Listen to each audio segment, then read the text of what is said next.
Okay. It's 7 p.m. Can I get silence in the room? Is my voice carrying? Please, can I have order in the room? We got a long meeting ahead. Thank you. All right, this meeting is in session. Anyone who wants to stand and say the Pledge of Allegiance with us may do so. I pledge allegiance to the flag of the United States of America and to the republic for which it stands, one nation, under God, indivisible, with liberty and justice for all. Okay, Town Board of Estes Park, July. I'm advancing. January 27th, 2026. Here we go. Agenda approval. We have the agenda as written. Are there any changes to the agenda? Yes, Mr. Mayor, I'd like to move that we move up action items 4 and 5 to the beginning of the action items after the planning condition items. We have a lot of folks here, I think, for those, and rather than everybody sit through some of the other ones, and apologies to staff, but my priority is let the citizens come and get their comments made first, and then the staff can follow later and do that. So I'd move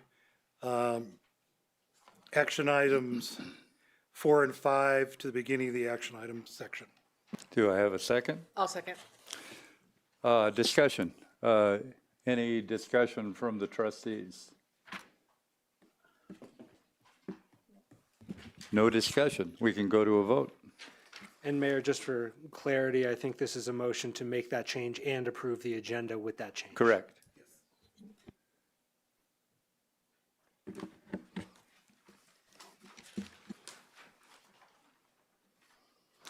And the motion passes. We'll move item, I think it's 4 and 5 on the action items will come after A and B on the Planning Commission items. So we have a reordered, approved agenda. We'll move forth with public comment for items not on the agenda. Is there anyone who would like to make a comment for items not on the agenda? You'll have 3 minutes to do so, and you may come up, state your name.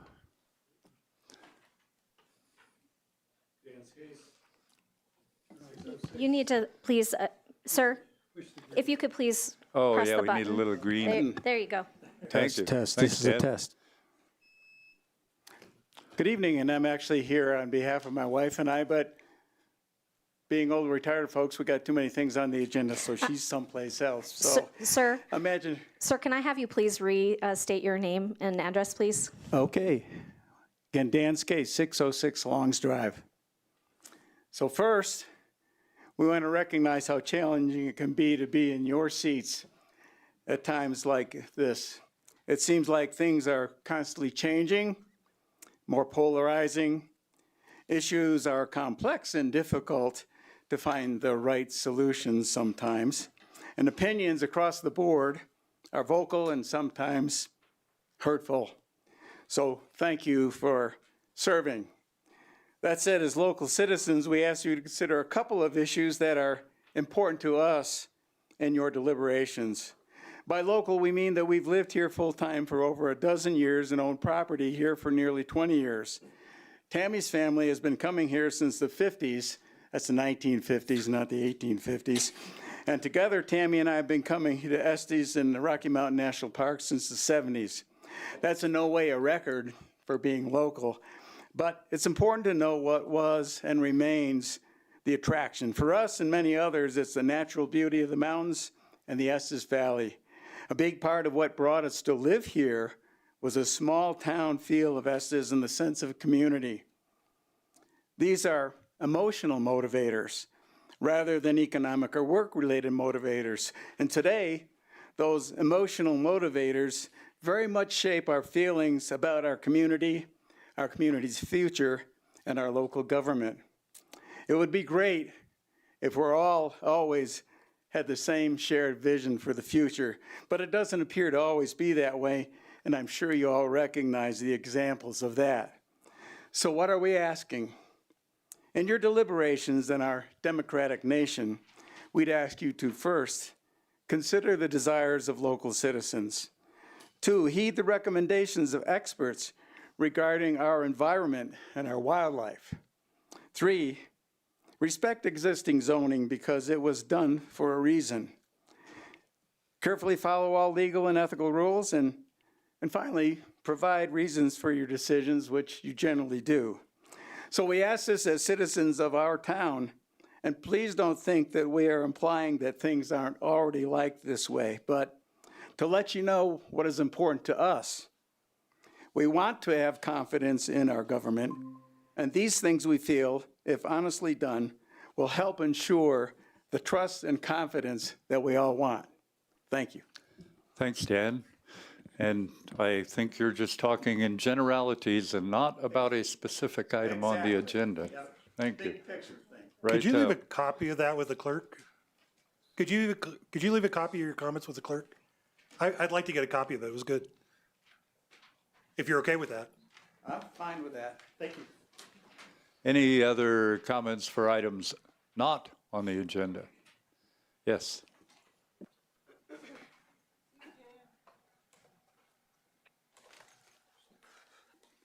Bear with me. I don't often do this. This was always Kent's job. My name is Judith Bell Finlater Smith, and I live at 661 Bighorn Drive. I'm going to read this. I want to stay within my 3 minutes if I can. We lived in Greeley for 40 years. When Greeley developed a code that forced many businesses to move outside the city limits, we decided it was time to consider moving. My husband, of course, restricted the scope to the state of Colorado. We toured the state and chose 15 communities. I read and charted 15 development codes. We pared that list to 5. We traveled to those 5 communities and attended local events. We checked out the nonprofit community, the arts community, the business community, even the school community, although Audrey's children by that time were all homeschooled. We attended chamber meetings and council meetings. We got acquainted with the local library and the Boy Scouts. We wanted a community that encouraged creativity and that cared about the people, all the people. The children, the families, the business owners, I can't read that one, and the retirees.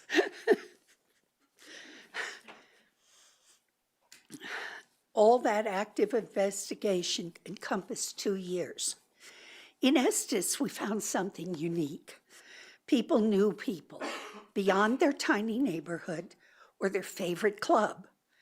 And organizations, businesses, restaurants, if they did not have what we needed, they sent us to a competitor that did.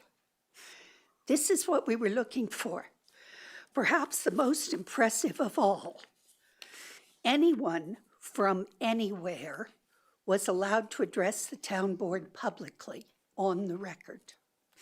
Yes, this meant we were often at town hall past midnight, but we chose Estes. Sometimes I don't speak up, and sometimes I wish I did when it's too late. Sometimes I like town board decisions, and sometimes I don't. But no one can convince me that you do not listen. I have lived in cities that don't listen. I have investigated cities that don't listen. Good. I live here. 15 seconds, Judy. I live here because we, including but not limited to the town board, care. Thank you. Other comments for items not on the agenda? Yes, sir. Thank you, Mayor. My name's John Guffey. I live at 561 Chapin Lane. And I want to speak a couple things. I met with the mayor earlier this week, and I brought a couple of concerns, and I thought it was more significant if I could share them with you all, because it is a request that the town speak with one voice. And I'm not here to say that you are that voice, but we are that voice. We are a community. And I think what has happened around the country and what we see happening today in Minnesota is a very relevant issue for Estes Park to consider where our voice fits into the picture. We've seen assaults on cities and states, if you will, around the country. California, Oregon, Illinois, Colorado even, and Minnesota as examples. And what is happening in Minnesota today, I believe, is our problem. It's our concern. And again, like the ecosystem in which we live, in which we claim to be part of, we're part of this country, and we must assert our voices. If it's just one voice, that's beautiful. If it's many voices condensed into one articulation, that's also important. And in our case, as a state, I think the governor should be the point person to communicate to the federal government that Colorado is with our brothers and sisters around the country, and that we're not opposing a dominant power. We're not strong enough to oppose, but we are admonishing and encouraging actions that reflect our values and our purpose for living on this earth in harmony and with justice for all people and for all beings. Mitako Yasin is a Lakota phrase that means we're all related, all my relatives, you and me, us and them. And there's no division. 30 seconds. Yes, thank you. I do want to see some communication from this board, not just from the mayor, but from the board reflecting a vision of our community wanting wholeness and healing rather than division and killing. Thank you. Other comments for items not on the agenda? Yes, sir. My name is John Smith. I live at 1011 Riverside Drive. I was not aware of the Housing Authority being on the agenda, and it doesn't have anything to do with that specific thing. I talked to a lot of people in town, and they all kind of tell me that, well, your voice is never heard, and I said, well, I think otherwise, so I will go down and speak for us. They would kind of like to see the Housing Authority slow down a little bit. They think that they don't really have a lot of guidelines. I hear of them buying up property where people are losing jobs when it's just empty property. And I haven't fact-checked all this stuff yet. I have not had time. I've heard that they want to be a developer, and that's where it kind of causes a little bit with me difference of opinion, because I don't think we should be competing with the town on developments. And that's, yeah, comments on social media. And I haven't talked to one person that's excited about what the Housing Authority is doing. Everybody has negative things to say, and I do try to get them to come up and speak with you guys, because ultimately that's what we have to do if we want to make a change. But I think there's several things that need to be clarified with what they're doing, and a lot of people would like to see the Housing Authority put on hold for a little while until they clear up a lot of things, because a lot of people don't think that what they're doing is what was voted for. That's it. Thank you. Other comments for items not on the agenda? Seeing none, we will move forth with town board comments and liaison reports. I'll start with Trustee Eigel. Thanks, Mayor. I have no report tonight. Thanks. Trustee Lancaster.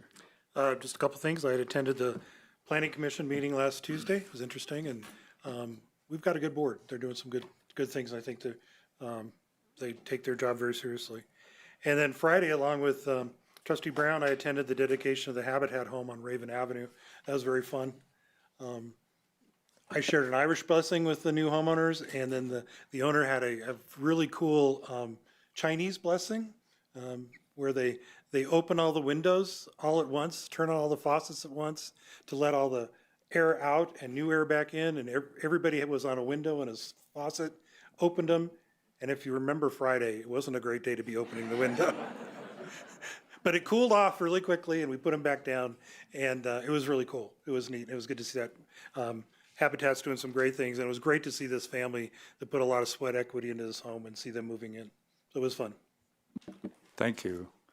Mayor Pro Tem Marie Sinak. Marie's just fine. I attended the Visit Estes Park meeting, and Kirby will give a much more detailed synopsis of that meeting. This weekend, Thursday, I'll be going to Salida for Colorado Association of Ski Towns meeting. And that's about it. Thanks.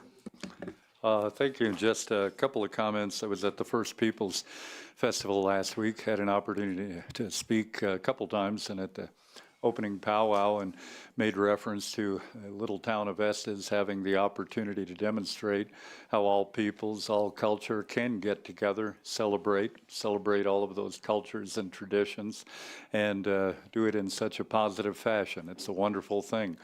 I think we have a long way to go, but those are good signals when you get gatherings like that. I was at the Larimer County Sheriff's Awards last night. One of the best events I go to every year, because it reminds me why I'm doing what I'm doing, so that they can do what they do to protect us, keep us secure. And it's not just the officers, it's the folks in the back room, the dispatch folks, and citizen awards. Some of the most amazing stories come from citizens who happened to be the only one when the disaster or crisis struck, and they had to fill the role of what an officer would do if they could get there in time until the officers and the first responders could arrive. So it helps remind me why we're here, to help create that kind of infrastructure and hire that kind of staff so that we can keep everybody safe and secure. With that, I'll pass it along to. Thank you, Mayor.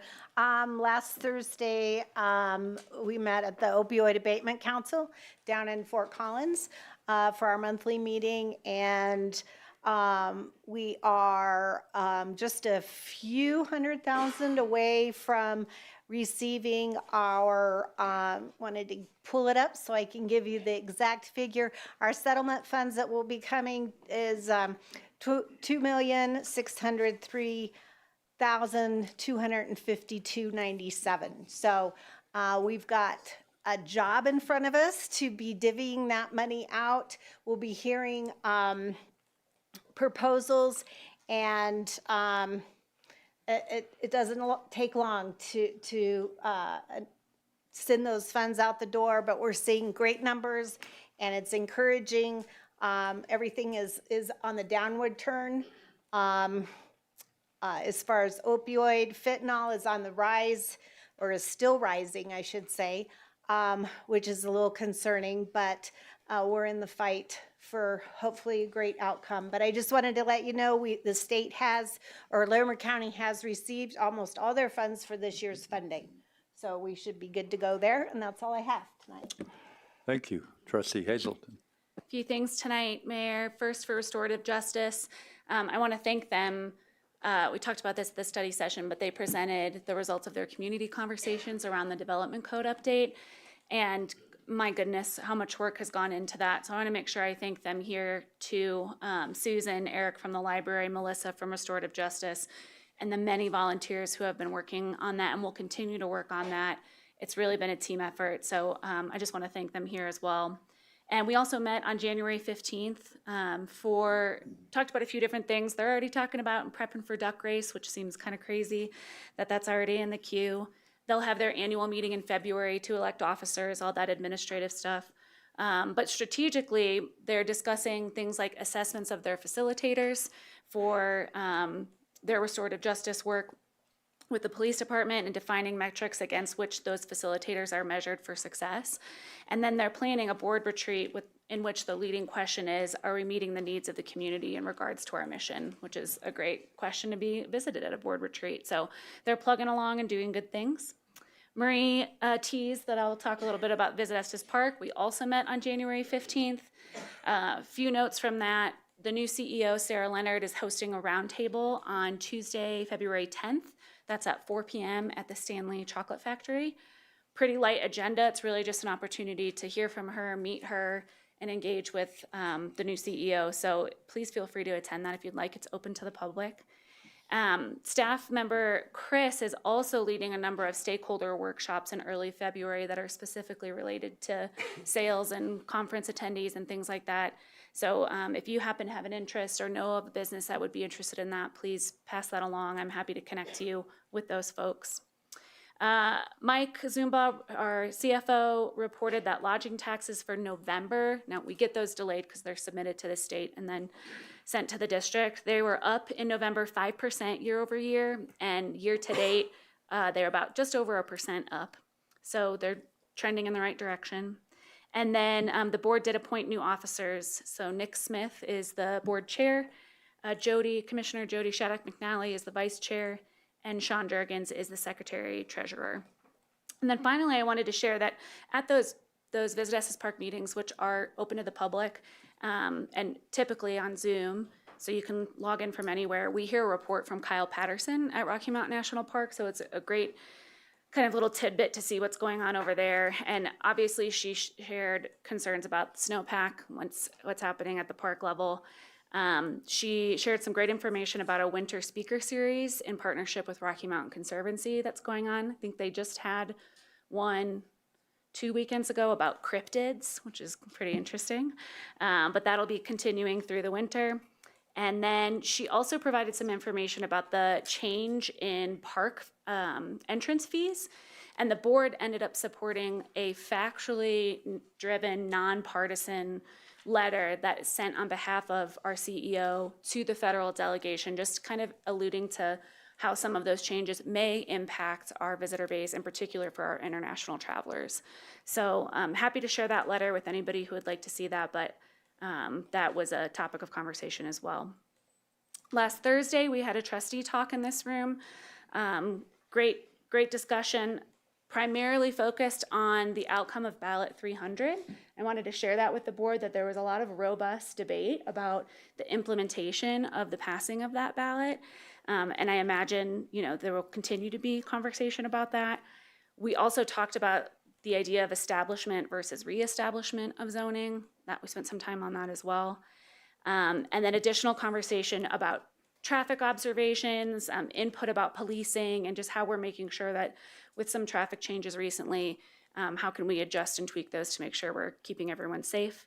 And then there was also some discussion about the First Peoples Festival. So I just wanted to report that so the board's aware, and also so the community knows what kinds of stuff we talk about at those trustee talks. They're a great opportunity to engage.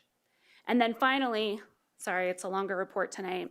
I just wanted to share that I had written on my list that I felt the need to make some sort of comment about what's happening in our nation. Because it just, it feels weird to not address what's really going on. But I wasn't sure how to do that. We're a nonpartisan board. We don't, engage matters at that level. We are in this room. But I got a text from Val Thompson today, and I thought it was just so enlightening. She had brought up, well, with everything that's going on in this world, I wonder if you might want to mention how the community has already started pulling together for an affected family. So I don't know if folks know, but Joe and Betty Edwards, who are the owners of Scratch Bakery and Deli, their home in Allens Park burned down on Monday morning. And this whole week they had been posting on social media about how their business has been slow. They weren't sure about how they were going to be able to stay open through some of these winter days. And then they had the tragic accident of their house burning down. And immediately, of course, our community rallied around and a GoFundMe was set up. I believe Crossroads engaged with the YMCA to set them up with housing for as long as they need it. people just sprang into action. And I think this is, you know, the quote from Mr. Rogers of "look for the helpers," something that comes up quite a bit. And I'm just so thankful that we have a community of helpers and that we have a community that's really focused on priorities like that and perspective like that. So thanks to Val for nudging me. I think Jamie Palmisano was part of that conversation as well. But to me, that just, I really wanted to be able to say something to address, you know, I think the feelings a lot of us are having, and the story of how our community supports each other and takes care of each other is evergreen and compelling. So thanks. Thank you, Trustee Brown. So I went, as I'm sure many of you did, based on the turnout, went to the presentation about about fire issues. We're at the community center. It was a fascinating, and it included a 25-minute film that has been developed and talking about wildfire and all of those things. So it was extremely well attended. And for those of you who did attend, thank you for attending and being part of that. I spent a little time with Trustee Lancaster because I went to the Planning Commission meeting also, and also went to the dedication of the Habitat House, which was fabulous and pretty well attended as well.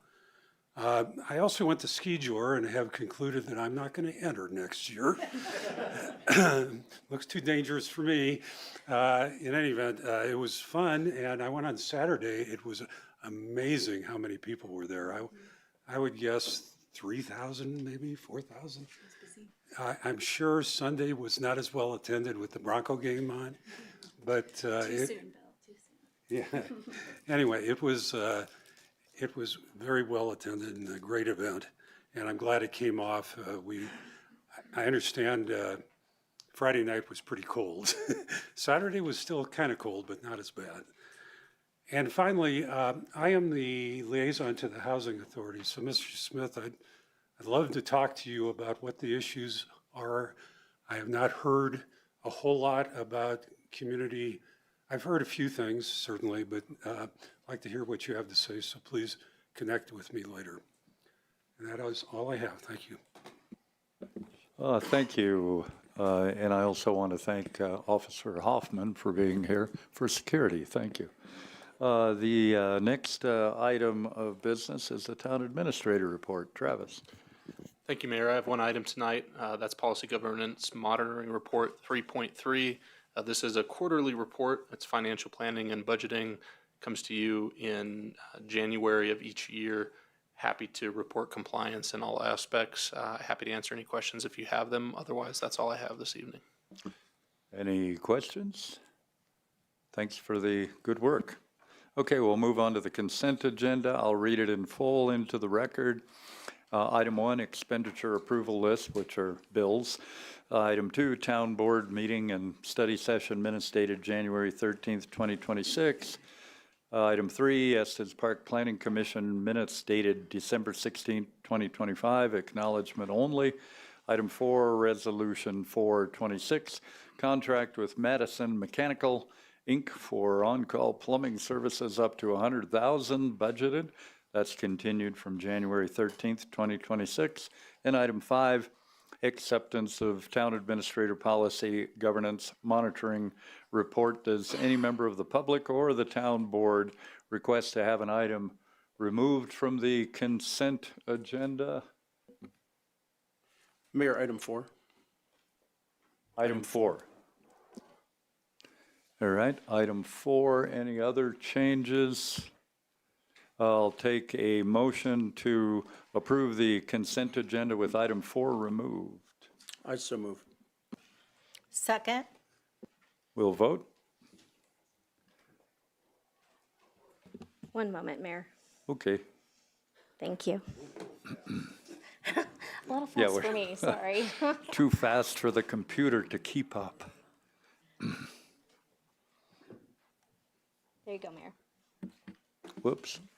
Oh, I hit the wrong button. I meant to hit yes. So. Okay. Do you want me to And, stop and it? this from a guitar player. Okay. So, So it's actually unanimous, 7-0 in favor of the modified consent agenda. We'll now talk about item 4, Resolution 426, contract with Madison Mechanical. Trustee Eigel? Yeah, I comments? don't need a presentation. I have a question about it. And that question is, this is about process. And so lately I've been digging into the town processes, and this is one when we have an option to renew a contract. So my question is, in my reviewing this contract, it's not a high level, high dollar, but it has to do with our process. And so my question is, what's the criteria to evaluate this contract, the performance of this contract, in order to execute an option to renew? And then who does that performance review? And what is the criteria they are using? So we can use this in a manner that is consistent across all the contracts that we have.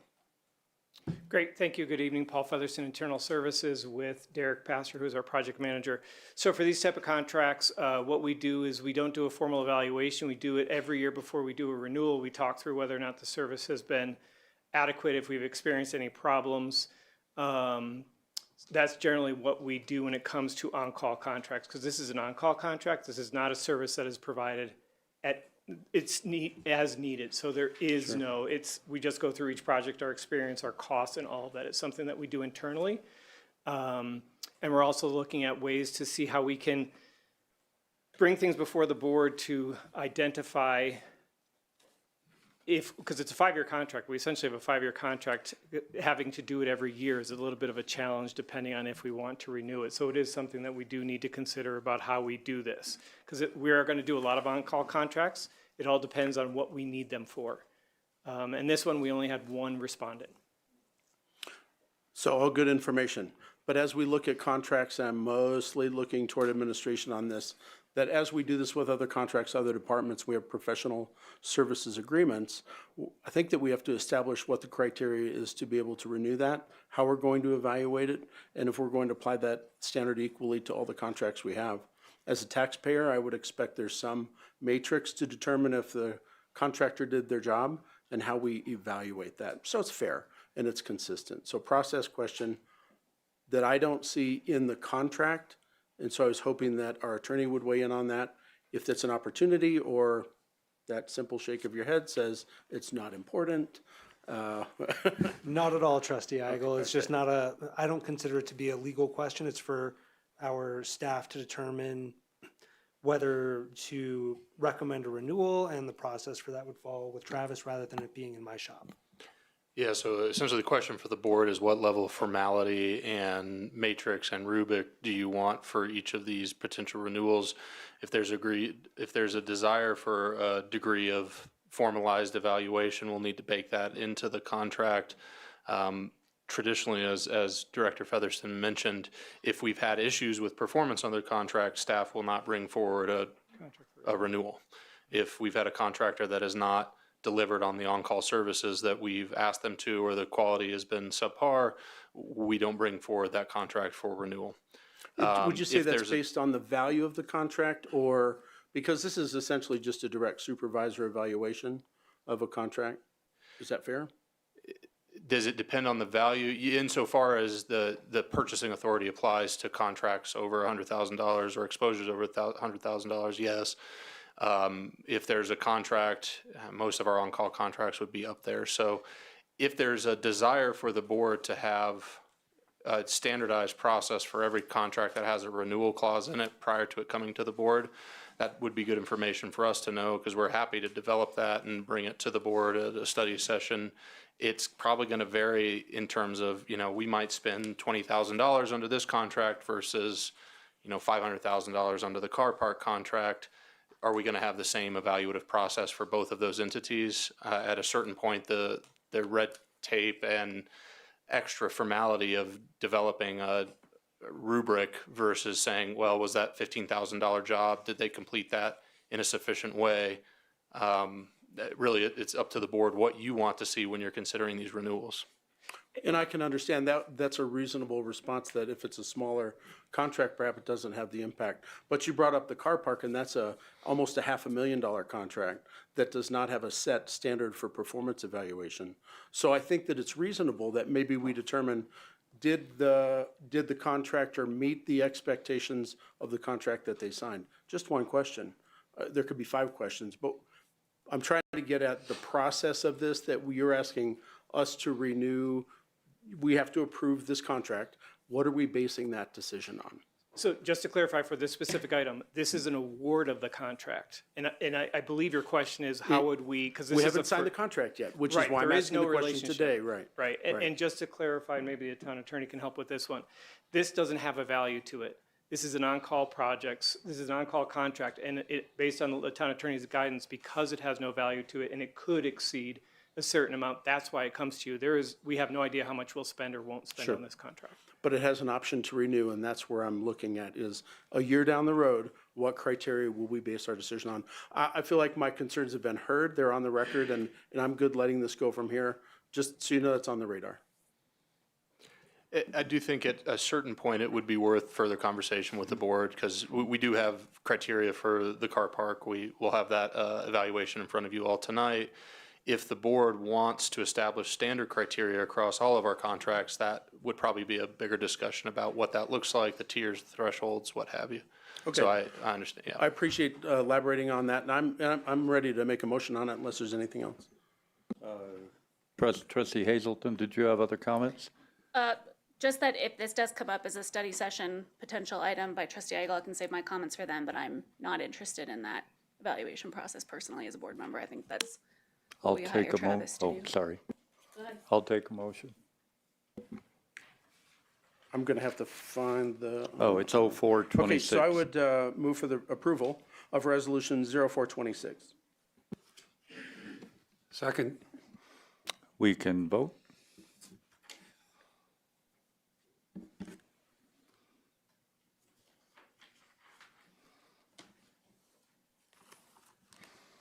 Forward Hill, thank you. We're going to move on. We have 4 public hearings in a row.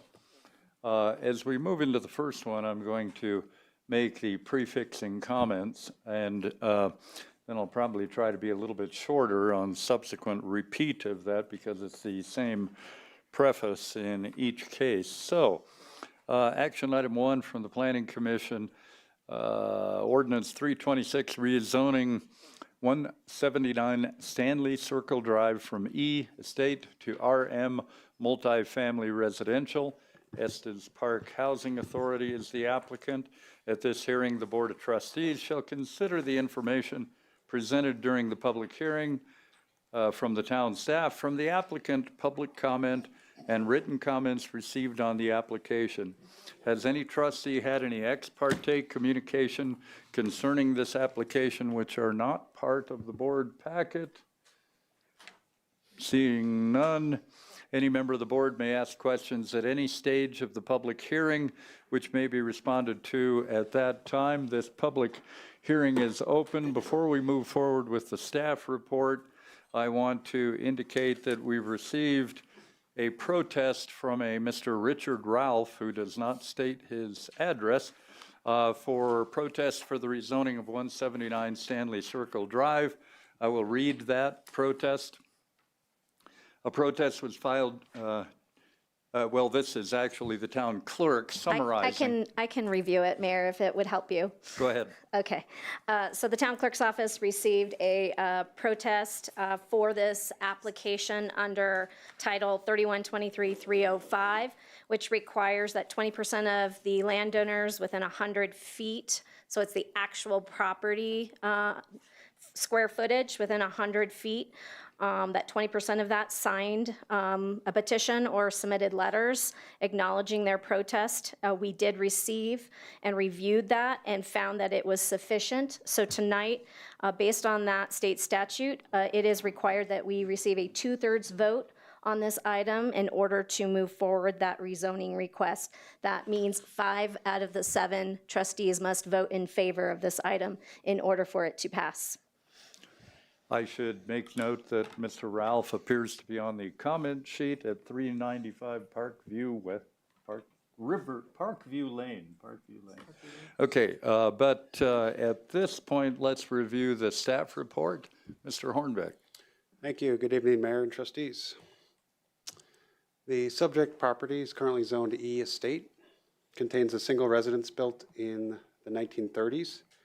The town purchased this property around 2001 and previously used the house for employee housing, although it is currently not used for that purpose. In September of last year, the town board approved a vacation of a portion of the adjacent Stanley Circle right-of-way, which increased the subject property size by approximately 11,000 square feet, bringing it to its current size of just under 1 acre in size. The site is located outside all mapped hazard areas and is not within any mapped important wildlife habitat areas. The property abuts a 95-foot wide utility corridor that's owned by the Bureau of Reclamation. Future land use designation from the comp plan are shown on the map here, including mixed residential neighborhood for the subject property. Existing uses in the vicinity include single-family residential neighborhood to the west, accommodations to the east and north, townhome development to the south. The applicant, the Estes Park Housing Authority, representing the owner, the town of Estes Park, requests that the property be rezoned from E Estate to RM, multifamily residential, to facilitate construction of employee housing intended for town of Estes Park employees. A conceptual site plan is included with the rezoning request. Do want to know it's rotated here with north to the left. The plan depicts 12 units, surface parking, small storage structure, as well as 2 access points, one of which aligns with Highland Lane and another one approximately 200 feet south. Conceptual building elevations are also included, showing 2-story buildings. Advantages of this application are that it complies with relevant criteria in the development code listed here, which I'll cover in more detail on following slides. First review criteria is the amendment is necessary to address changes in conditions in the areas affected. Staff has identified 3 potential changes in conditions. The first being the new comprehensive plan changed the future land use designation from E Estate to mixed residential neighborhood. The previous E Estate designation envisioned single-family homes on a minimum half-acre lots. The new designation envisions mixed residential development, which facilitates coexistence of townhomes, condos, and multifamily. A physical change in condition occurred with the construction of the Mountain Woods townhomes to the south in 2019. That development includes 7 townhomes around an existing single-family home and has a similar density to what is proposed here. Final change in conditions is housing needs in the community, with median sales prices seeing dramatic increases since the establishment of the current zoning of the property in 2000. The second criteria deals with compatibility and consistency with the comp plan and existing growth and development patterns. Relevant goals from the comp plan are listed here. Natural environment, scenic character can be protected through development code standards such as open space requirements, landscaping, and outdoor lighting standards. The conceptual site plan fits the context of the Stanley Avenue corridor, which includes townhomes, single-family homes, accommodations, and other businesses. The site is not located within a high fire hazard area. On built environment, the future land use map is a tool to strategically direct growth towards areas of existing infrastructure. Rezoning the property in accordance with that map is a way of implementing that goal. The site is well served by existing municipal level services and infrastructure, such as water, sewer, and electric. The site allows for efficient delivery of public services, such as road maintenance and public safety services already provided. The proposed rezoning would create new housing opportunities by allowing development of 12 units, which would be deed restricted for workforce housing. The conceptual site plan appears to be compatible and consistent with existing growth and development patterns in Estes Valley. As mentioned, surrounding area includes a mix of uses with single-family, townhomes, businesses, and accommodation uses in the area. So staff finding is the proposed rezoning is compatible and consistent with policies and intent of the comprehensive plan, as well as existing growth and development patterns. The final review criteria is ability to serve. Town and other service providers have reviewed the proposal and have not expressed any objection or inability to serve the proposal. Potential disadvantage of this proposal is uncertainty whether the ballot question 300 applies to the application. The ballot question was approved in November of 25, while this application was received prior to that in January of 25. The ballot question does not state whether it applies to applications already received and under review. The applicant has not submitted written approval of the application by neighboring property owners as required in the ordinance. The Housing Authority, in their role as applicant, contends the ballot question is not applicable due to the application being submitted prior to passing of the ballot question. At their December 2025 meeting, the Planning Commission voted 4-0 to forward a recommendation of approval on the basis of the review criteria in the Development Code if Town Board determines it is okay to approve per the purposes of ballot question 300. Regarding financial and resource impacts, the rezoning itself will have no impacts. Future development would require town services beyond what are currently provided.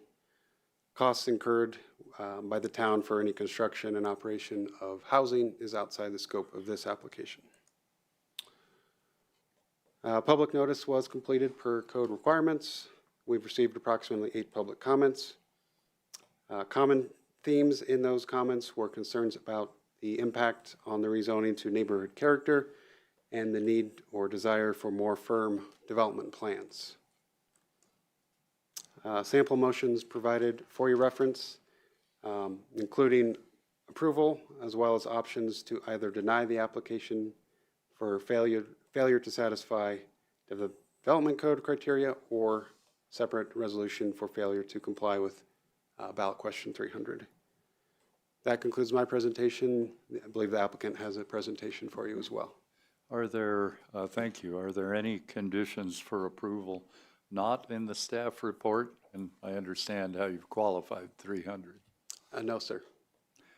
The applicant have a presentation? We do. All right, we'll let the applicant make their presentation.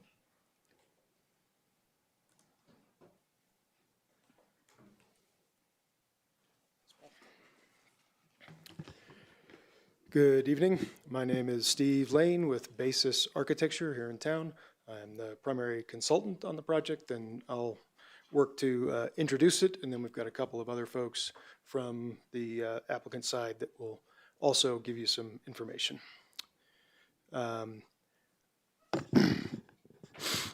As staff presented, we have developed, this is the concept plan that we've submitted with this application. I want to give you a little bit of background.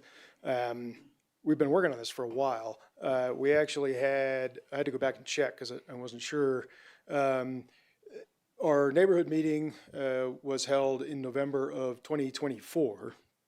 And we introduced a handful of different concepts at that time in order to kind of elicit some feedback and see which direction we ought to go with this.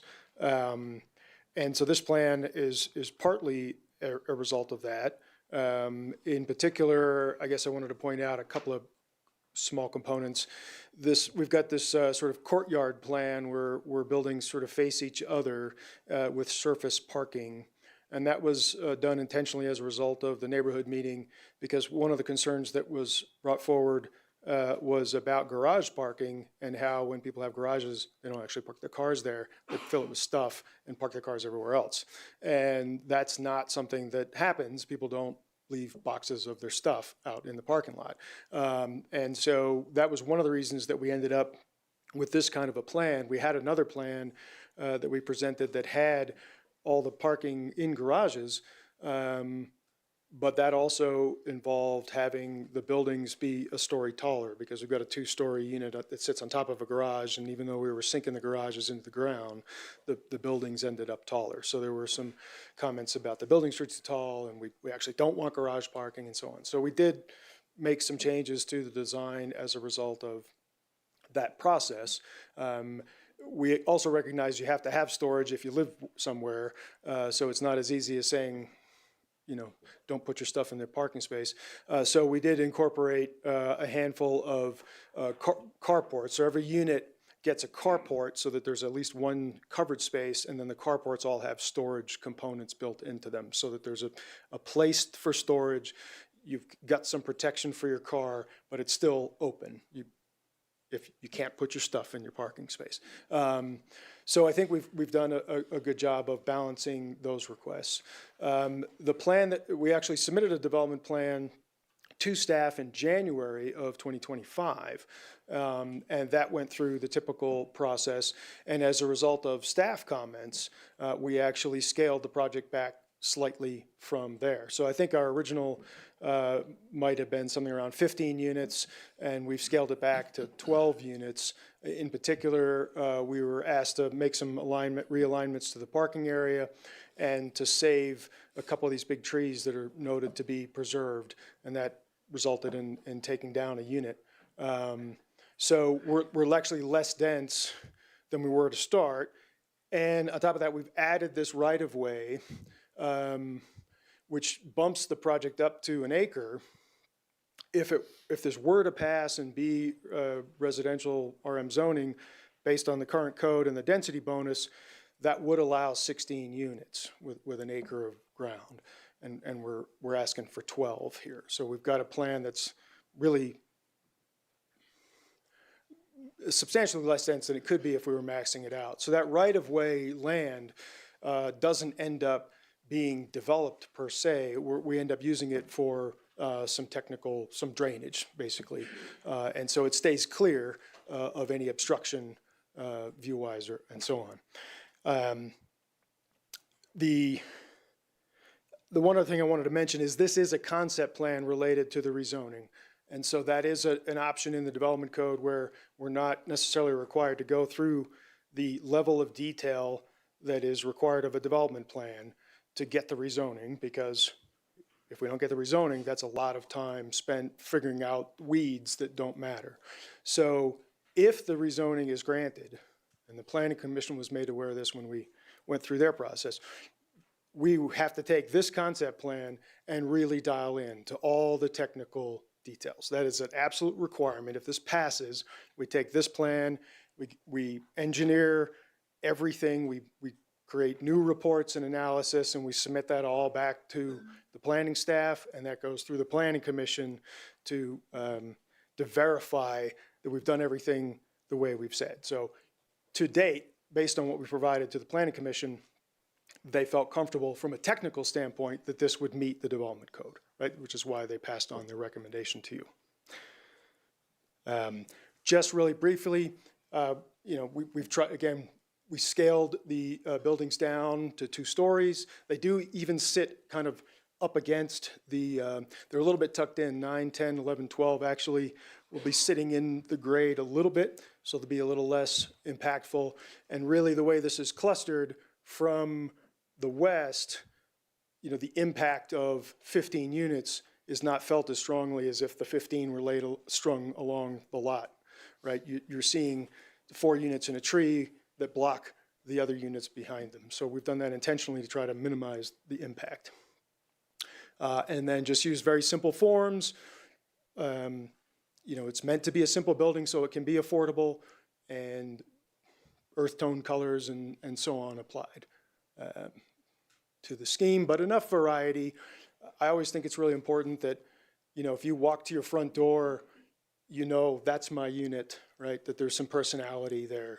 And I think that's something that we tried to achieve here. So I think that's really all that I had to present to you. And then Pete Levine from the Housing Authority will walk you through some more details. Thank you. Thanks. Yep. Hello, Peter. Hello, trustees. Thank you, Steve. So just wanted to start with some high-level information so we're all on the same page. This parcel is owned by the town of Estes Park. The town of Estes Park has asked the Housing Authority to develop employee housing for town employees on this parcel. Historically, the town hasn't been a housing developer, has not shown interest in developing housing themselves, so we have historically worked with hand in hand with the town to try to achieve the housing needs and also the goals outlined in the comprehensive plan. So the purpose of this rezone is to efficiently and effectively meet the goals of additional housing, employee housing as outlined by the town. So alignment with the rezone requirements, this was already reviewed on a high level by Paul with the Community Development Department. I'll just go through how we see it as the applicant. For number one, the amendment is necessary to address changes in conditions in the areas affected. I took this in both a micro level from a local standpoint and then macro as well on the next slide. So locally, new developments in the area include a 3-story townhome development to the south. That is that development that is in the triangle in green. The parcel in question has the star on it. Change in future land use to mixed residential. Public Works plans to update the right-of-way at Stanley Circle Drive intersections, and there have been upgrades at the hospitals over recent years to serve a changing community. From a macro level, the Estes Valley has lost almost a third of our children and 10% of working age adults, while retirees have almost doubled. Approximately a third of the workers now commute into Estes Park from outside the valley. The number of children in town under the age of 18 has reduced from 946 in 2010 to 641 in 2023 based on the most recent data. In 2025, the median single-family home for sale had 3 bedrooms and cost $767,000. And the median attached home, that's a townhome or condo, had 2 bedrooms and cost $530,000. Both of these data points reflect a drastic increase in the purchase price over the past 10 years. So there's a drastic change in conditions that has taken place in the past decade. In order to preserve the community that exists within Estes Park, more cost-effective housing or higher wage for employees are required. So number 2, alignment with the rezone requirements. The development plan, which the proposed amendment to this code would allow, is compatible and consistent with the policies and the intent of the comprehensive plan. So based on the future land use category, the property is mixed-use residential. So townhomes match the intended land use. The development will be 3 stories tall. As Steve noted, that was a change based on neighborhood feedback. The property is well located near major roads, being US 7 and US 36 specifically. It's walking distance to downtown and town hall, which is important for town employees. That distance is less than a mile. We plan to install bike racks and encourage multimodal transportation. And we are adding curb and gutter to the property when developed as boundaries are required. Next, the development plan, which the proposed amendment to this code will allow, is compatible and consistent with existing growth and development patterns in the Estes Valley.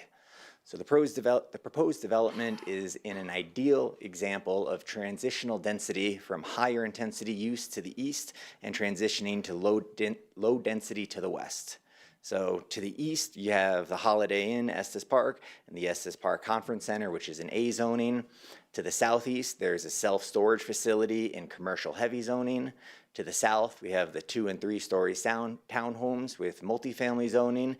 And then to the west and southwest, there's a single-family homes with estate zoning. So this development will serve as a transition in density from high-intensive use, like a conference center and storage facility, to lower intense use, like estate zoning. It also matches the zoning to the south and will be a similar end product when developed. So 2 slides looking at the transitional zoning. To the left, we have the zoning map, which shows the A zoning and commercial heavy to the east, and then the estate zoning out to the west. The future land use map is similar, where we have mixed use centers and corridors to the east. The subject parcel you can see has changed to mixed use residential neighborhood for the future land use zoning, and then to the east to the west it is suburban estate. To take a little bit better look at the transitional and density and massing, we did a massing study, and I think you can really see from this slide the intensity that exists on the east side of the parcel, from the conference center, the self-storage. Then we have our parcel, or the subject parcel, in green, showing the townhomes along with the carports as well. Those are those horizontal lines, and then how that compares to the single-family neighborhood over to the west. So you can see the transition in density and heavy use from the east as you transition over towards the west. So number 3, the town, county, or other relevant service providers shall have the ability to provide adequate services and facilities that might be required if the application were approved. I'm not going to go through all of these, but as community development noted, there is adequate public service to serve this facility. So my conclusion, then we have one other presenter as well. Increasing the supply of attainable and affordable housing is essential to the long-term health of the Estes Valley. This parcel is in an ideal location for housing. It aligns with a comprehensive plan and best practices of location selection for workforce housing. It's a walkable distance from downtown. It has access to public transportation, and it has access to amenities. Infill development helps protect wildlife corridors and areas on the outskirts of town. It is compatible zoning to the RM parcel to the south. And then it acts as transitional density from heavy commercial and accommodations to the east towards estate zoning to the west.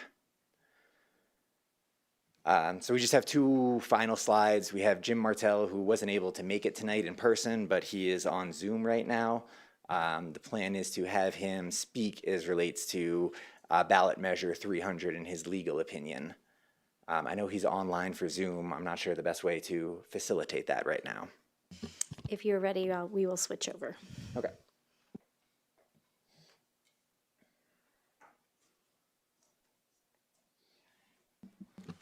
Jim, can you? Mr. Martell, the floor will be yours if we, can you hear us? Thank you. I can hear you.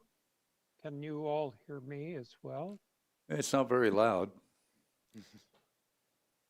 Okay, let me. So whatever you can do on your end to maximize your volume is good. Okay.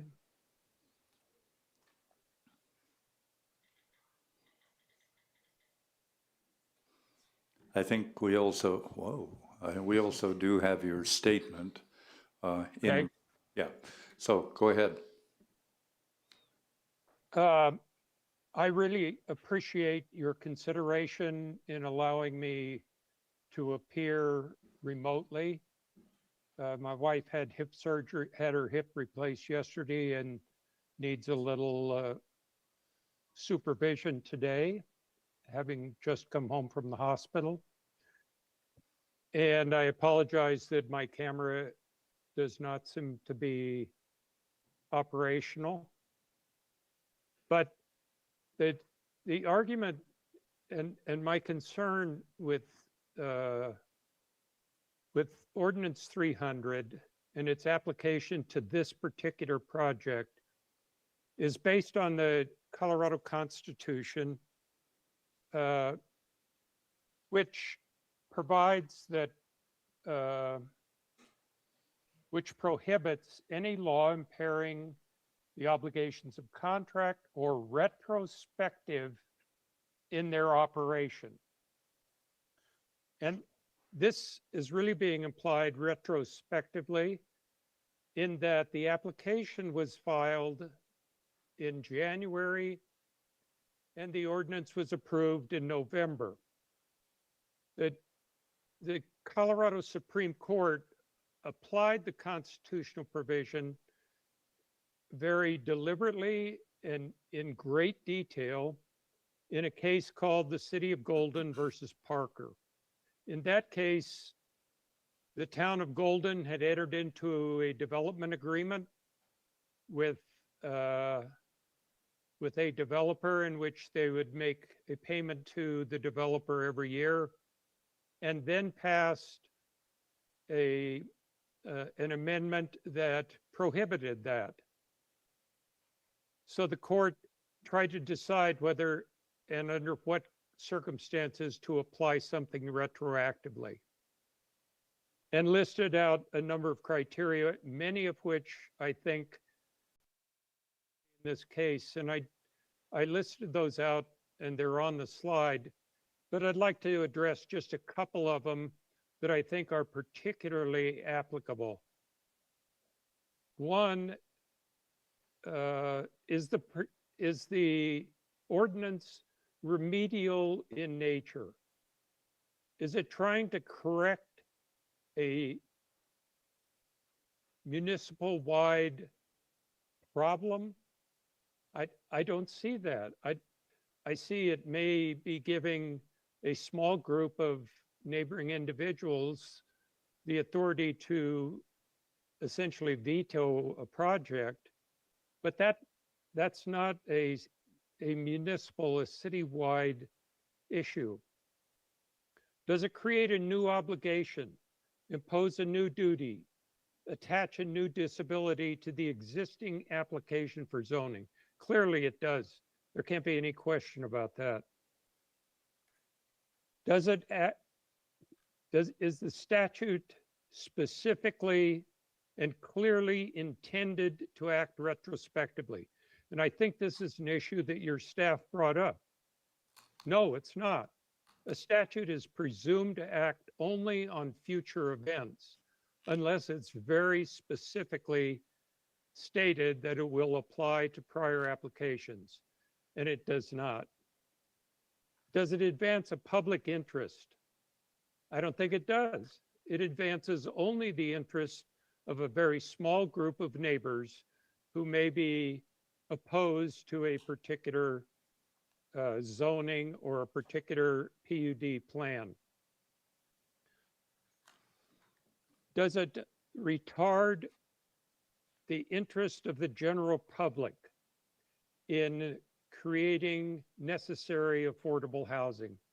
I think that's fairly clear as well. If they have to somehow get the approval of a few neighbors in order to do what may be in the best interest of the entire community.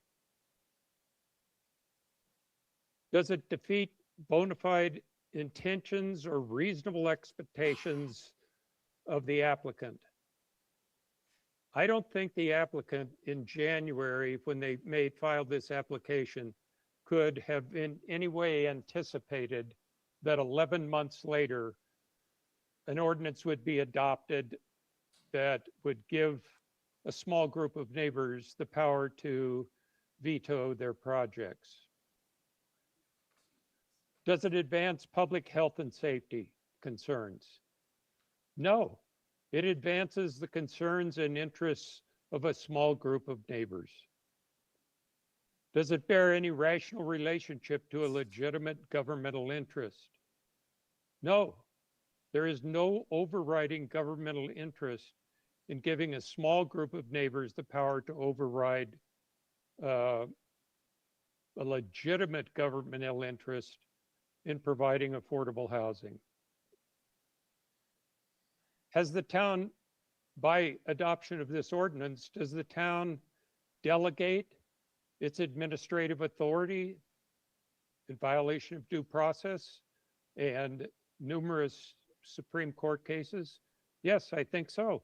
They're delegating the decision about this project to a small group of neighbors. So I think in this particular case, and whether the same issue arises in other cases that may come before you, may be different, but very clearly in this case, this project meets all the criteria that the Colorado Supreme Court has set forth for a law not to be applied retroactively. or as the court describes it, retrospectively. I think it clearly was intended to apply only prospectively and should not burden this applicant to go back and try to get approval from the neighbors. There are additional arguments about the constitutionality of the statute itself, but that's a much broader issue that may or may not be relevant to this specific project. Mr. Bontel, thank you. I'll step back from my microphone a little bit here. It's pretty live. I'll speak gently. And best of luck and good healing to your wife. Mr. Levine, are there any additional other parts of the presentation? No, sir. All right. In that case, I'm going to move to public comment. We had our sign-up sheet. I have 6 individuals who signed up. Therefore, I will keep the comments at the standard 3-minute limit. So everyone has 3 minutes to express their thoughts. The first one on there, it's Diane, but I'm not sure what the last name is.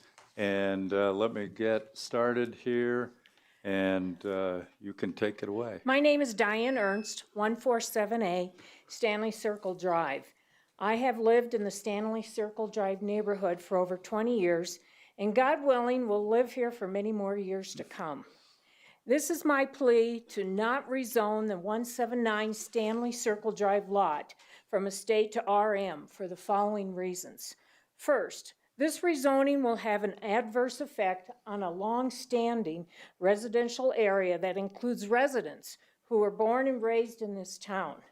To cram RM maximum density on a single-family home lot in a residential neighborhood is detrimental to the current residents' peaceful enjoyment of their property. Secondly, parking would be an issue if this lot is rezoned to RM.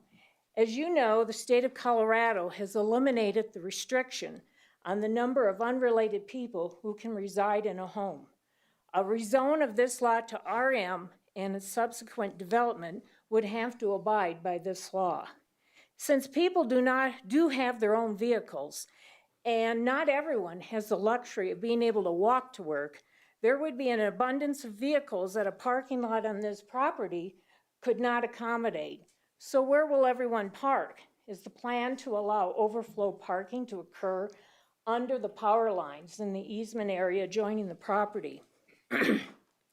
As a side note, to my 2 reasons for not rezoning this property, this proposed plan that says there will be only up to 12 townhomes and a parking lot on a property that now has 1 single-family home. If these townhomes are crammed onto this lot, workers and families living in these homes would have to be content to have their children playing in a parking lot and in the vacant property easement under the power lines. What does this say about our concern for the quality of life and safety for our workers and their families? In addition, this is just a tentative plan and does not guarantee that even this will occur on this property. If the property is rezoned to RM, any RM allowed development could occur on this property. Thank you for your time. Thank you. The next speaker is Ray Som.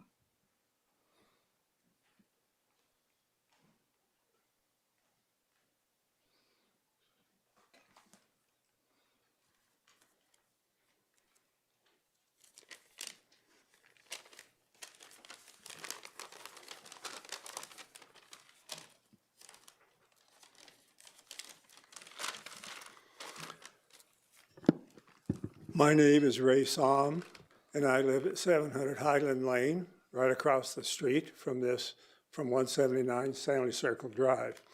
In fact, I grew up on that hill.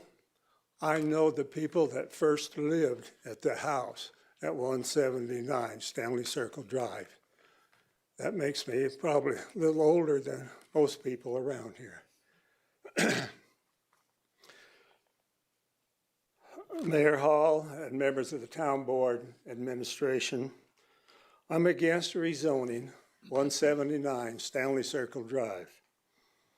I'm requesting that you send the application to rezone 179 Stanley Circle Drive back to the applicant.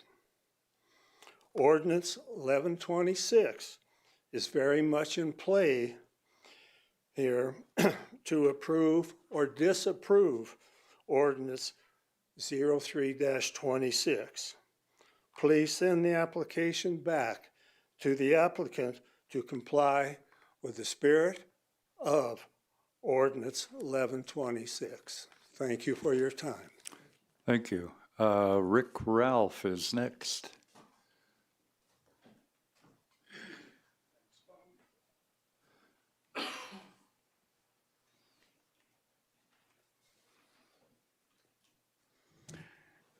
Good evening. My name is Rick Ralph. My address is 395 Parkview Lane. I am the person who delivered the petition of protest for the rezoning. I'm requesting you to vote against the rezoning of 179 Stanley Circle Drive. The application's statement of intent does not meet the standards and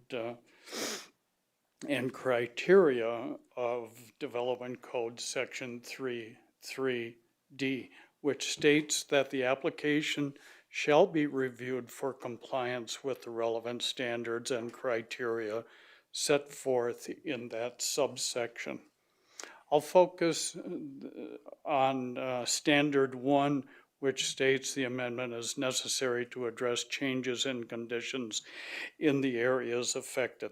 Statement of intent basically says that the local change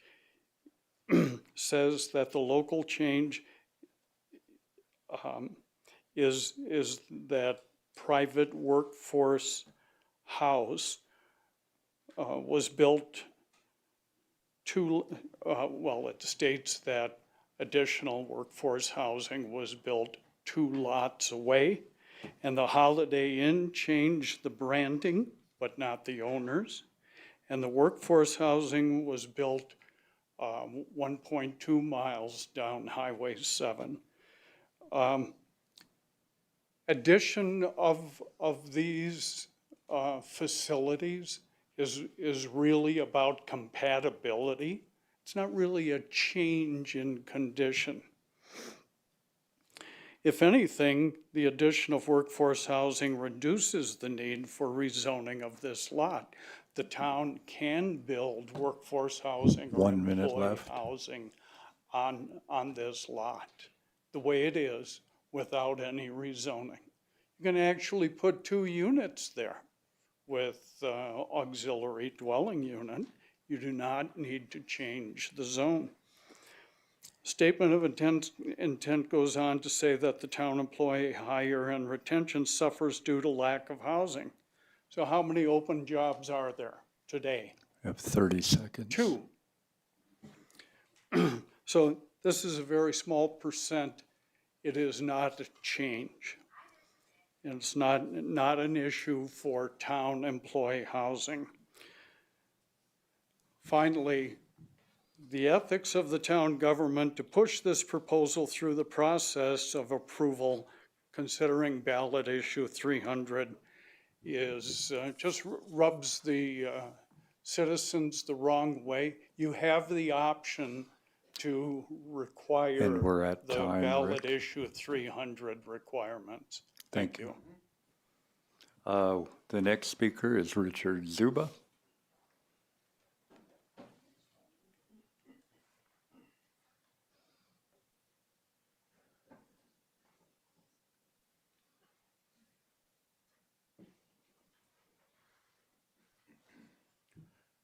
Good evening.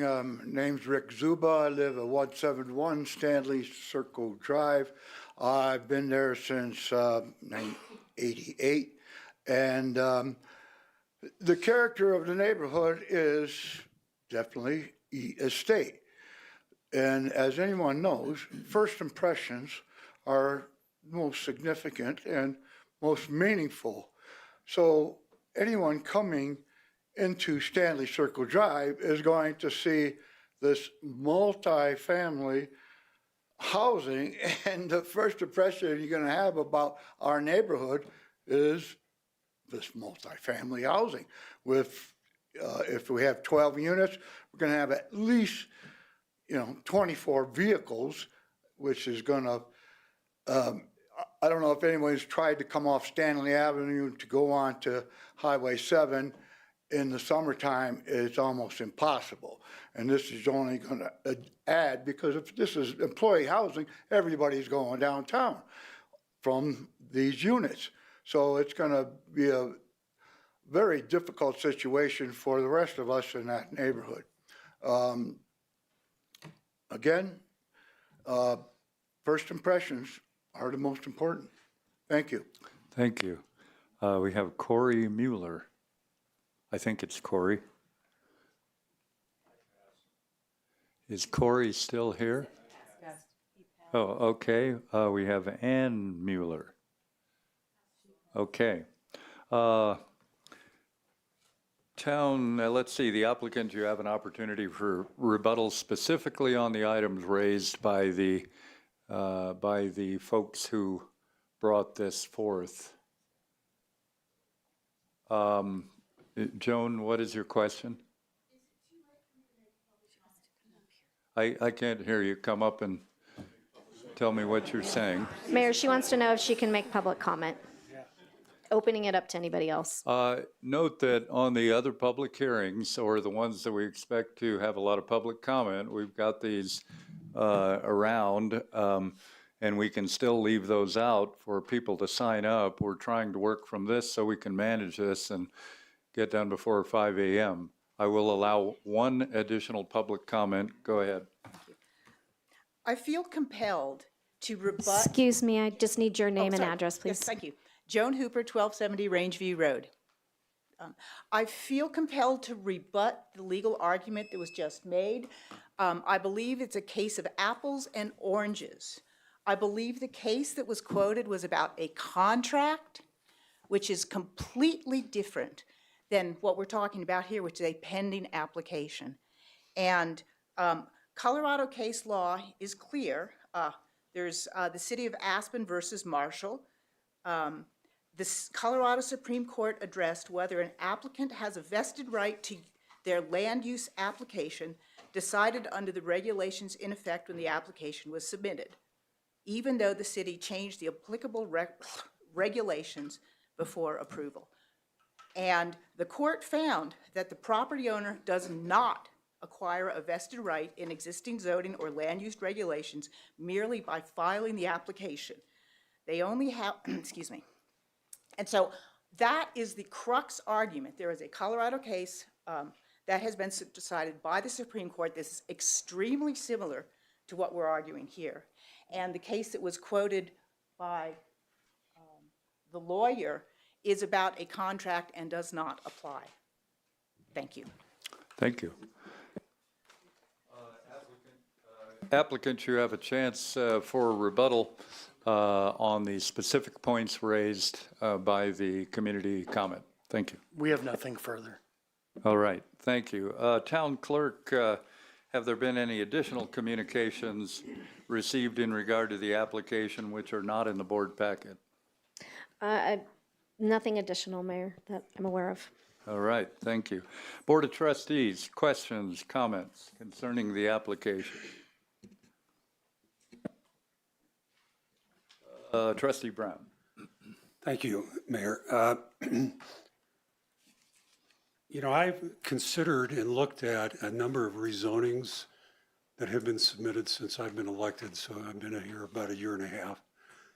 And when I look at this one, in my opinion, this meets the criteria for rezoning better than any of the other ones. They're kind of on a continuum, but the first criteria, of course, is change of condition, which I frankly hate that because it can mean whatever you say it means.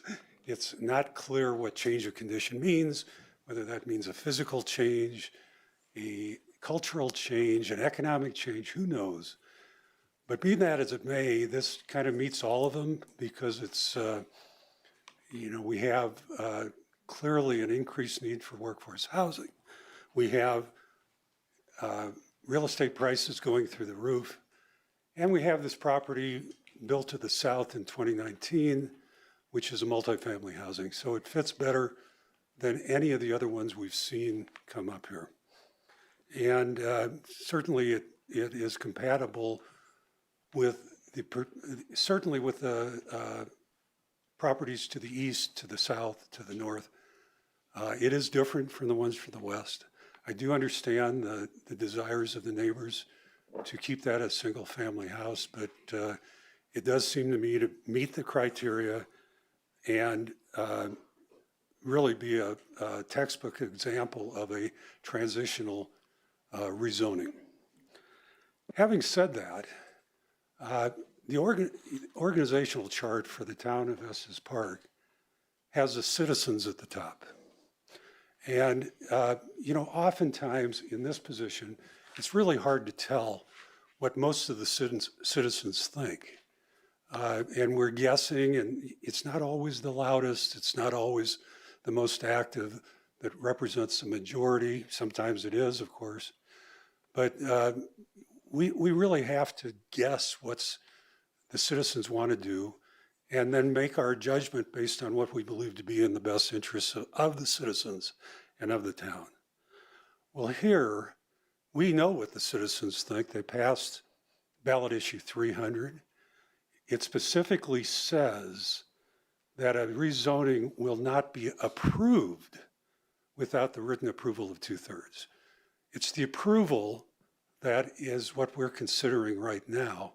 And even though it may have been submitted prior to this, and I do agree with Ms. Hooper about the contract element of the case cited by Mr. Martell, but you know, I think as a town board, we're not going to make that legal judgment one way or the other, and so we're not going to base this on what we believe some interpretation of the law, because we're not acting as lawyers here.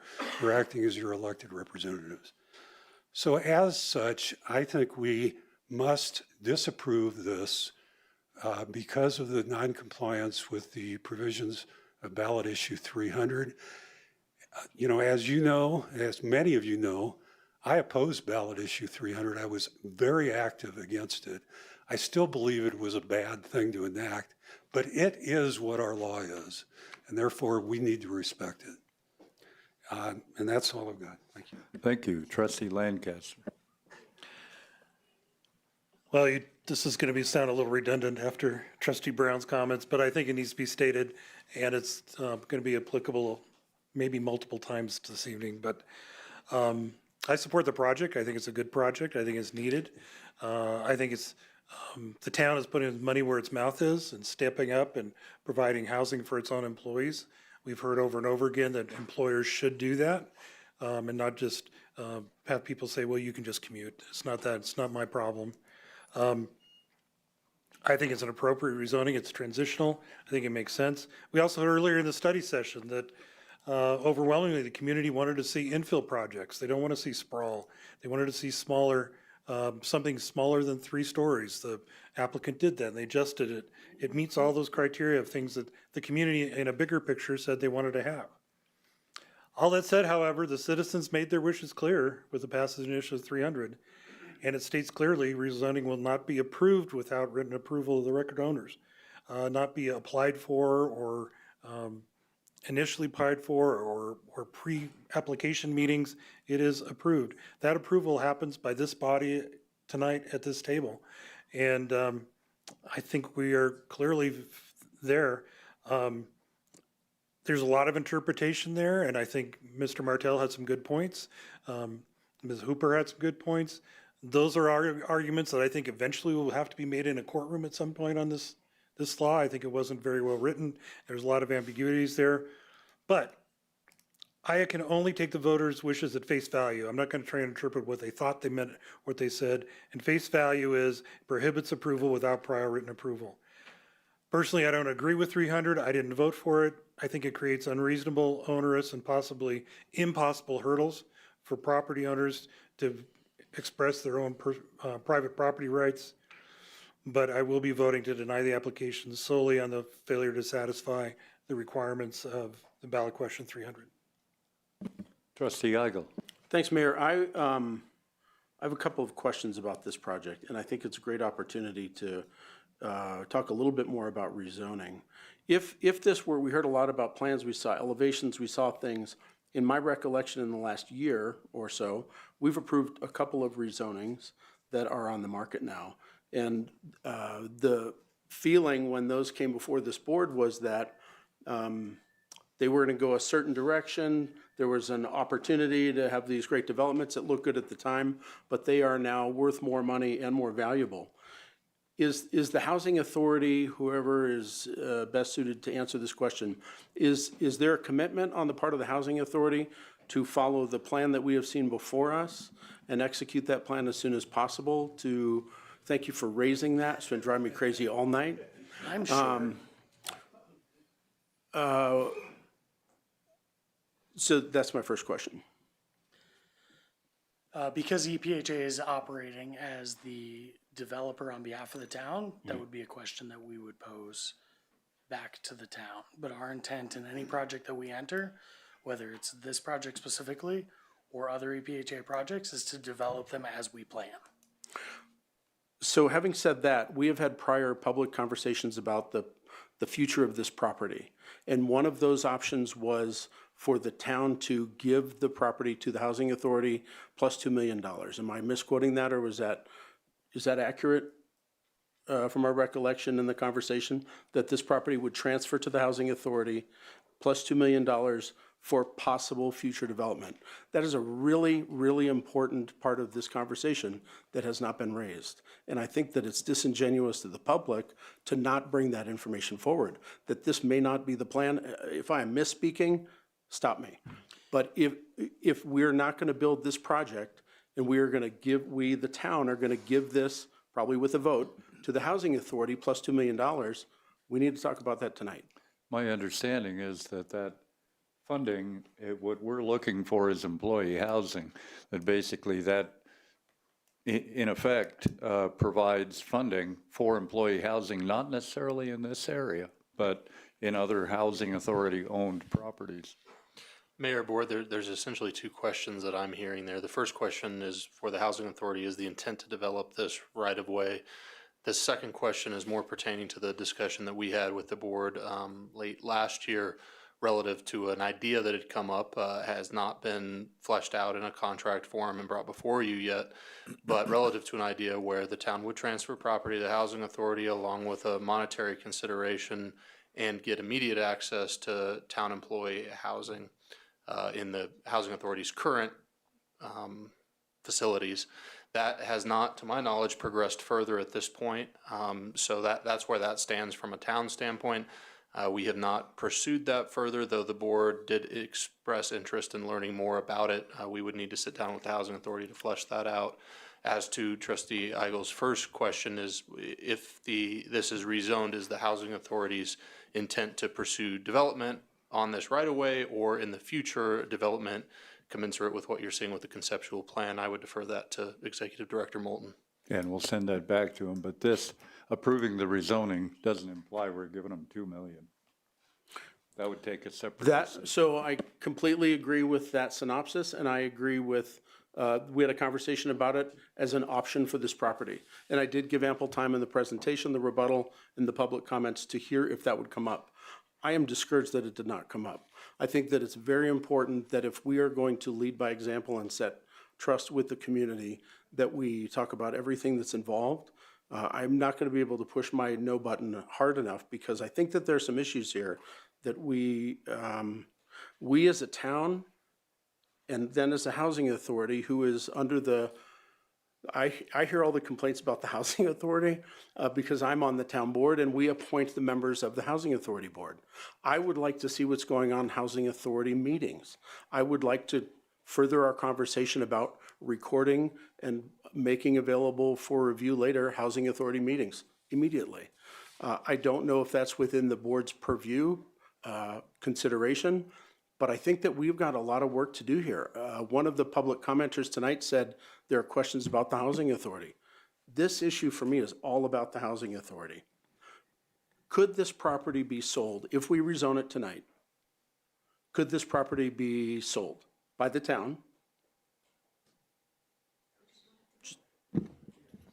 Yes. Okay, so could the plan change from what we've seen tonight? As I read the, excuse me, as I read the ordinance, unlike some rezoning ordinances, this doesn't actually incorporate the plan into the ordinance.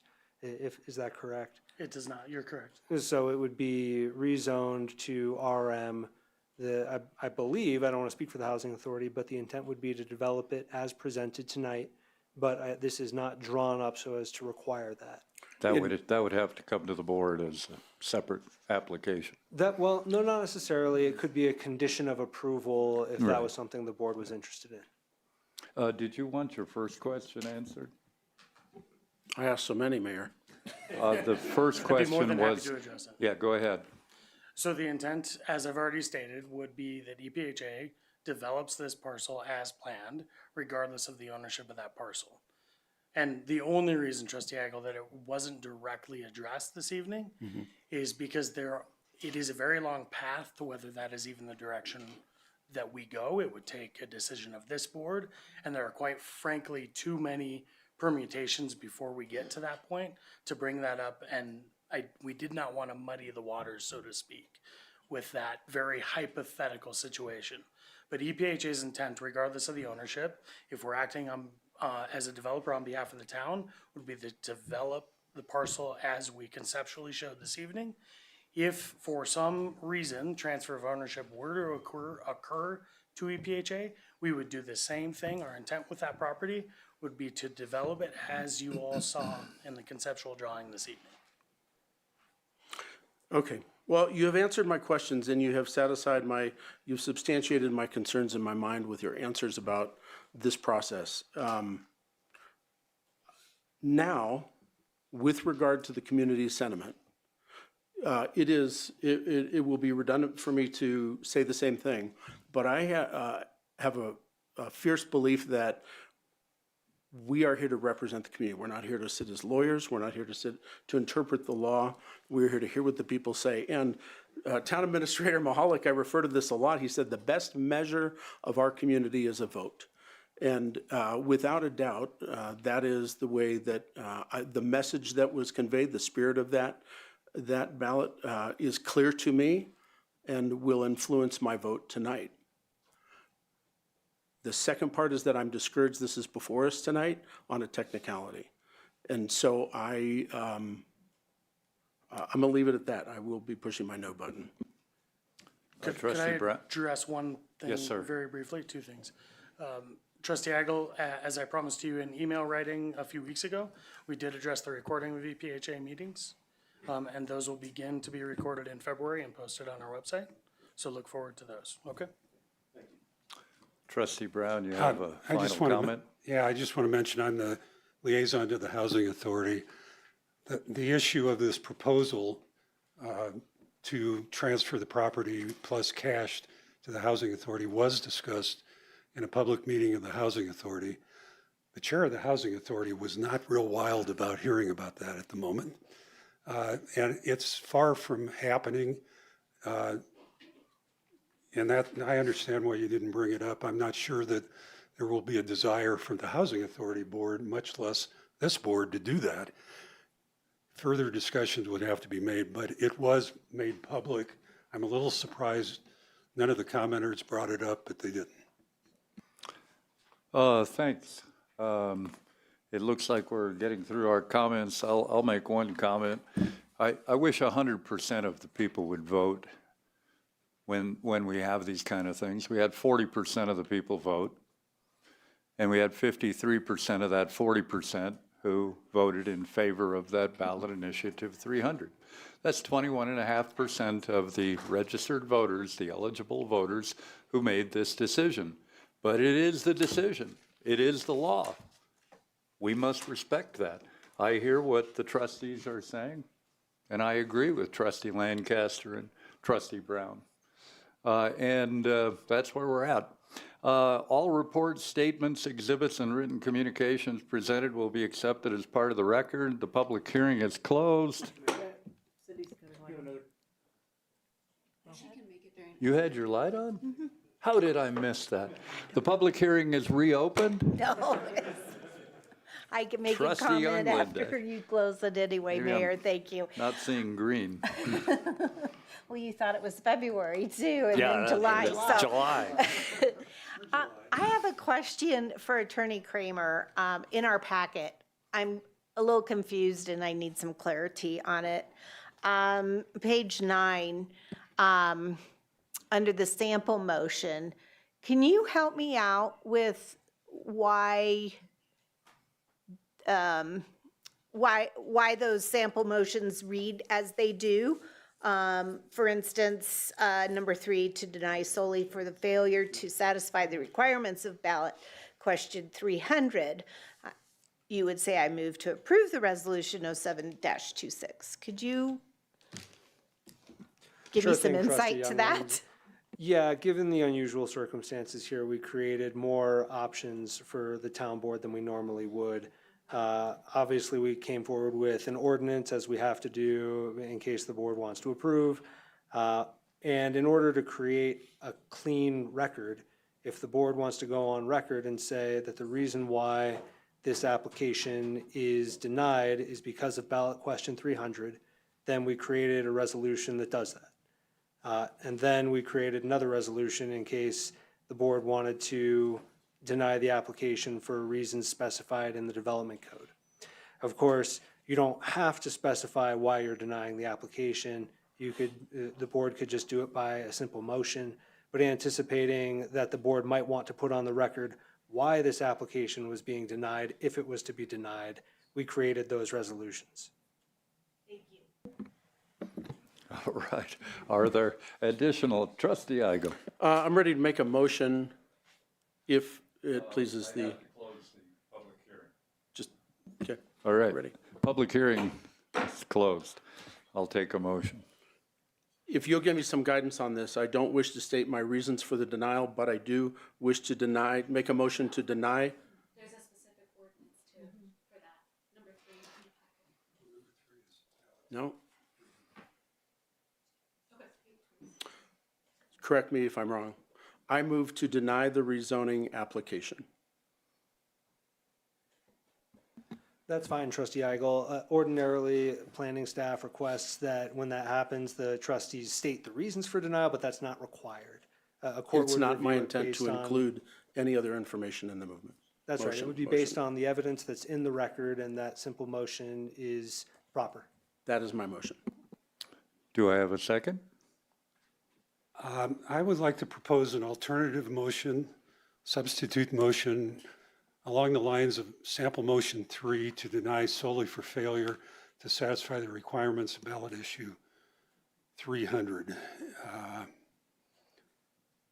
So I guess I move to approve resolution 726. I will second that motion. Can we have a Further- minute to review that motion? Right. Can we, can you state again?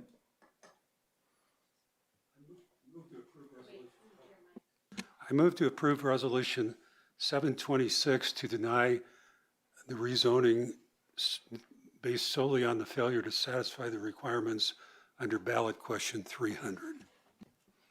I think that would be resolution 826. 726 is to satisfy the requirements of the development code. No, 726 is 300.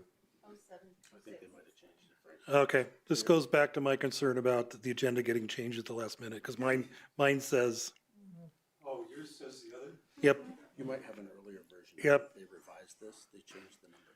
you changed the numbers? So this is the most current. I can answer that question. There was an incorrect version of the memo previously. That version was corrected. The resolution 0726 was always the failure to meet ballot question 300 resolution. Okay, well, I take that back then. I was just reading what was in my packet. Thank you. Any further comments? We can vote on the substitute motion.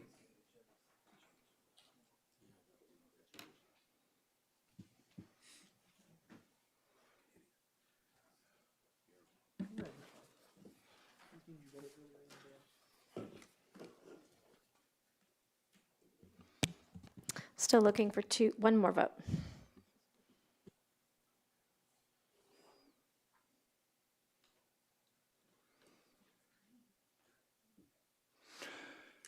It is approved Resolution 726, which denies the application for rezoning for failure to satisfy the requirements under ballot question 300. Is that correct, Town Attorney Kramer? Yes, Mayor. Thank you. I think we're done with that issue.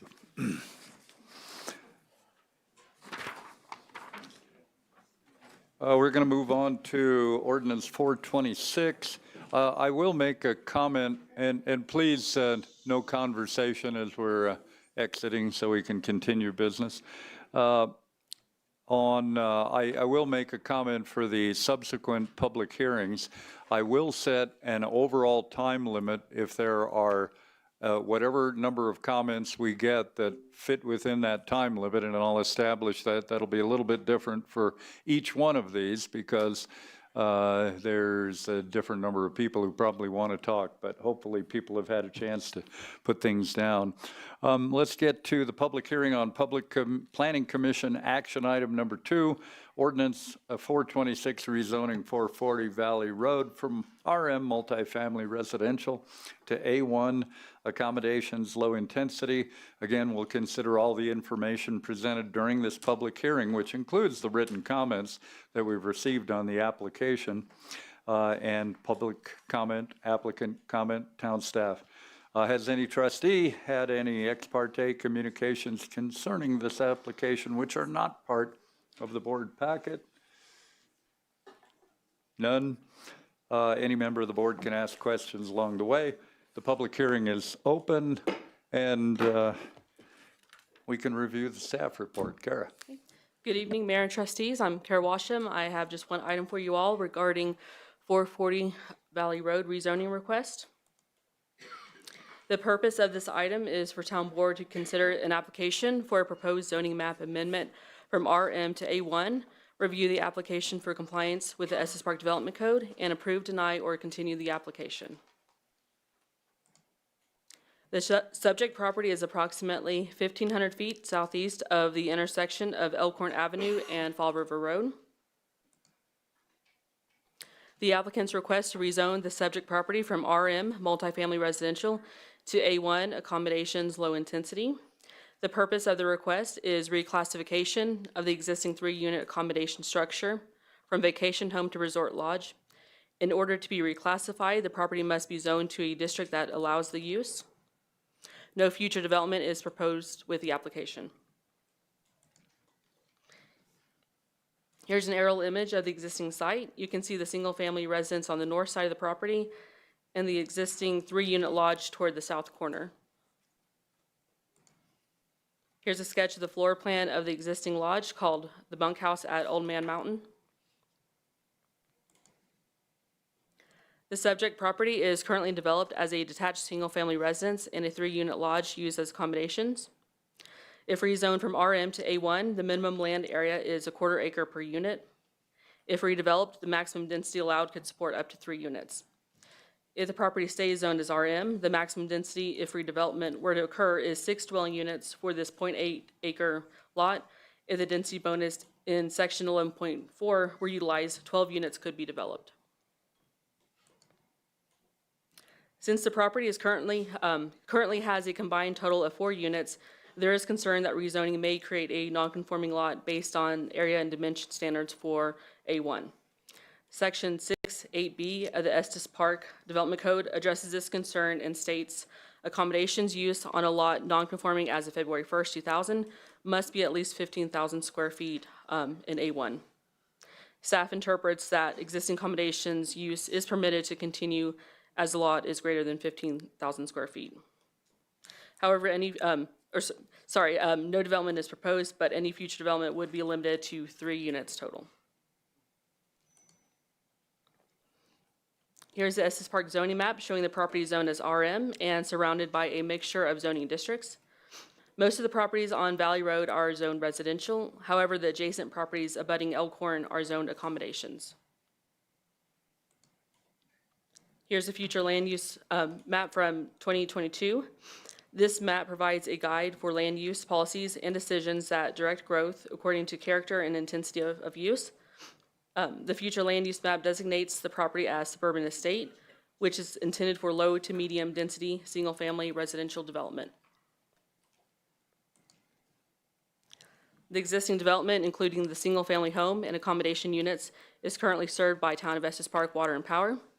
Estes Valley Fire Protection expressed no concerns or objection to the rezone application. Upper Thompson Sanitation District expressed no opposition to the rezoning application, but stated that a change of use from residential to commercial warrants reassessment and will result in a rate change. Existing access to the property is provided by Valley Road. No new access is proposed. Public Works has expressed concern with lack of town right-of-way in the vicinity and has communicated this with the applicants. Right-of-way dedication is optional and is not required for the rezoning process. Pursuant to Section 3.3D of the Estes Park Development Code, an application for a zoning map amendment shall be reviewed for compliance with relevant standards and criteria. Here are the 3 review criteria, which I will cover in the next slides.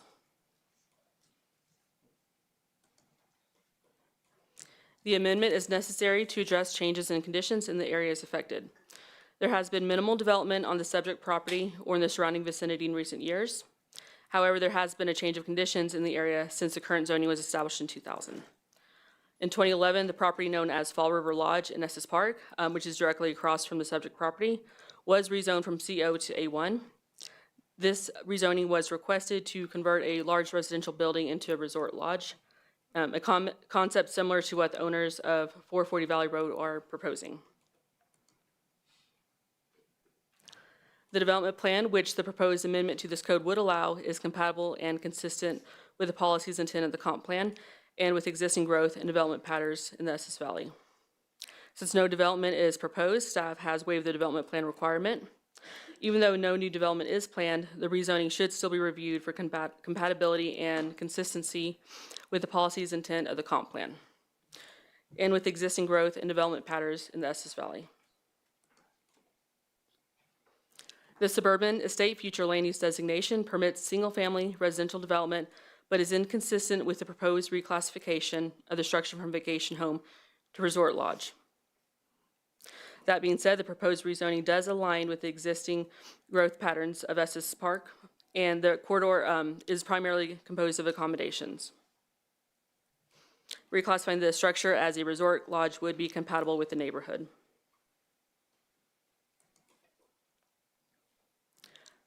The last review criteria considers whether the proposal can be served. The property is developed with existing residential and vacation home uses and is currently served by utilities. No comments in opposition to the rezoning were received from service or utility providers, and no comments indicated an inability to provide adequate services and facilities. Here are some advantages and disadvantages. Approval of the request would allow the property owners to reclassify their use from vacation home to resort lodge. Reclassification would allow the property owners to continue with their small lodge business and would ensure continued beneficial use of the property. Approval of the rezoning and subsequent reclassification would result in a loss to the Estes Park Workforce Housing Regulatory Linkage Fund, as these fees would no longer be applicable. I believe this is around $4,500 annually. A potential disadvantage of approving the rezoning is that uncertainty remains on how the applicants and staff should interpret the requirements of ballot question 300. The applicants had a pre-application meeting on October 30th. The formal submittal, which is step 3 in the standard development review table for rezones, was on November 25th. The applicants have not submitted written approval of the application by neighboring property owners in accordance with the above ballot language and as requested by staff. The general notice provisions outlined in section 3.15 of the Estes Park Development Code were followed. Public interest in this rezoning request is low. A neighborhood and community meeting regarding the rezoning and development rezoning was held on site on November 24, 2025. However, there were no attendees. 5 letters of public comment were received, some expressing support and some expressing opposition. Staff finds the application meets the standards for review in Estes Park Development Code, Section 3.3D. However, written approval from surrounding property owners has not been provided at this time. Therefore, given the uncertainty on applying the requirements of ballot question 300, staff has no formal recommendation. At the public hearing on January 20th, Planning Commission voted unanimously to forward to Town Board a recommendation of approval of the proposed zoning map amendment on the basis of the review criteria in Section 3.3D, and if Town Board determines it is appropriate to approve per the purposes of ballot question 300. And here are some sample motions to consider. That concludes my presentation. I believe the applicants are here as well and have a presentation for you all. Thank you. Are there, Kara, any conditions for approval not in the staff report? No, Mayor, staff has no conditions of approval for this. All right, thanks. Is the applicant making a presentation? Yep.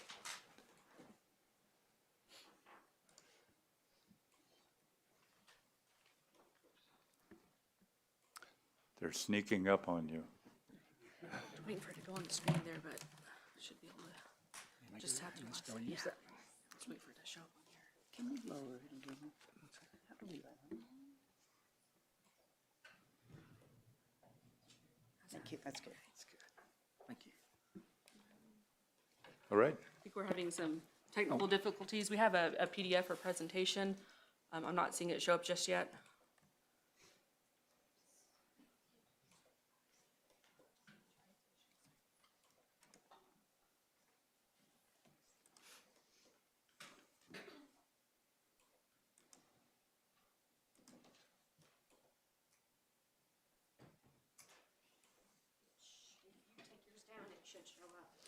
Yeah, I thought I did. Let me close out. Yeah, I don't know. Maybe we have too much stuff going on. Yep, there you go. I think it was a glitch. Okay, I'll just stop there. Okay, thank you.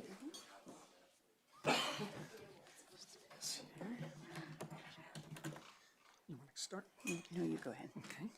Okay. We're Donald Borda and Denise Borda, 440 Valley Road. And we're the applicants and co-owners. My brother and sister also are here. They're also co-applicants and owners. And again, I want to kind of show the same graphic showing the site and make a couple points that I'd like you to pay attention to during the presentation. Again, you'll see that it is on the accommodation highway business Route 34. Valley Road is again on the kind of the north part of this aerial photo. The single-family residence is in the top north of that with the brown roof. The bunkhouse at Old Man Mountain is the gray roof structure that you see down at the bottom of the aerial photo. I would want to mention that structure has been there ever since the property was purchased in 1986. And I'd also like to point out that there's a small addition that kind of goes off to the northeast, and I just want to point that out, and it'll become apparent later in the presentation. Also, there is the Seventh-day Adventist Church to the east, and on the other side to the west, it's off of this photo, but the Christian Science Church is off to the northwest of the site.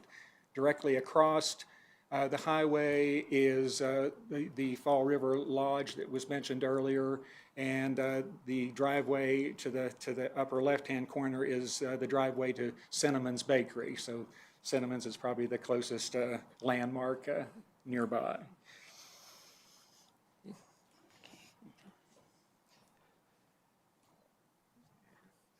440 Valley Road has two structures. The bunkhouse sits directly on top of Business Highway 34, one single-family dwelling, and my brother resides there, and he is the on-site manager for the bunkhouse.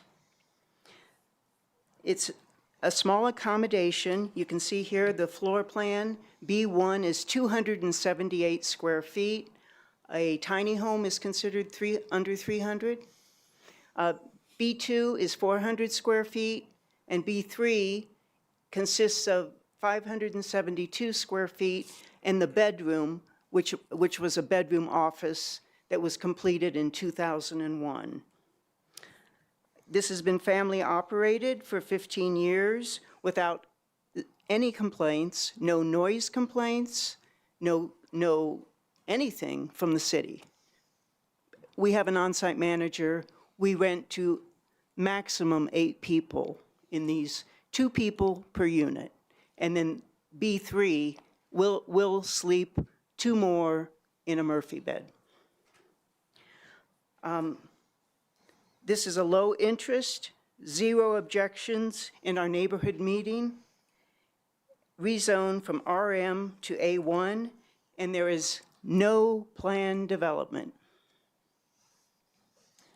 We're basically here for, the primary reason is really to correct some mistakes in the past, primarily involving the 2000 citywide rezone, which downzoned the property from commercial to residential estate, E1, though there were 2 structures on the property at that time, and actually this small bedroom was also a storage building that was on the property, back in as early as 1978 also. The corrective rezone in 2010, which we'll get to also, labels these studio guest units as new single-family dwellings, though there were never any changes from the 1987 permitted plans. And then subsequently, the CDD correctively rezoned the property, and they used the term corrective rezoning. We'll get into that in a moment. To RM, although accommodations are not allowed in RM zoning district.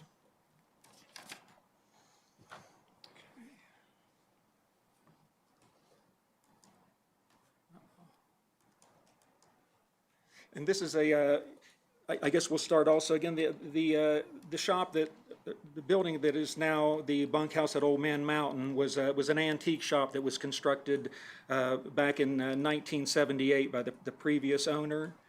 And in 1986, the property was purchased by my father-in-law. And it did have the single-family dwelling, the antique shop, which was converted into the bunkhouse, as well as again the shop building that was off to the side of the antique shop. And the residential house. Yes. This is a building permit from 1987. Kind of hard and faint to see here, but it does note that the property was commercial outlying. It also shows here that that it was a studio, and it was called a studio and 2 cottages. Again, these we would kind of consider these to be all 3 studio units, although Unit 3 did have the addition of that storage unit connected to it later, so it became a little larger than just a studio, so it would be a studio plus 1. Okay. This is an actual drawing from that 1987 permit. Again, my father-in-law was an architect, so we have many rolls and files galore, but this one was from a full-size drawing, so it's a little hard to recognize, but this is Unit 1. This is actually a porch area outside of Unit 1. Unit 2, and then this is Unit 3. Again, these were permitted in 87, all with individual bathroom and kitchen units. And again, this is that small, or the storage building off to the side that was connected in 2001 to allow access from Unit 3 into that area as an additional bedroom. This design was based on the 1985 Universal Building Code.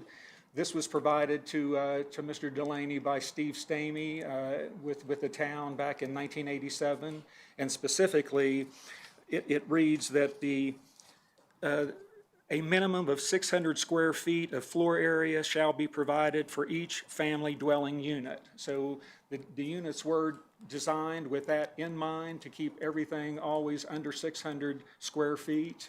And again, we're looking at roughly less than 300, around 400, and 574 square feet for the 3 units.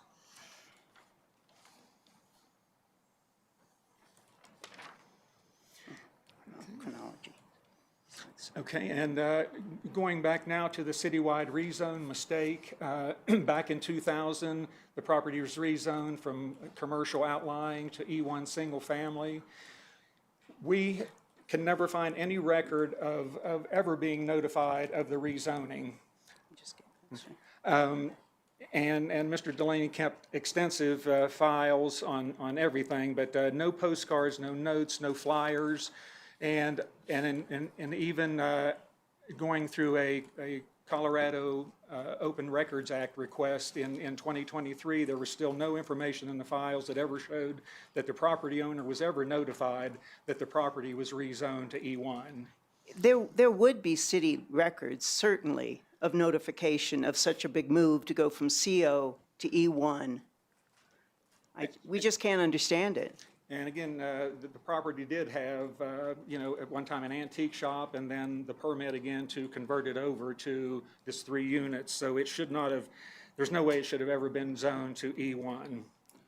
I noticed that you've got an additional 20 slides showing there. Yes. We're going to go move fast. And yet I feel like you've kind of stated the primary case that you're attempting to state. So, yeah, carry on. We will carry on. We would be happy to shorten things too. We just don't want to dilute our argument. But if you all have read all of our documentation. Don't dilute your argument. We'll try to run through this a little more Okay. quickly and get to the other item, I think, which the 800-pound gorilla is about at 300. So we will get to that. And then just real quickly, in 2008 is when some of the problems begin, where the county inspector visits the property, takes photos, and creates a false 5-unit apartment building. This only snowballs. This then leads to a complaint action by the Town of Estes Park Police. They say that the county inspector came out while my 86-year-old father was living there and starts taking pictures of all the doors. And he then assumes that we have 5 apartments and it's a complex. My father had the doors numbered because he matched them to his keys. So then we get the complaint action form in 2008. And it does talk about possible work without permits, although it references the permit in 1987. I guess no one took the initiative to look at it, and then concluded, though, that the permit was required because of the false 5-unit development that was moved forward by code enforcement. My father then, who is the architect and also chief of planning and engineering at Purdue University for 26 years, passes away 6 months after this. And then this starts, again, a lot of things that are going on in the property with kind of tantamount to a police raid, reporting the violations and the false 5-plex. So that nothing actually occurred after that.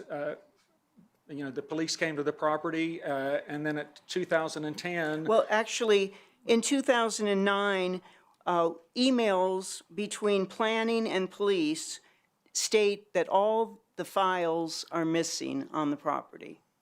So the town has no records of any of these past permits. The 2001 permit was to actually connect the main body of the bunkhouse to that extra bedroom unit. So they should have known at that time that it was zoned E1. But it was not until 2010 when we had our plumber go down to complete the bathroom and small kitchen in Unit 3 that he was denied the plumbing permit. Again, it was the 5-plex code violation came up, and we were required at that time to purchase a second water tap for that small building for $7,500. And then they did finally approve those plans, and planning at that time asked us to go ahead, required us to submit the application but they would take care of the rezoning, corrective rezone themselves, so we paid no fee for that rezoning since the town was going to correct it, do the corrective rezone themselves. And then also, the owners did have to provide all the plans and all copies of lost permits to the planning department because they had no records. We also want to show the five-plex drawing. This was created by the county, where they were able to put 5 units in a 1,250 square foot livable space. This remained on our county records for over a decade. We'd call them, email them, they wouldn't take it off, until we finally went down with plans. But that would make each unit 250 square feet. This is a false drawing. So the zoning error, as alleged or stated here, the false fiveplex, the lost records, again, I think you've, okay. it will probably be, if you're going to keep reaffirming those points, I think those 3 points have been amply made for discussion, and we can probe on that with do you want to go to the questions plumbing from permit? the trustees when we get there. Okay, we'll hurry on. Okay, the plumbing permit was officially issued in October of 2010, and then the corrective rezone was approved in November of 2010. And then just real quickly, the plumbing permit. From here, you can see the job description shows the change of use from studio to attached dwelling unit. I'm not sure why this would be on the plumbing permit. And it still shows down, this thing will go away, down in this corner, it still shows it to be E1. Again, so a permit like this should not even be issued in that zoning for that type of a building. You'll see at the top, it shows unit number 4. We only have 3 units. So still living with the mistakes of the past. And then the next slide, also we got this in the 23 Cora action, when we start getting all the lost files, 19 files become available. And written there by planning, it says, would there be additional fees since this is a 5-unit? So there's still, even while we're getting permits and rezoning, they're still talking about there being 5 units.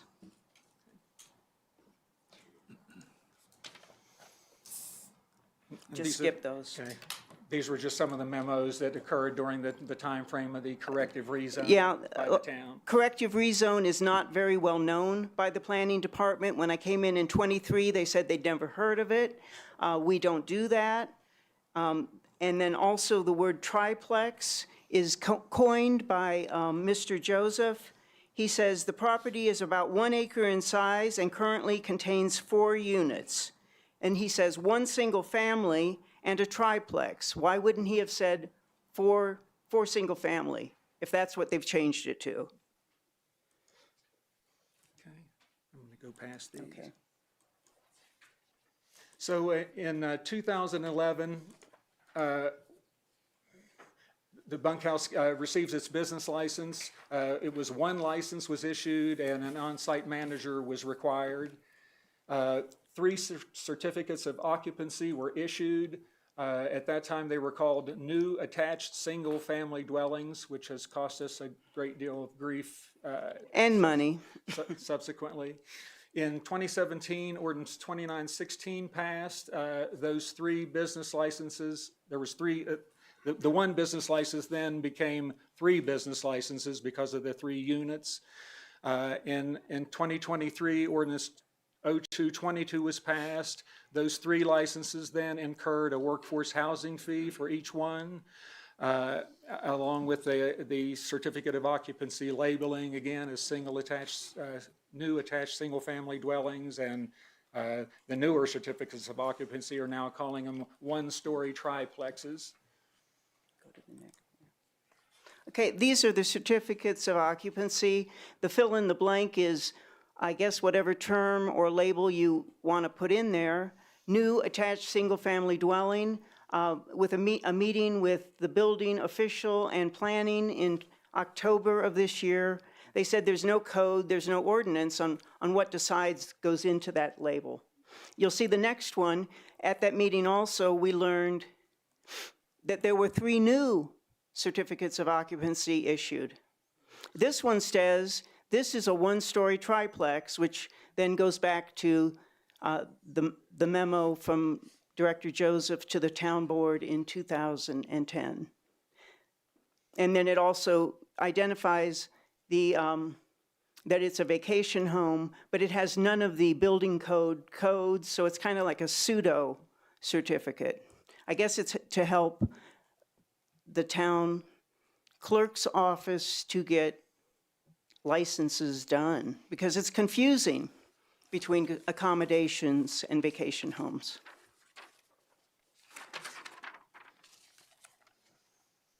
And and a comparison was made earlier with the home that is across Elkhorn. This is the Fall River Lodge, kind of compared to our situation. Back before the citywide rezone in 2000, this property was also commercial outlying, as was our property. However, this is not a small property. The structure itself is over 10,300 square feet, 8 bedrooms, 9 bathrooms, 3 kitchens, a pool, exercise room. This in 2011, this property was rezoned to A1, which we are attempting to do. The 2026 business license fee for this residence would be $100 because it is an accommodation with between 5 and 20 units. So they would pay $100 a year. We are paying for 3 workforce housing permits, 3 business licenses. So in 3 days, we will be required to pay $5,150. So we're paying 51 times what this property across the street from us pays. And we're not complaining about them. We're just saying as far as equality goes. So again, 51 times that, and they have a property that's, again, probably 8 times larger than our square footage. In 20 years, if we pay the license in 3 days and the workforce housing, we'll have paid over $20,000 towards workforce housing. And the lodge would have paid $400. $400. Over that same time frame. So 20,000 versus 400. Okay, in 23 then, we sent numerous letters to Director Garner and to the town clerk to resolve this triple license and workforce housing fee. Then we met twice. Director Garner suggested we didn't want to rezone because we've been through this. It's not pleasant. So we tried to do this without rezoning, and she said we could maybe do a use classification request and become a guest house. But then at the end of the day, she said, well, that really wouldn't work because you're still in accommodation in residential multifamily. It's not allowed. And it's not allowed, yeah. And we've talked about, again, the lost records over the years, which has been really something very hard to overcome. With like 19 records being missing for 13 years has put the burden on us to always prove ourselves. And then also, bringing the records back in 23, now we still have an open police report, I believe, and we have a code violation because we talked to the water department on Friday and he referenced that code violation. So it's still, of the 5-plex. So it still lives with us today. But they did find all of the permits from 87, in the second Cora, they found all of the permits from 87, 01, 2010, the false 5-plex floor plan, the police reports, and all the records for 2008 through 10. And so we are where we are today with our rezone request, which we did submit the application on October the 20th, 2025, to correct the mistakes and also to clean up the classification of use. Not 11, well, that's when we started the process, on October the 20th, not November the 25th.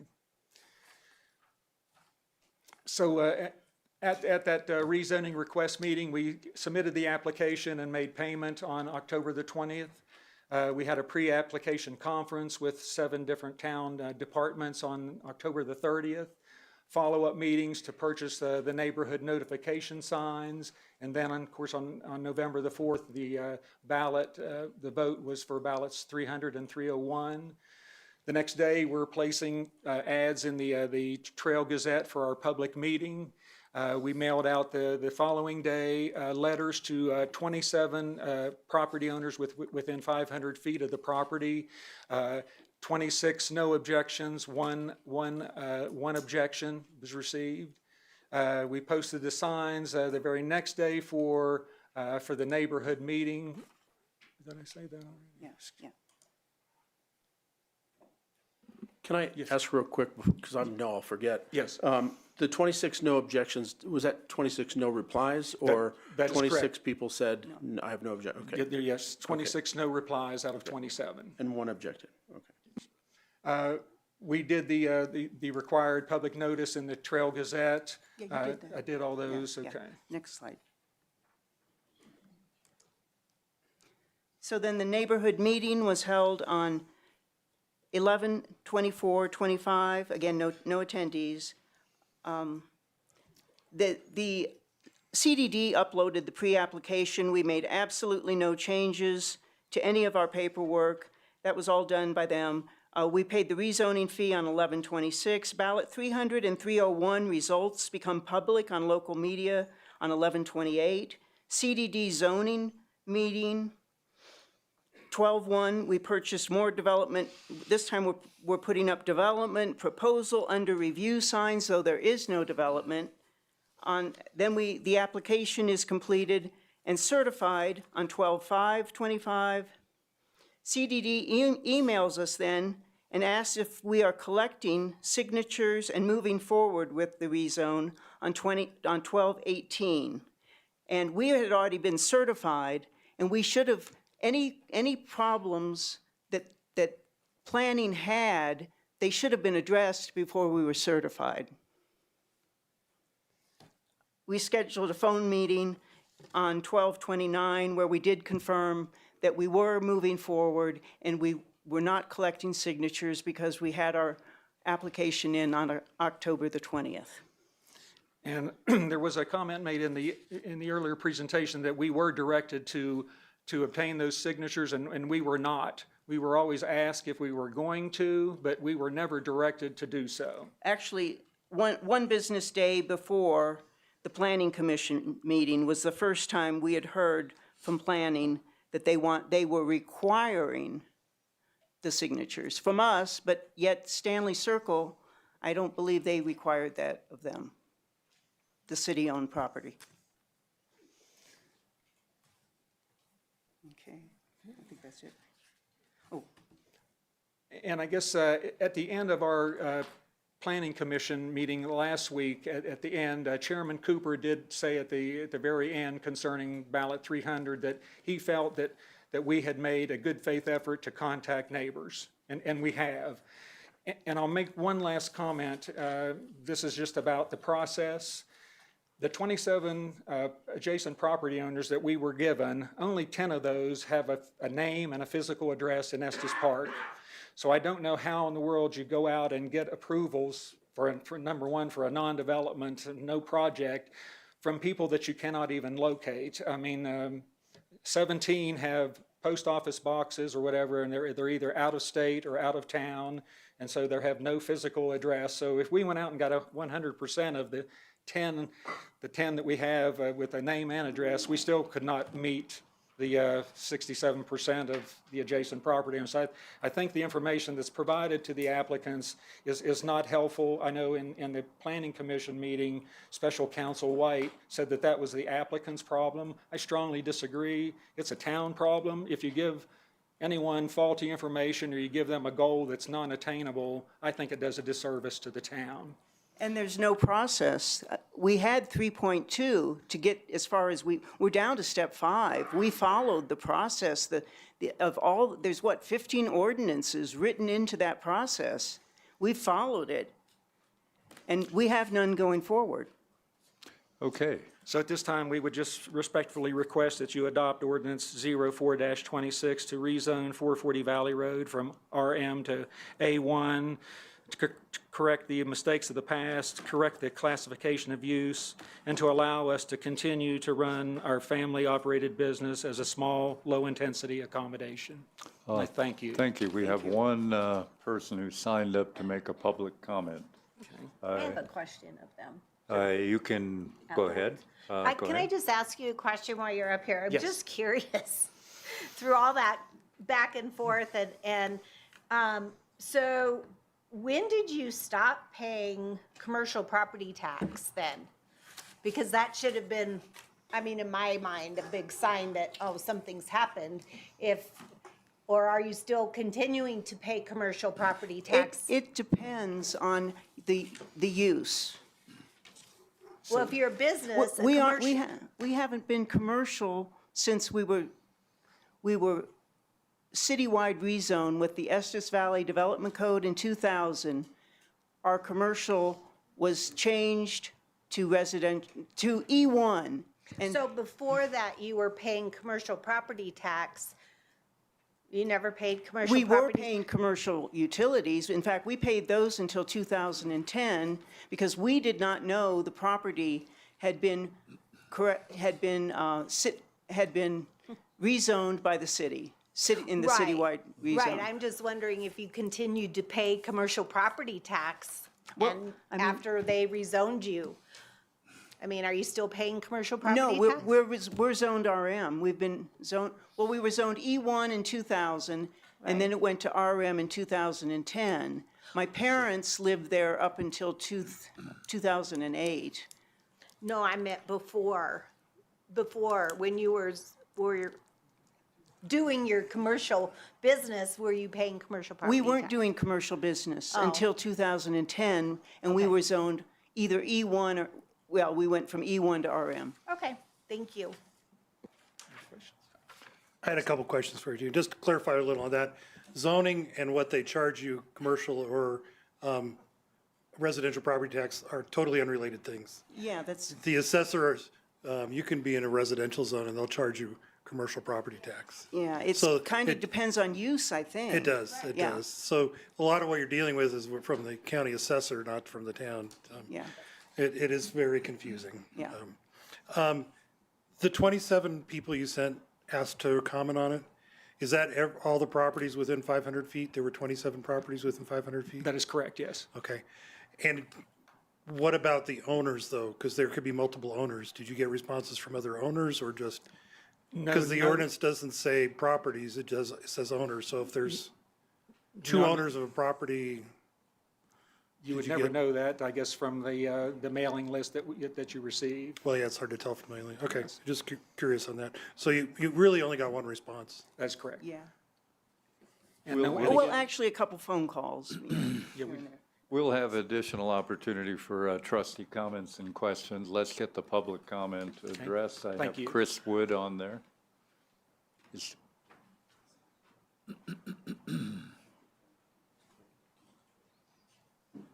Mr. Wood. Good to see you, Your Honor, and trustees. Chris Wood, 470 Valley Road, so a neighbor to this proposed ordinance change or zoning change. I have many concerns. I know I only have 3 minutes, but I know we are all dealing with a lot of business-related issues. This, I think, is a business question. Do I pay the linkage fee?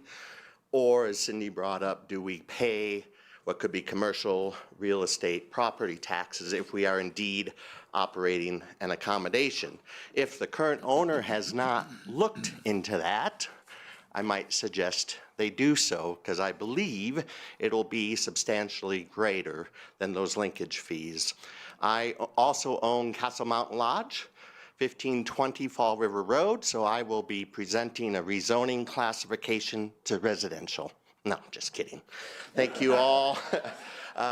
This is a big issue in our town. The short-term rentals are an issue. I talked to Travis very early on about my concern and what it's doing to our community, and which I think you are all seeing, the cost of living, the lack of workforce housing.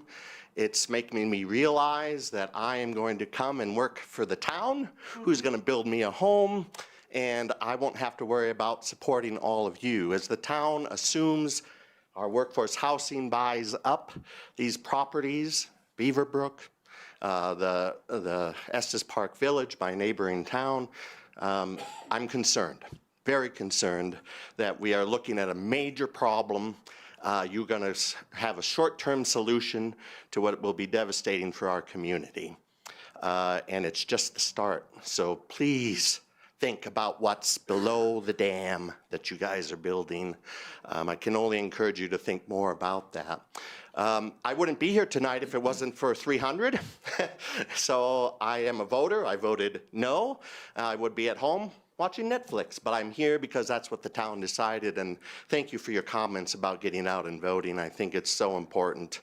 And according to Kara, there were 3 opposed and 2 for. So I believe we have the answer. Thank you.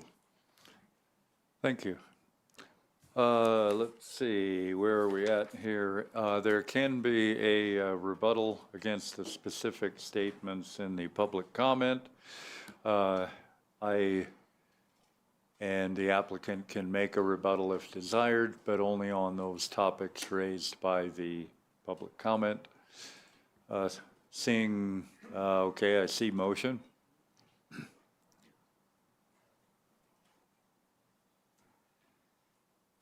Sorry to go tit for tat, but I have to disagree with Mr. Wood's comments. His letter appeared to not even realize that we existed, and we're just on the other side of the Seventh-day Adventist Church from him. We've been in business for 15 years, and he doesn't know it because we don't have the kind of reputation that maybe some vacation rentals do with large parties and wild people. Again, we only can accommodate 6 people normally on a really good day. So I would just disagree that we are the bad apple that's making the town an impossible place to live in. And I would just strongly disagree that we're hurting his business. I mean, he has some accommodations there that also has over 30 units per building. So we're hardly a comparison. Thank you. Thank you. Town Clerk, is there any other communication that's been received to the in regard to the application which are not in the packet? Nothing additional, Mayor. All right, thank you. Trustees, before I close the hearing, although you will have opportunity to discuss this further, are there any further questions concerning the application? Okay, all reports, statements, exhibits, written communications presented will be accepted as part of the record. Public hearing is closed. We can take a motion. Yeah. Well, we'll have comment after we have a motion on the table, if you have additional comments to make. Well, If you want to make a comment before making a motion, go ahead. I would like to make a comment before making a motion. So it's appalling to me what the boards have had to go through on the zoning classifications. You know, fortunately, we have different town people administering things now. I feel like it's less likely that would happen in the future, but certainly it could happen anyway. And man, you've been through the ringer on this. You've really been through the ringer. Miszoned several times. At public comment at the beginning of the meeting, Dan Skase said, you know, they're zoning for a reason. Well, yeah, maybe.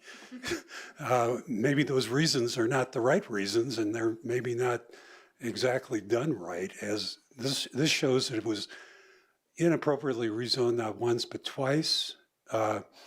And it does seem to me that this fits very well within the category of a resort lodge, a small resort lodge. I do understand that we will lose $4,500 a year of workforce housing regulatory linkage fees, but as Mr. Woods said, you might end up paying more in commercial property taxes as a result than that $4,500. The other thing to mention about that is if this does get rezoned and those licenses go away, that means that there are 3 new licenses available in residential zones that aren't currently available. And so there may be people that object to vacation rentals that may be upset about that part of this too. But having said all that, and I hate to do this because I think you've been treated very poorly by the town for an extended period of time, I have to say that ballot issue 300 controls here. I don't think it matters when you filed your application. And as for the same reasons that we made this decision with respect to the prior rezoning, I think we have to do that again this time. I have to agree with Trustee Brown. Where'd they go? Oh, I apologize for the mess. I think this is a mess. And if it was my property, I'd be overly frustrated. I'm overly frustrated just listening to your story about your property. But this town board, as far as I'm concerned, our hands are strapped. We have a statutory rule that we are supposed to make zoning changes. That's statutory of the state. That is our role. That's taken out of our hands. And with 300, it says you need acceptance from your neighbors, not answering, which is one of the problems with 300. It doesn't say that you've made every effort to get the 27 people. It doesn't have anything about that. It says you need acceptance. So in that case, I'm going to have to deny you because of ballot 300. And I feel so bad because if I were you, I'd be so frustrated. I'd just be biting nails. And I totally I get it. I 100% get it. But I feel like we're strapped. We cannot do it with the ordinance that was passed by this town. Trustee Young. Yeah, sounds horribly frustrating. But I do have a concern. On page 3, it says, however, there is concern that rezoning the lot would result in a non-conforming lot, 6.8.2 B, of the EPDC states. You know, it gives me pause to not only the 300, but to vote in favor of something that's going to be causing a non-conforming lot. We already have plenty of those. So I don't know if you want to speak more about that, with some clarity, but I don't like to see that making a decision, making a non-conforming is not what I would want to do, so. Thank you, Trustee Youngland. It is pretty confusing to interpret Chapter 6 of the code for nonconforming uses. This is or community development staff's interpretation of it. Attorney Kramer may have a different or more clear interpretation of how that would apply.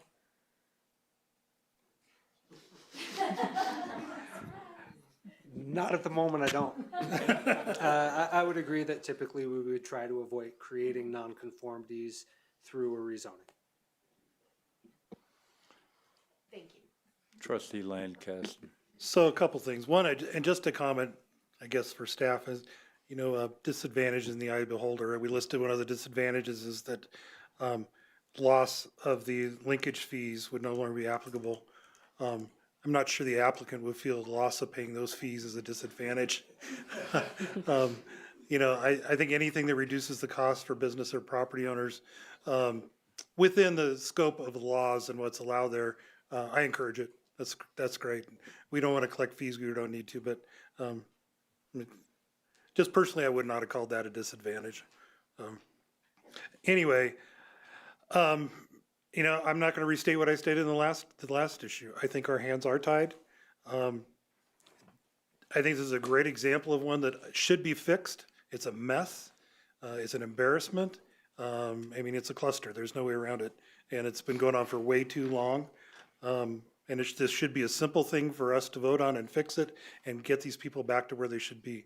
Unfortunately, we don't have the authority to do that. I don't believe because of 300. And it doesn't just say approval, it says written approval. So even if all those people gave you a phone call, we don't have written approval from them. It also doesn't state, it says record owners of the property, not just each property. And that's why I asked that question. There may be 27 properties. There may be 75 owners. Every one of those has to respond as the way this is written, not just on the individual properties. There's just so much that's open to our interpretation until the courts step in. I think our hands are tied, and I'm going to have to vote against this just because, I mean, I would be voting for this without hesitation if it wasn't for this. And if you can go back and get 2/3 of those 27 people to give you something in writing, I would hope we would rush this right through and get this fixed. But right now, the way this is written, again, this is what the people have told us to do. I think we have no choice but to deny it. We can continue to comment on this, or we can move to a motion. But Trustee Hazelton, you're next. I'd be happy to make a motion, but then I have to give up the mic for a second, and I also want to make my comment. So I'm going to make my comment, and then I'm happy to make a motion.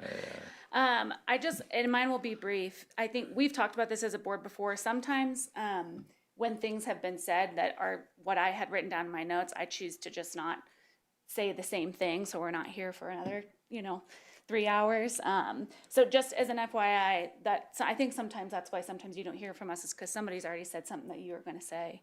I just want to make that clear.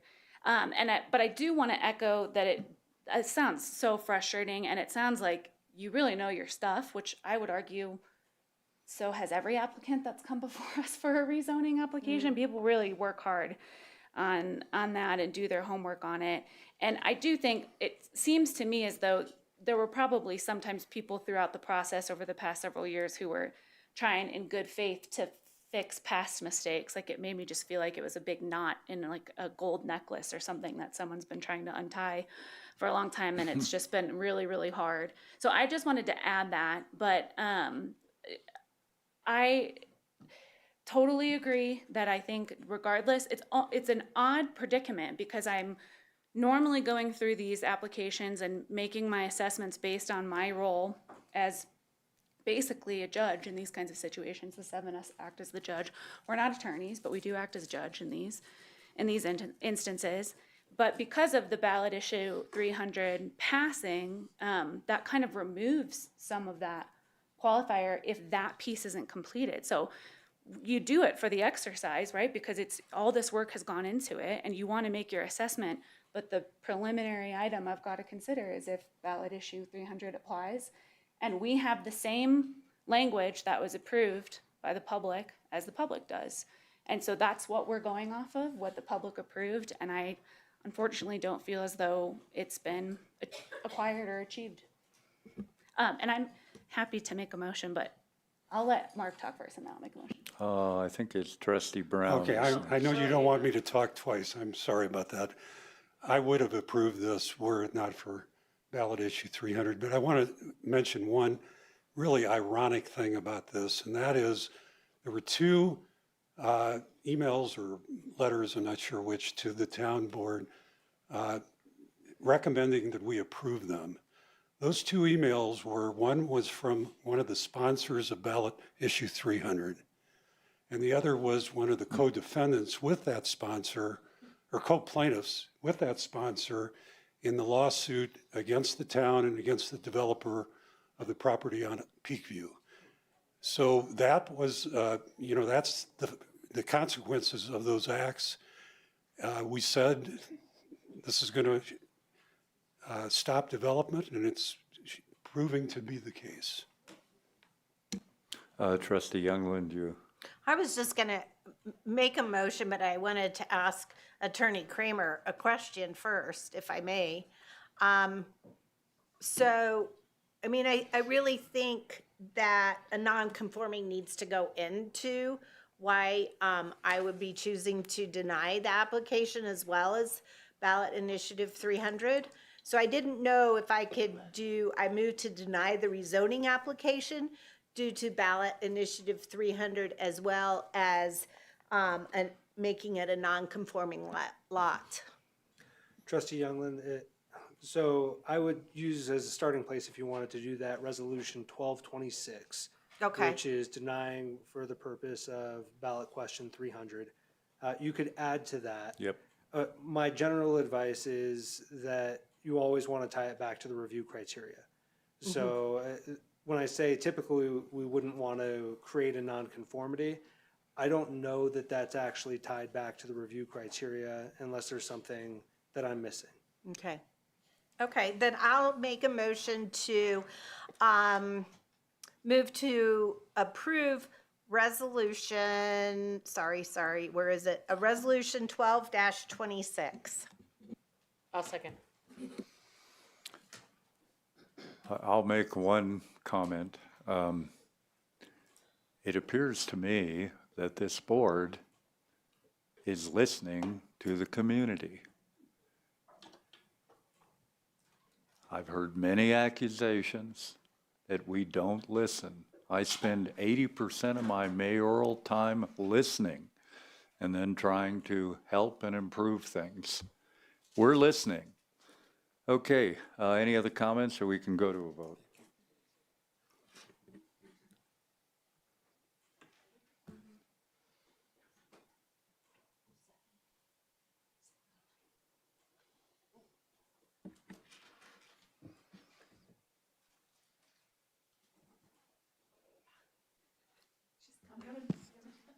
Oh. Hydration is important. I don't have it on my screen, so.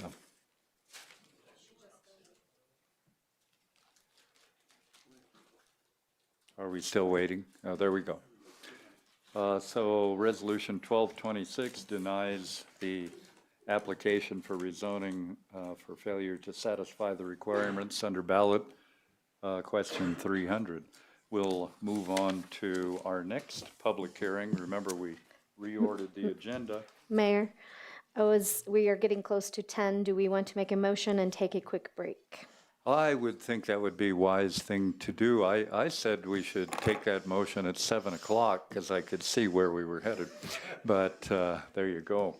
I will take a motion to extend past 10. So moved. I will take a second. Second.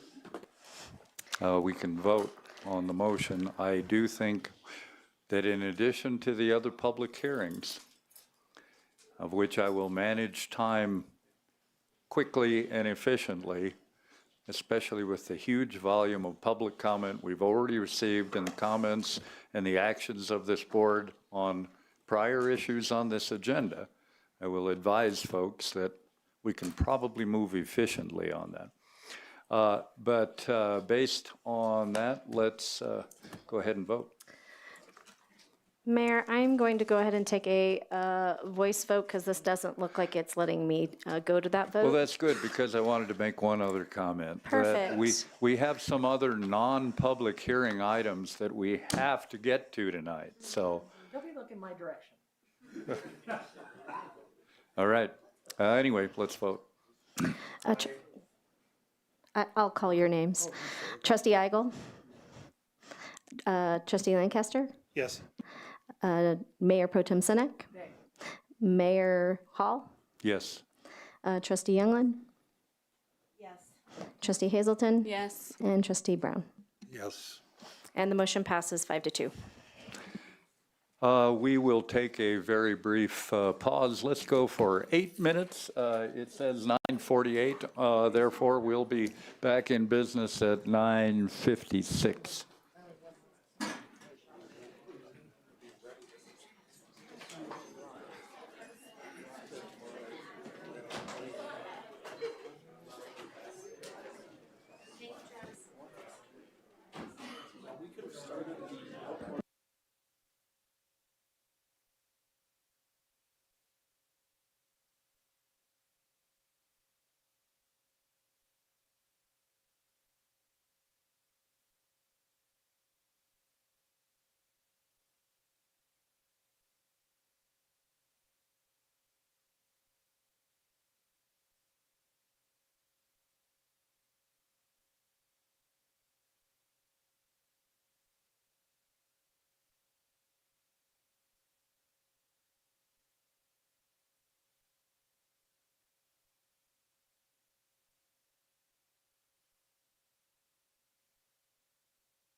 start at 9:56? I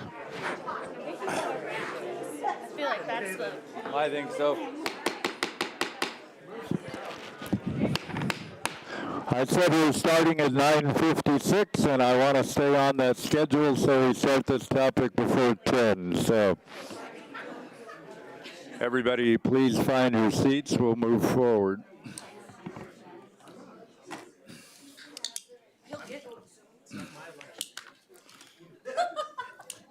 That's why I'm being. I don't know what it's about, but I thought it was funny. That's why.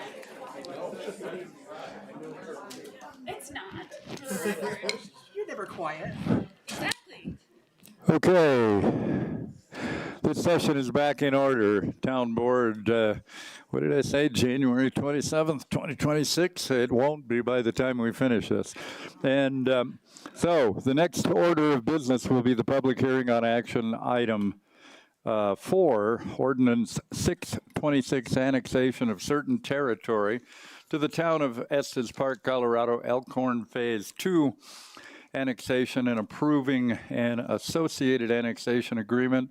At this hearing, the Board of Trustees will consider all the information during the public hearing from the staff, from applicant, public comment, and written comments received on the application, of which we have received myriad comments, including a petition.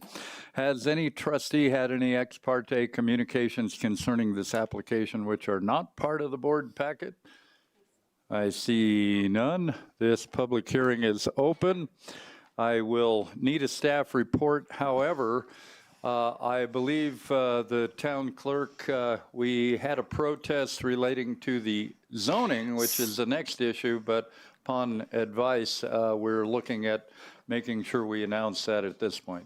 Correct. We just want to make sure that everyone understands that the next item following the annexation, if approved, would be establishing the zoning for this property. We did receive a protest related to that establishment of the zoning on January 23rd, again under State Statute 3123-305, which did require certification of the number of property owners, 20% of the landowners within 100 feet of the property.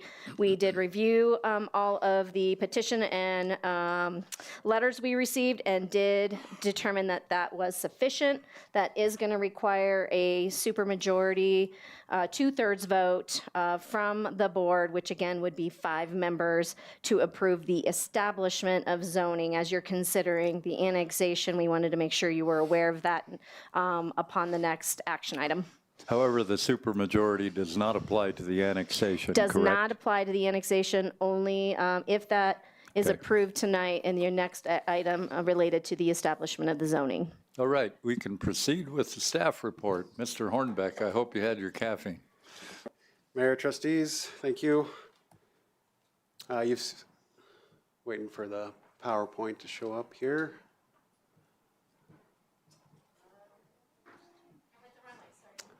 All right, thank you. You've seen a iteration of this slide of the 3 previous times this annexation has been before you.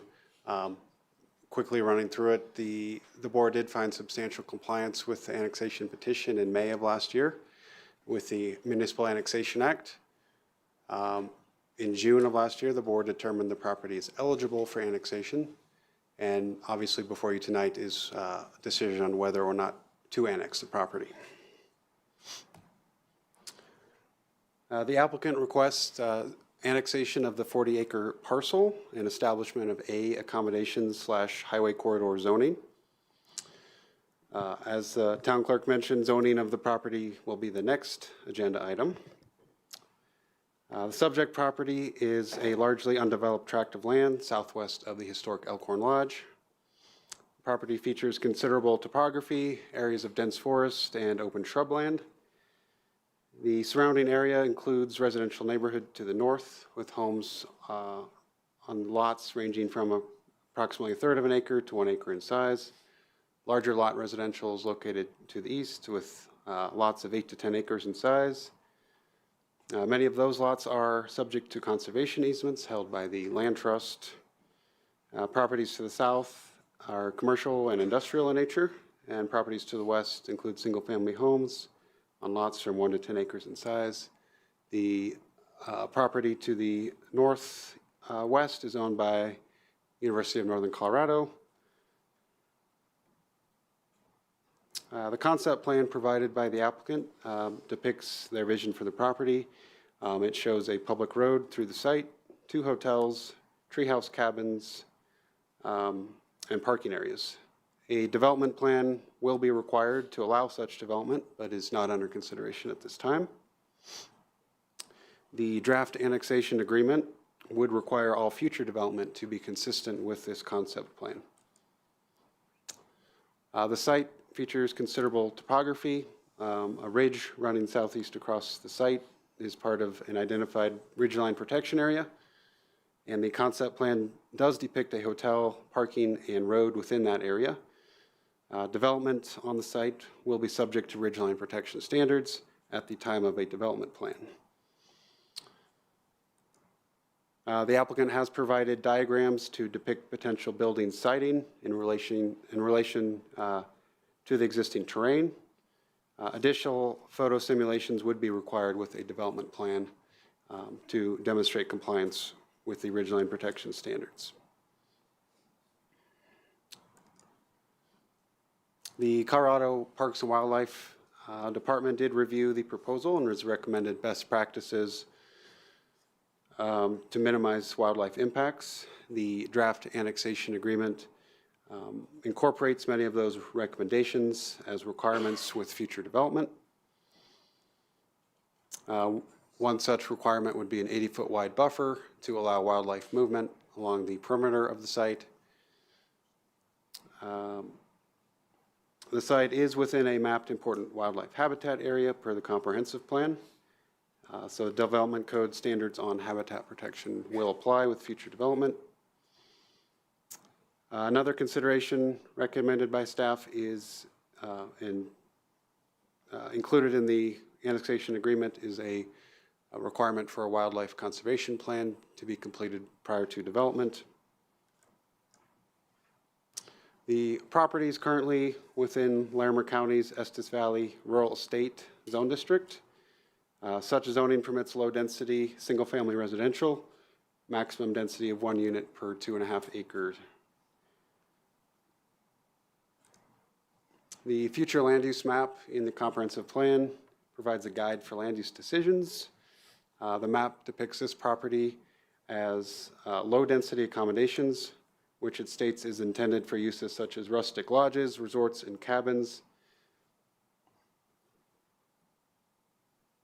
The zoning which would most closely resemble that or correspond with that future land use designation is the A1 zone district, accommodation low intensity. The applicant has requested the A accommodation/highway corridor zoning. Some differences in summary of allowed uses, purpose, and densities provided in the table there. Staff has calculated a potential range of development density under current county zoning, the A1 zoning, and A zoning. The town provides domestic water to the site. There's a 12-inch water main on site currently. The water division has indicated adequate volume and pressure exists to serve the site. There were public comments received expressing concern about water pressure in the area. The water division indicated the proposed development should not impact water pressure to adjacent neighborhoods that are served by separate water mains. Electric service is also provided by the town. Power and Communications indicated no concerns with serving the property. Sanitary sewer does not currently extend to the site, but is available to the north or south with 8-inch sewer mains. The applicant would be obligated to extend that infrastructure as needed. The fire district has also reviewed the proposal and have indicated a minimum of 2 access points are required, as will be fire sprinklers in all buildings and a wildfire mitigation plan. As with all new development, the fire district would charge impact fees and building permit fees, which help offset their costs with growth. They have indicated they are supportive of having a connection between Elkhorn and Moraine Avenue. Police has also reviewed the proposal and expressed similar comments about supporting that connection. The traffic study completed by the applicant and reviewed both by CDOT and Public Works indicates that improvements are warranted to the Moraine and Elm intersection. Further study is needed to determine the exact nature of those requirements, would likely be a signal or roundabout. All other studied intersections were found to have were found to have minor increases and delays with no improvements warranted. A new road is depicted through the site as a public connection between Moraine and Elkhorn. Staff view this as a critical connection for safety of both this development and wider community benefit for emergency response and evacuation. A paved multi-use trail would also be required in general alignment with this road. And lastly, the master trails plan envisions formalizing existing soft surface trails through the area. The National Park Service has indicated opposition to a formal connection to the park through this area. As such, exact alignment is to be determined with any future development plan, an attempt to balance the Park Service desires with the Trails Master Plan. Aside from meeting statutory requirements for annexation, there are no direct standards or guidance in the development code or comp plan for annexation. Therefore, the board review and evaluation of annexation is discretionary, meaning the board may approve or deny the annexation as they see fit. The town's recently adopted annexation policy can provide high-level guidance in looking at the proposal. Quickly run through that policy and how it applies here. Regarding natural environment, I'm sorry, I think we skipped one.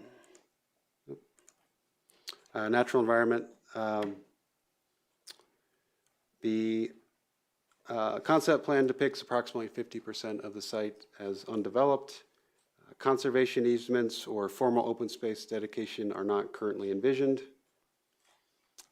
As mentioned, the annexation agreement includes wildlife corridor. Another consideration included in the agreement is for CPW comments to be adhered to with future development. Onto built environment, the requested A zoning does appear in conflict with the future land use map. As such, staff has worked with the applicant to include certain conditions in the annexation agreement to attempt to address consistency with the comprehensive plan. I've covered utility extensions and service, and that the development would help facilitate road and trail improvements. On economy, the development would help accommodate visitors and generate new jobs, although additional lodging does not necessarily contribute to a diverse economy or, intends to provide lower wage jobs. On housing, the proposal in the annexation agreement requires a commitment to a minimum of 10 employee or employee housing units or dormitory units. Future development would generate 60 tax funds, which go towards workforce housing, as you know. And transportation infrastructure I've also already hit on.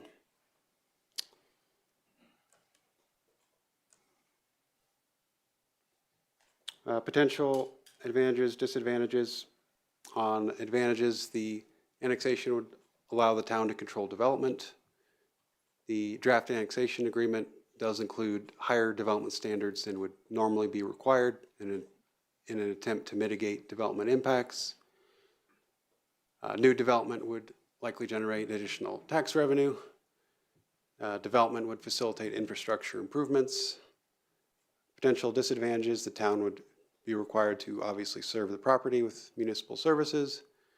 There are potential negative impacts to quality of life, such as increased traffic, light pollution, and impacts to view sheds, a likelihood of lower paying jobs and additional stress on the housing market, and a loss of wildlife habitat. Should the board approve the annexation, staff recommends approval of the associated annexation agreement. Since annexation is discretionary and there's no review criteria in the development code, staff does not have a recommendation on the annexation itself. Likewise, Planning Commission considered only the zoning portion of this request. They voted 3-1 to forward a recommendation not to approve the requested A zoning. As to the conditions recommended in the annexation agreement, we'll quickly run through those. Number 1, conformance with the concept plan. Number 2, placing a maximum of 290 accommodation units to be developed on the site, a maximum of 25 employee units, minimum of 10 employee housing units, the proposed road to be built as a public street, designed as a minor collector, inclusion of bicycle and pedestrian facilities, improvements to Elm Road from the end of the paved roadway to the property boundary, installation of warranted improvements at the Moraine and Elm intersection, trail improvements in accordance with the Trails Master Plan, best management practices recommended by CPW, completion of a wildlife conservation plan, the 80-foot buffer, and lastly, building architecture and design to be consistent with Elkhorn Lodge and Elkhorn Suites. Finance, resource impact, proposed development would generate additional tax. Is anticipated with this proposal that costs to extend or improve infrastructure would be borne by the developer and not the town. Ongoing maintenance would become responsibility of the town. Level of public interest is high. I believe the number of public comments and content of those speak for themselves. So I'm not going to attempt to summarize them any more than provided in those comments and in the staff report. Sample motions provided for your reference, and the applicant is present and I believe has a presentation as well. Thank you. We'll hear from, I will ask, are there any other conditions for approval that are not in the staff report? I'm sorry. Any other conditions for approval that are not in the staff report? No, sir. Thank you. Applicant, you have the opportunity to state your case.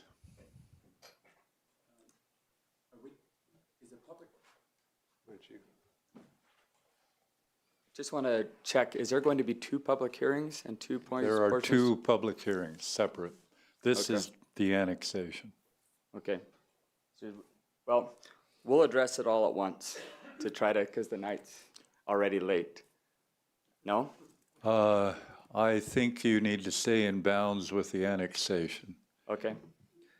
So depending on what the board does, the next item on establishment of zoning may be moot, and we may need to figure out what to do. If we don't get the zoning, the annexation will not move forward.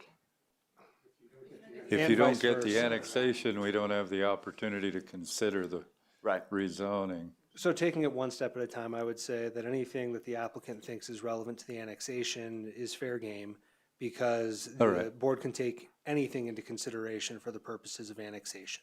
Okay. Whereas we're more constrained on the zoning. In that case, the field is open to you.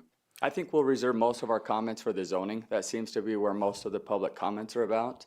I think that in previous meetings we've had with you all, you've heard all of our thoughts, and I think that there's a desire to be part of the town, and we'll talk more about that in the zoning. And so hopefully we can make it past the zoning case, so then we can through the annexation, so then we can talk more about the zoning. Okay, we'll move to a public comment section. Now this is on the annexation. We will have a separate public hearing relating to the rezoning for the use that they have. I received approximately, how many did I get? I got 13 folks signed up for public comment. I would make a couple comments. Number one, many, many, many, many of you over the last year and over the last 2 weeks and over the last day have submitted huge volumes of written comments. I've read them all. I hope the trustees have read them all and have taken them in this public hearing. They will take those into account. So don't spend your couple minutes just repeating what you already provided in written comments. We have those. But as I call you forward, I'm going to limit the full public session to 30 minutes, which means you'll have 2 minutes and 15 seconds to get your comment in. So be concise, be straightforward, say what you want to say, and I'm going to be very disciplined on ending those after 2:15. So first one on the list is Gina Stein. Mayor, may I also request that you read the person who's coming next so they can prepare? Yep, the second one is Gerald McDormand. Thank you. Good idea. Hi, I'm Gina Stein. My husband, Matt Stein. We can proudly say as of December 10th, 2025, we are the proud owners of 290 Elm Road. So I oppose the annexation and the rezoning of the Elkhorn Lodge Phase 2. I believe Justin's comments that he just made, although they were backwards, were the fact that if we don't get the zoning, we won't need the annexation. So they've even stated, as quoted by the Estes Valley Voice, without the approval, both Louder and Mabry predicted that East Avenue would sell the property. Some interested parties have already looked at the property, Mabry said. I don't feel that you should annex the property for the sake of them selling it and then having somebody else who's purchasing it come in with a brand new plan. Thank you. Thank you. Gerald, you are up, and the next one after that is Valina Davidson. I'm not sure I'm saying that right, and after that's Bob Levitt. So. Good evening. My name is Gerald McDormand. I live at 511 Rangeview Court. I first want to commend trustees and the mayor for your earlier comments about the will of the people, especially you, Trustee Brown. I really appreciated that. Kind of took the wind out of my sails there for a minute. And I know we've all beaten Ballot 300 to death. That horse is dead, and we've all had comments about it. And we all feel, I mean, I appreciate the fact that although you disagree with it, you've supported it tonight. Moving beyond Ballot 300, and if this makes you feel a little bit better, there are other aspects of the will of the people here that don't necessarily have to do with Ballot 300. Petitions have been signed, as you're all aware, and I have those petitions right here. There's close to 500 signatures on these petitions opposing Elkhorn Phase 2. Meetings have been attended, many meetings. Letters have been written, as you said, Mr. Mayor. I thought it was interesting that out of the 35 letters you received, 33 opposed this project. The residents' concerns, to me at least, are well-reasoned, valid, and supported by the facts and your own planning commission. So I'm asking to kind of piggyback on what you said, Trustee Brown, and ask that our representative democracy enforces the will of the people and not permit this project. Thank you. Thank you. We have, I'm not sure I'm pronouncing your name right, so you can correct me on that. Very close. It's Valina Davidson, and I live at 1255 Rangeview Road. Thank you. I am the owner of Aspen and Evergreen Gallery here in Estes Park, so I'm going to be making my comments about annexation, but overall the whole project. I just want to speak directly to the assumption that more lodging rooms is going to automatically mean more revenue. And one of the slides that we presented, I think it's slide 12, more rooms do not automatically mean more revenue. Lodging prices and tax revenues are driven by supply and demand, not just supply. Adding rooms without adding more demand tends to depress the prices, not increase overall revenue. And even Visit Estes Park leadership has acknowledged that losing lodging units did not reduce the lodging tax revenue, and then, in fact, revenues increased in 2025. That matters because it shows demand, not room count, is the real driver. And as an owner of a business downtown, I don't necessarily know that additional rooms is going to bring more visitors, especially in the winter season, which is, right now, as we know, it's slower and our slowest time. So more rooms don't magically create more visitors to Estes Park when we need them. What it does do is compete with existing lodging and during the low occupancy periods. And then already it's in the summer, we already hit capacity limits. So we already have experiences with traffic congestion and parking and staffing shortages and long waits and lines at restaurants and such. And that people that come into town sometimes often just leave because it's too busy. So my suggestion would be, just an overall way to get more business in the off-season months. So, thank you. Thank you. We have Bob Levitt. I'm going to save my comments till the zoning. All right, gotcha.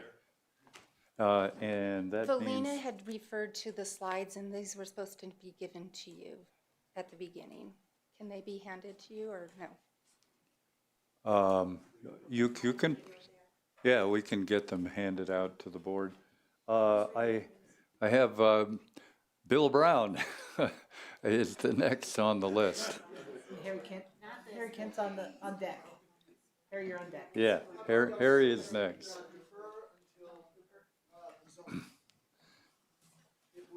Okay, then Brad Nielsen is on deck. Thank you. I wanted to give you those because some of your figures, the 35. Yeah, I'd prefer if you say that into the microphone so everybody has the opportunity to hear the numbers. There you go. My name is Bill Brown, and I reside at 340 Elm Road. For 45 years, I have used the Elm Road to get to my home. This is people speaking, and it was mentioned that there was only 35 people that wrote. Well, I counted them up, and there was 76 that opposed, 3, 4, 21 people signed petition and group letter. So it comes up to 97 total. So I just want to give you that because the people are, I think, speaking. And I oppose this annexation.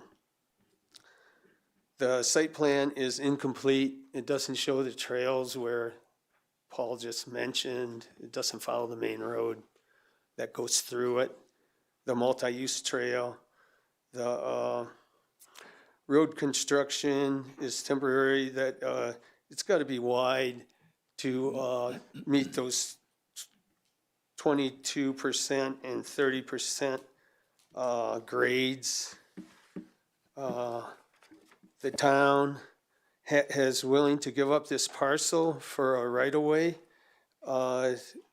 Has the trustees voted on that, or do they vote on something like that? Just a question. Additional, on page 19, number 5, with the multi-use trail in the road right-of-way on both sides, north and south, and through this development. It should follow that road. And Paul stated that, but the picture, the map does not follow that. And then we have the multi-use trail 15 on seconds. Moraine Avenue isn't mentioned for that intersection, and the town just got $4 million for that. So I think that should be at least in the plan. And we're at time, Bill. Okay, I thank you for letting me speak. Okay, thank you. Harry Kent, you're up, and then Brad Neal. Deferring till. What's that? Oh, you're deferring, okay. Until- All right, mark the deferrers, will you, so we make sure. There we get them. So we've got Brad Nielsen and then Richard Morrison. Okay, he's deferring. And Bob Levitt also did. And Richard Morrison. All right. And Peter, Uh, I want to say Arachnid, but that's obviously not it. Is that, okay, Arsa thank you. Diacono. Arsa You were Diacono. slightly different Archidiakonos. than that. Nice. Took me a while to learn that. Good morning, everyone. I'm Richard Morrison, Almost. 433 Rock Ridge Road. My wife and I are relative newbies on Rock Ridge Road. Most of my neighbors, families have called this hill home for over 100 years. And just to orient you, this 100 acres I'm referring to forms the eastern edge of the 40 acres under discussion. It's in a conservation easement, and it's protected within the Estes Valley Land Trust. The neighbor on our hill we call Boss, her name's Mary Lammy, who at 85 years old still remembers riding her horse into the park all day, coming back, dropping it off at her granddad's house, slapping it on the butt, and it would find the stables on Elkhorn Avenue. Mary was also the driving force behind establishing the land trust. You may have known her sister, Judy Lammy, who created Mrs. Walsh's garden for the town to enjoy and as a tribute to their grandmother. My home, the home my wife and I restored, is the oldest on the hill, built in 1874 by Dr. Whitehead. And I just would encourage all of you to come visit this property and see for yourself what a thoughtful, responsible rural development actually looks like. And now that I have your attention, and I have 1 minute, I can frame our opposition in 4 questions. Who here thinks we need 2 more high-density hotels and tree houses in the last remaining spot between open space between Rocky Mountain National Park and the edge of town? Who thinks we need to put more pressure on elk, deer, bears, bobcats? Who thinks we need more traffic at small intersections? And who thinks we need to import more fire risk 15 just seconds. east of town? I think there's probably one person in here that really wants those, but this is just the wrong concept for this zip code. We're not opposed to development, but not here. Thank you very much for your Thank time. you. Good luck. We have Peter. And then Gene Hooper is up on deck. Joan Hooper. Joan, I'm sorry. My name is Peter Archidiakono. I own the property at 439 Rock Ridge Road in the conservation easement. I own 2 properties adjacent to this proposed 40-acre development. And this is land that has been in our family since the 1940s. Imagine in your mind's eye 40 acres of undeveloped land where the most traffic I've seen are the horses on trailer rides from Elkhorn Lodge. But instead, it will be 40 acres of heavily altered land with paved roads leading to the 50 tree houses, paved roads leading to the 2 hotels, paved parking lots for hundreds of cars, catchment areas to control flash flooding, and icing on the cake, a bypass road running from Old Ranger Road to Elm Road. As a teenager, I remember the Big Thompson flood. We were staying at our house right downhill from the proposed development. I remember a night of intense rain and lightning on all sorts of sides of our house. In the morning, we heard the National Guard helicopters coming to rescue people in the canyon. I remember the damage done to our road after the heavy rains. Of course, our property suffered minimally compared to the rest of the area, but this experience taught me of the power of flooding in the mountains in Estes. If 14 inches fall on Deer Ridge, will the developers have the facilities to contain the flooding? The water will run down from the hotels and paved parking lots to the backside of our property and possibly through my cousin's house next door. I don't want to come back in 10 years complaining that flooding from this development caused our properties preventable damage. And then in October of this year, I received notice via the app Watch Duty of a fire in Estes Park. Actually, there were several spot fires on property that my brothers and I own just west and adjacent, just east and adjacent of the transfer station. Luckily, the fire department was joining on the spot and 15 put it out. seconds.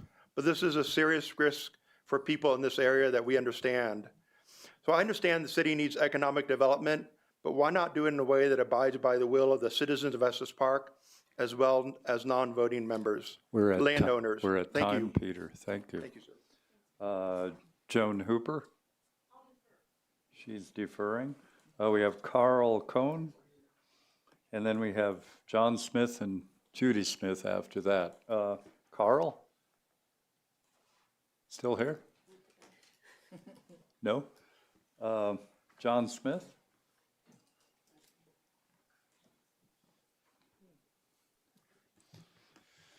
John Smith, 1011 Riverside Drive. I also own 961 Juniper Lane, just south of this property. I am for it. The zoning part is next. I'm for the annexation because I think the town needs to bring that property in so that they can control what happens there, regardless of who owns it or what happens. That's all. Thank you. We have Judy Smith.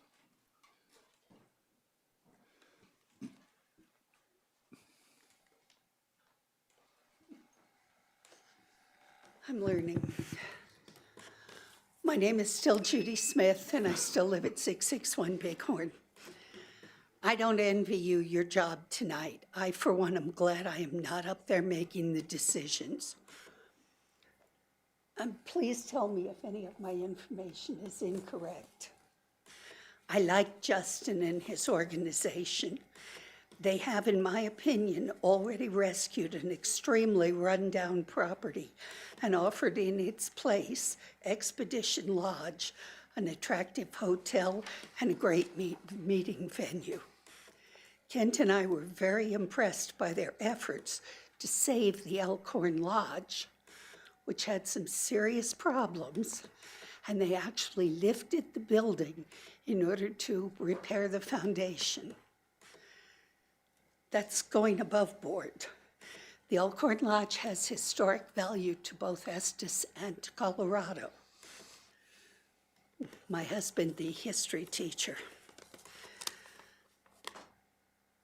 Good luck with your deliberations tonight, and I really hope they decide to stay in the community. Thank you. That's the extent of public comments that we had signed up. The applicant could make a rebuttal, but I'm guessing perhaps you might want to do that in the next section, depending where we're at, but you have the opportunity to rebut any of the comments made. I think we would be remiss if we didn't address it in case we didn't get a vote and we didn't even get to the next one. So we'll probably address some of the points now and give a more further, hopefully a more further discussion in the next case. So do you want to say a few things? No, thank you all, trustees, mayor, for having us here today. I think a lot of great things have been said. A lot of great interest has been put out there, right? Like that's the purpose of this, is having that engagement, having a developer that's engaged, and making sure that what we do for the community is correct, right? Before we get too far into that, and before we get into the zoning, because I think that is the lingering issue, the one thing I think we would ask the town attorney to look at before we get too far down that path is if ballot 300 really applies here. Establishment of zoning is a lot different than a rezone. Establishment of zoning is dictated by annexation. The ballot 300 specifically addresses rezones. So we would ask him to please look at that before we consider that, because most state jurisdictional law talks about establishment of zoning being legislative, rezonings being quasi-judicial. So we would ask him to look at that because we're not sure that it applies here before we go down that path. So I do think that is something that we need to consider, albeit annexation will follow that, the zoning will follow the establishment of zoning, needs to be considered, right? And is a part of what the annexation is here. Some of the things we discussed here too, and I don't want to rehash too much of what has been said to make, you're all very well attuned to this. This process started over a year ago. I think the things that we want to remember as we do this and we move forward, as we talk about the interests of the community, this process from the beginning has been about a year. Typically when you have these applications, There are presentations, there are hearings. Within those hearings, there are typical guidelines. Those guidelines have been exceeded here, I think, from the developer, and I hope that's something that that's considered. Multiple engagement, multiple opportunity for the public to speak, when typically those things don't happen. They don't have to happen, but they've been happening with the group. Public open houses, preservation of historic property, engagement at many levels. The Estes Valley Chamber of Commerce has endorsed this project. They have spoken and said that this is a project that they speak about. The Colorado Preservation Corporation has commended this developer for their preservation of the historic lodge. It's not very typical, and I can say this, I think for 20 years of experience, you don't see developers willing to put in this effort and engage the community in the ways that they have. To lose those type of partners in community interests is something that really needs to be considered here. Any change is difficult. I think from the very beginning when we talked about this, we addressed the public neighborhood as saying, hey, we want to listen. We may not check all the boxes, but we're here to listen. And from the beginning, there's been a lot of different interpretation of comprehensive code, comprehensive plan, which we can get into, zoning, accommodations, where that lands, where the master plan lands, where the statutory regulations land. That's something that we all can talk about here. How the road becomes public, correct? There's a lot of varying opinions on the road being public, needing public access. The developer from the beginning said, hey, we don't want to make this public. The community has said this shouldn't be public, where the city has said this needs to be public. So trying to find balance in those, trying to find balance in the zoning requirements, which we'll speak about next too, is looking at those 12 separate annexation agreement considerations that the developer has put on this to move it forward. 12 separate things, whether it be density, public access, trails that aren't typically required in property development. Additionally, looking at potential PUD overlays, which would allow more guidance to lay into the historic preservation of the site, architectural character, things like that. Wildlife corridors. If this were zoned per Larimer County zoning, it would allow a 25-foot setback at a maximum. 25 foot, 16 lots. 16 lots does not seem like a lot, but when you put the 16 lots, no HOA, no maintenance, what stops development from people parking cars there, RVs? What stops that? This is a developer who said, hey, we will do 80-foot corridor on top of what is regularly required when it's typically a 25-foot setback. Additional trails, connections, that's another one that was brought up. There's vast differences in the opinion of where that trail goes, but they're going to put it on there and dedicate an easement, even though Rocky Mountain National Park has said they do not want that trail easement. So this is where we kind of land, is having you understand and having the town understand is you have a partner. And I think that's something to consider as you move forward. This can be developed in a lot of different ways, but you have a partner. They've listened, they've communicated, and they've continued to make agreements to this to help manage this. So we can give you all the facts, we can give you all the changes, but you have a partner, and I hope that the board remembers that, and I hope that that's considered in this, because there's comprehensive plans that was voted on by the community, hundreds of community members. And as you had mentioned earlier, that's the things that we have to gauge our applications on, is what do we go and bring to the board, the planning commission, to measure this. And we hope that that measuring stick is still thought about on top of the measurement of the engagement from them as a partner. Thank you very much. Thanks. What was your name again? John Romero. Okay. Sir, thank you. Any other comments on the rebuttal portion? Matt Louder with East Avenue, part of the ownership group of the Elkhorn Lodge project. Thank you for your time. Thank you for everyone's interest in the project. Estes Park is a special place. And we hope that you guys have seen our commitment to provide a location where people can come, where the town can be proud of. We're bringing the history there, but we're also bringing newer amenities to provide a lot of different opportunities for people to be there. We've provided already extensive work in preserving the lodge. We provided extensive work in working with the people. And I know there's a lot of opposition here today. There's a lot of letters that are being provided in opposition. Part of that comes from the motivation that comes from the negative feelings.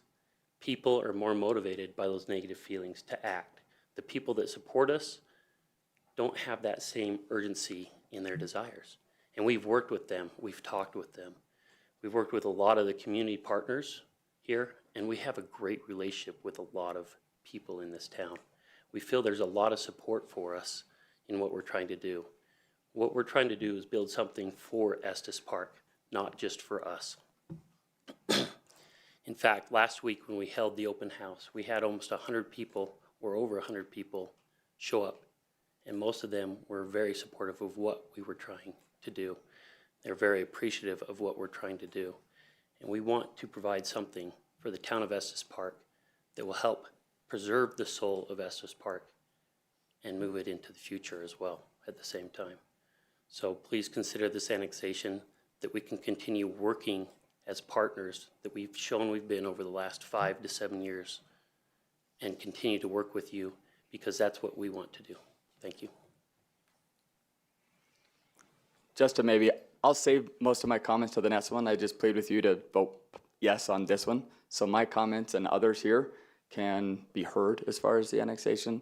We've spent months negotiating this annexation agreement, giving in to most of the requirements that we've heard from the town, from neighbors. And so I just ask you to vote positive, to vote yes for this annexation, and then let's continue the dialogue thereafter. I don't hear a lot of opposition for the annexation itself. Most of the negatives that we've heard have to do with the zoning, and I'll save those comments for later. Thank you. Thanks, Town Clerk. Is there any other communications that have been received in regard to the application that are not in the packet? Nothing additional, Mayor. All right, thanks. Board of Trustees, shall we chat? Trustee Brown. Well, I got a couple questions, and I'm Yeah, and going that's to make fine. comments later, so just to warn you. Yeah. And the questions are probably mostly for Paul. Do I understand that the annexation agreement would give the developer the opportunity to withdraw from the annexation in the event they don't get the zoning they want? Yes, Trustee Brown, that's Okay. correct. Okay, and the second thing is the road. I have personally been troubled by the road for a variety of reasons. I think ultimately it will go in, but for me, it makes more sense to not put it in until that 10-acre parcel to the west, which I understand is for sale and it's commercially zoned, gets redeveloped, because that will get redeveloped at some point. It's in the county. We could get it into the town if this is annexed. Yes. So if you go to the west, there's an old motel, and it's sort of some workforce housing, and there's a commercial building there, and it's a 10-acre property. It's my understanding it's for sale.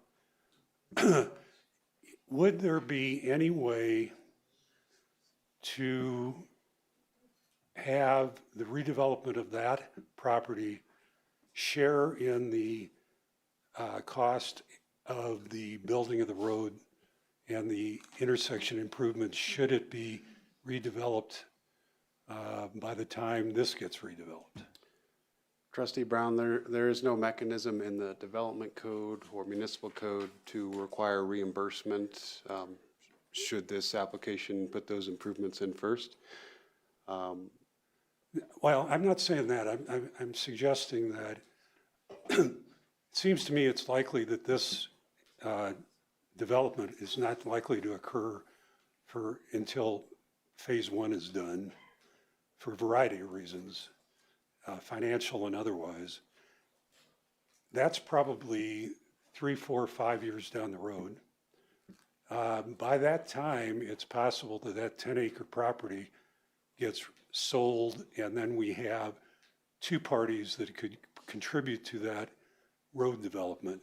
I always thought that for now, it makes more sense to just have, if that is developed first and the 10 acre is not developed until a later time, that we would probably just make that an emergency exit onto Elm Road. Because I think people, if we do make that whole road, it will be a bypass, whether we want it to be or not. There's no question about that.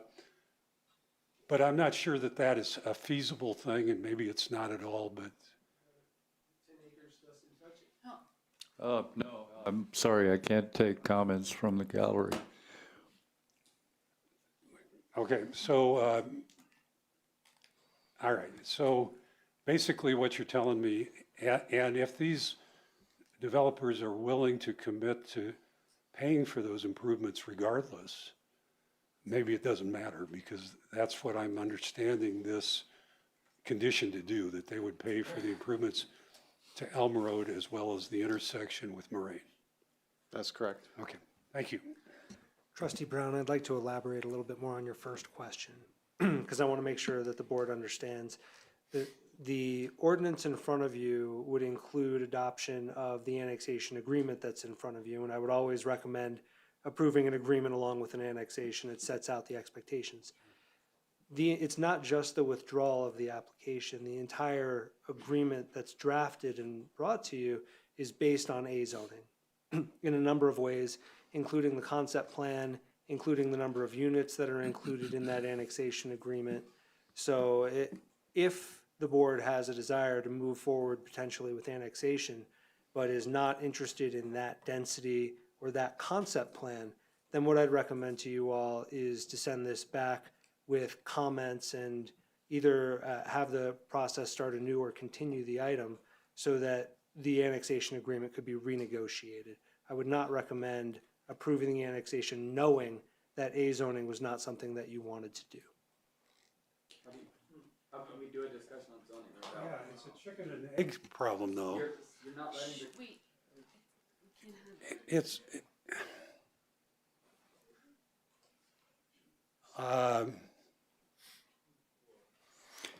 Well, it's, the board. it doesn't establish the Bill- zoning, though, if we approve the annexation, correct? It does not formally establish the zoning. What it would do is it would approve an annexation agreement that is entirely based on Right. A zoning. Right. The board can make that decision, though, to approve the annexation as written. As Bill, written, do you have additional comment? Trustee Eigel. Yep, so having read through that agreement, if we approve this annexation because it can't be separated, we are saying that we will zone this A.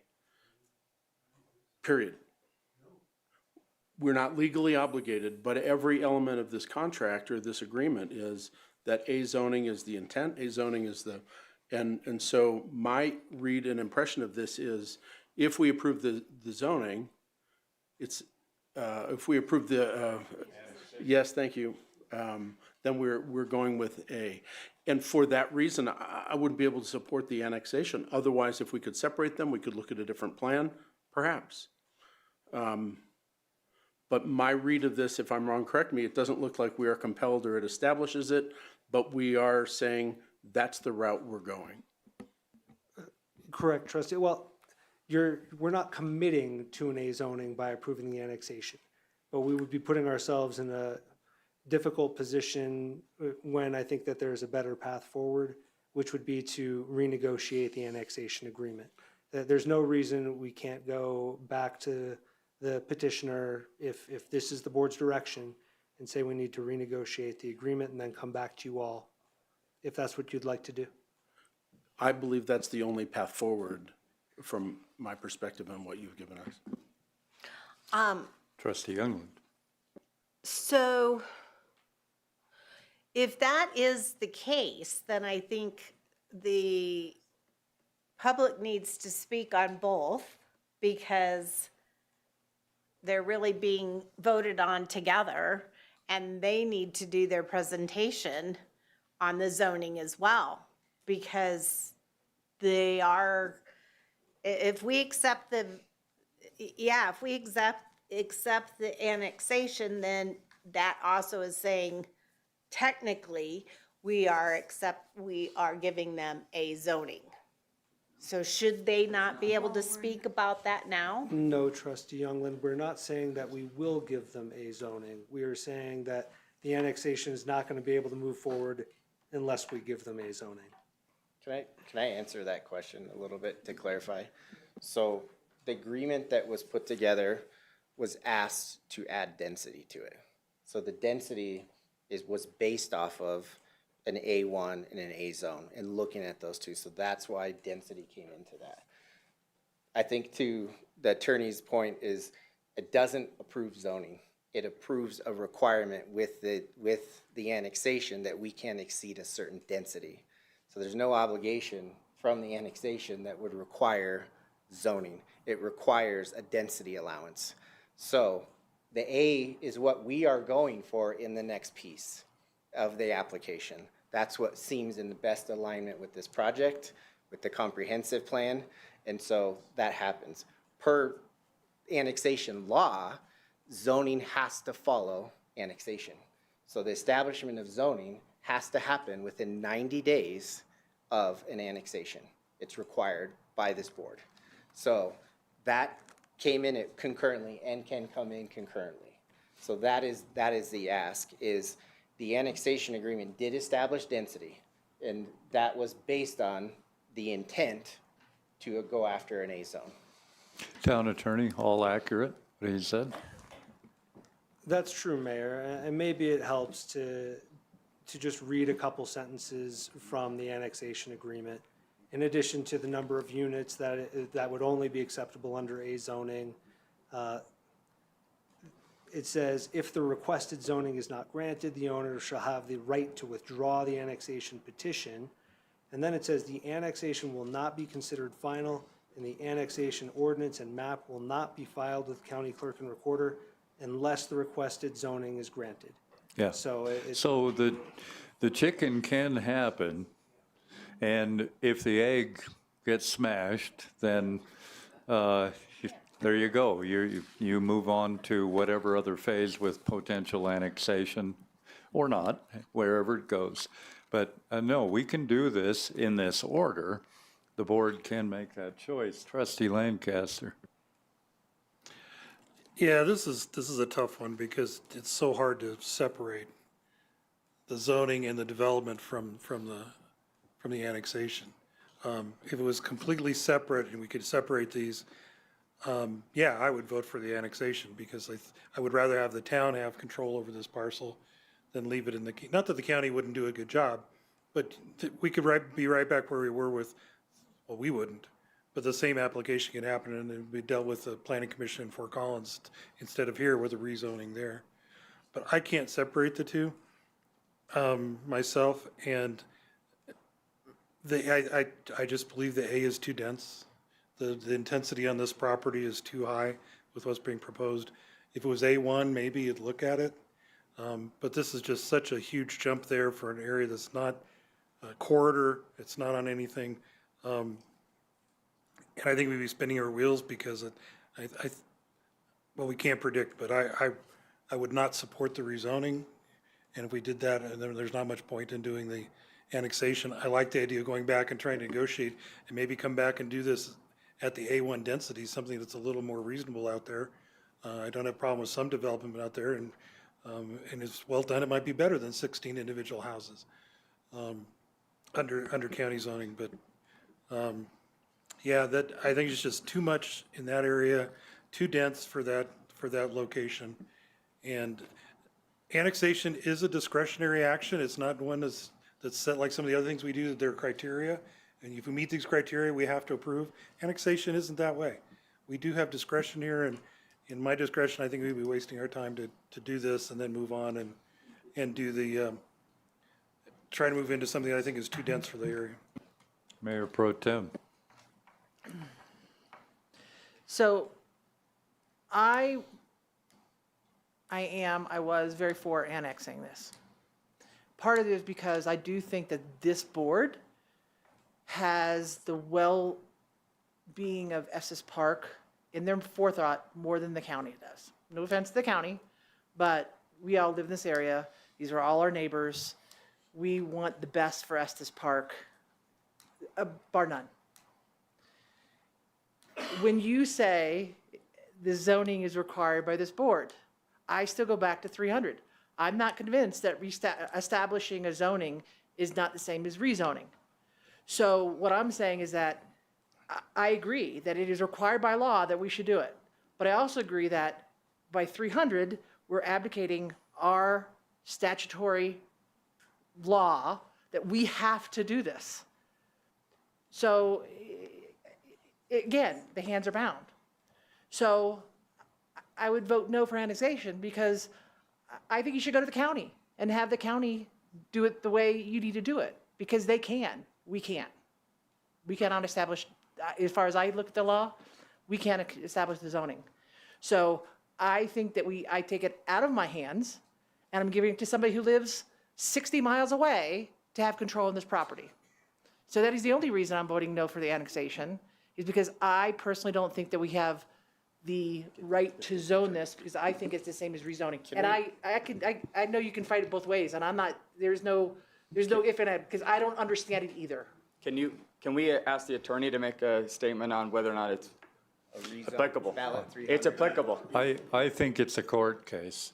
Would No, have it's to not a make court that case. Ask decision. him. He's willing to talk if you guys let him. Mr. Mayor, we're in public comments over. My advice is that public comment is over. And if the board has questions for me, the board can ask questions of me. All right. And Well, I would like, can I address some of the points that were made? you can't. We might not get to it. You can't. I'm sorry. This, I'm really sorry, you can't. I wish you could. I really wish you could. I can't. But I will ask the attorney, and I'm not going to give my microphone up yet. So what is the thought on the rezoning and establishment of zoning? So Mayor Pro Tem Sinek, the ordinance 1125 specifically refers to rezonings and planned unit developments. The Planning Commission considered the question and came to an interpretation that establishment of zoning is not a rezoning. I would tend to agree.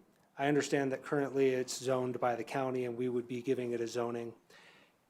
Normally, when we talk about annexations, the reason why it's called establishment of zoning is that we're considered to be giving it an initial zoning. So I would consider it to be different from a rezoning.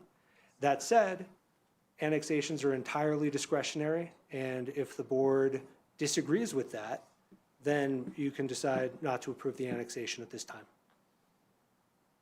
Okay. Thank you. Trustee Brown. So I want to get to the zoning issue, and I don't want to decide the annexation based on the zoning issue. For one thing, I agree with our attorney that even though I vociferously applied 300 to those prior ones, I don't think it applies here. And I'll tell you why. I mean, this is fundamentally different when you're adding property to the town. You're adding property tax revenue, sales tax revenue, obligations to of maintenance and for the some of the property on it. You're building in all these conditions that would not normally be addressed with respect to a rezoning. It would be addressed with respect to a development. So that's my point of view. I don't think 300 applies here, and I don't think we should apply 300. I would also like to just comment on the annexation a little bit. I've been very impressed with what these particular developers have done. I understand, I haven't been around that long locally here, but I understand there have been 2 prior efforts to develop the Elkhorn Lodge that have been unsuccessful. And here we have a developer that has put the damn building on stilts, essentially, to make it permanent. We also have a developer who's expressed a desire to rehab some of the other buildings, including the first school in Estes Park, and put those on the property as well. Most developers would not do that, and I attribute that in some measure to the fact that these guys have been developing around national parks. They are appreciative of what that means, And I have some level of confidence that they're going to do something that fits in. I also think that I'll get a little bit onto the zoning in the sense that effectively I would call this A.5 zoning if we do that, because A zoning, as Paul has indicated, would have allowed 530 units. We're now at 290, a limit of 290. It's not the 88 that would be A1. It's not whatever, E1 would be or E would be. But it is kind of an intermediate level. It seems to me that it is a proper resolution of when our comprehensive plan was developed. They said A1, but clearly accommodations were envisioned for that property, not estate zoning, not single family. A1 seemed like a logical thing, but it's not a big stretch to go to where they've proposed to go with 290 units. It's certainly not the development, and there's been a lot of, I think, misinformation spread around. I've heard people talk about there being 800 units. Yes, if you didn't have some of the issues that Paul has to address with the slope and things like that, that would be a possibility. But they're not even proposing to go to the 530 units. So in my mind, we have a developer who has shown an ability to respond to some of the concerns. I think they've mitigated the concerns to a large measure. They have, and maybe we won't zone it A. I think that's quite possible that we do this and not zone it A. But I would propose that we really should approve the annexation if we believe that annexing this property is in the interests of the town, and then decide as a group whether we want to rezone it at that point. And if we don't, I would expect that either the developer would withdraw from the annexation or would talk to us about renegotiating the terms, which I think might happen here. I don't know what's going to happen on the rezoning, but I think it would be a mistake for us to proceed and not approve the annexation and leave it in the hands of the county, where we would not have control over this piece of property. We would not have the opportunity to get sales taxes and property taxes off of it, and we would not be in charge of what it looks like going forward in terms of the development plan. So I'm going to vote in favor of the annexation, and I hope you do as well, to bring it to the point where we can consider the zoning. Because I'm not talking about the zoning at all, about why I want to do this. I think we should definitely approve the annexation. Let's talk about the zoning and see whether the town board wants to go forward with the zoning. Trustee Youngland. I agree with Bill. I really agree with his thought. I would like to move forward with making a motion to approve the ordinance. We're still in the public Okay. hearing. We'll do that outside of the But public. yeah, I totally agree with that. I want to move on to the zoning. I have a little pause on that, on that many units, but to Bill's, they could have been doing more. And I like how this developer has really engaged in our community. And it seems like they're really taking to heart the land and the buildings and the property. Most developers, I've been around here for all my life, and most developers aren't like this. And we don't know what would come down the road. So I would vote to move forward with the ordinance of annexation. Marie. So just one other comment. besides the fact that I do like what you've done with Elkhorn Lodge itself. So when I first got on the board, seems like eons ago, there was a big property on Highway 7 that some developers came in, they wanted to do 1.5 density. And there was a big uproar, right? Now, I live in that neighborhood behind it. Neighborhood could have gotten together, we probably could have put $10,000 a piece in, which I didn't have at the time, and bought that property and made it a park. But we didn't. There was such an uproar that developer pulled out. Now it's 2 times density. And it's a property that not a lot of people in town like. You know, so when you say that things change and all of a sudden what else could be there, and it's 16 properties, you know, and it turns into, you know, duplexes or triplexes, and all of a sudden it's 46 properties. You know, I just want everybody to think about what happens sometimes when we change developers or we change future-wise. And, you know, there's the property on 7, like I said, that I don't particularly care for. But at the time it got voted in, the rules had changed. Before that, the rule was 1.5. The rules changed to 2 times density, and that's what they got. So I think we always have to be careful about future-wise. So I will be voting for this annexation. As long as I knew the establishment was different than rezoning, I will be voting for this annexation. Trustee Hazelton. Yeah, just a quick comment, Mayor. I think that's already been said. This is a really tough one, and I feel so like I'll be totally vulnerable. I feel so not confident in my own interpretation and knowledge and all the input. It's so it's nuanced, right? And it's really tough. And I think that coming into this, like when we first started this agenda item, my thought personally was that I would have preferred to continue the annexation with some guidance from the board. And then in terms of what we might like to see in the annexation agreement, that maybe would be more aligned with an establishment of zoning, which I think we have to be really deliberate about that language. We have subbed in, maybe subconsciously rezoning several times, but I do believe it's establishment of zoning.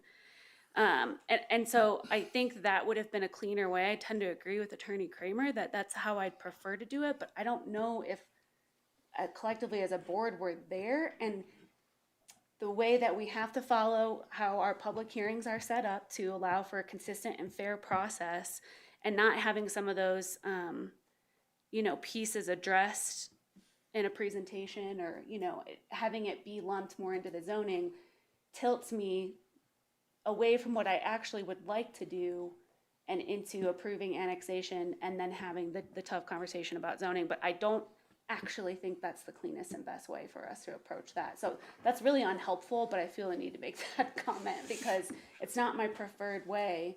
And I don't think it's the cleanest way for us as a board to be addressing that. Not all government paths are clean and straight. Crooked path. Thank you. Seeing no lights on, all reports, statements, exhibits, written communications presented will be accepted as part of the record. Public hearing is closed. I'll take a motion. I move to approve the annexation of, I don't know, I have the language. Yeah, it's 0626. Oh, yeah, approve Ordinance. ordinance 0526. 0626. 05. No, it's 0526. It's up there. There. Whoa, how come my sheet says? Well, we've had a little Okay, typos. there you go. It's 0526, right? It is. It's on the agenda. 0526, got it. I need a second. I'll second that. Any further comments? We can vote.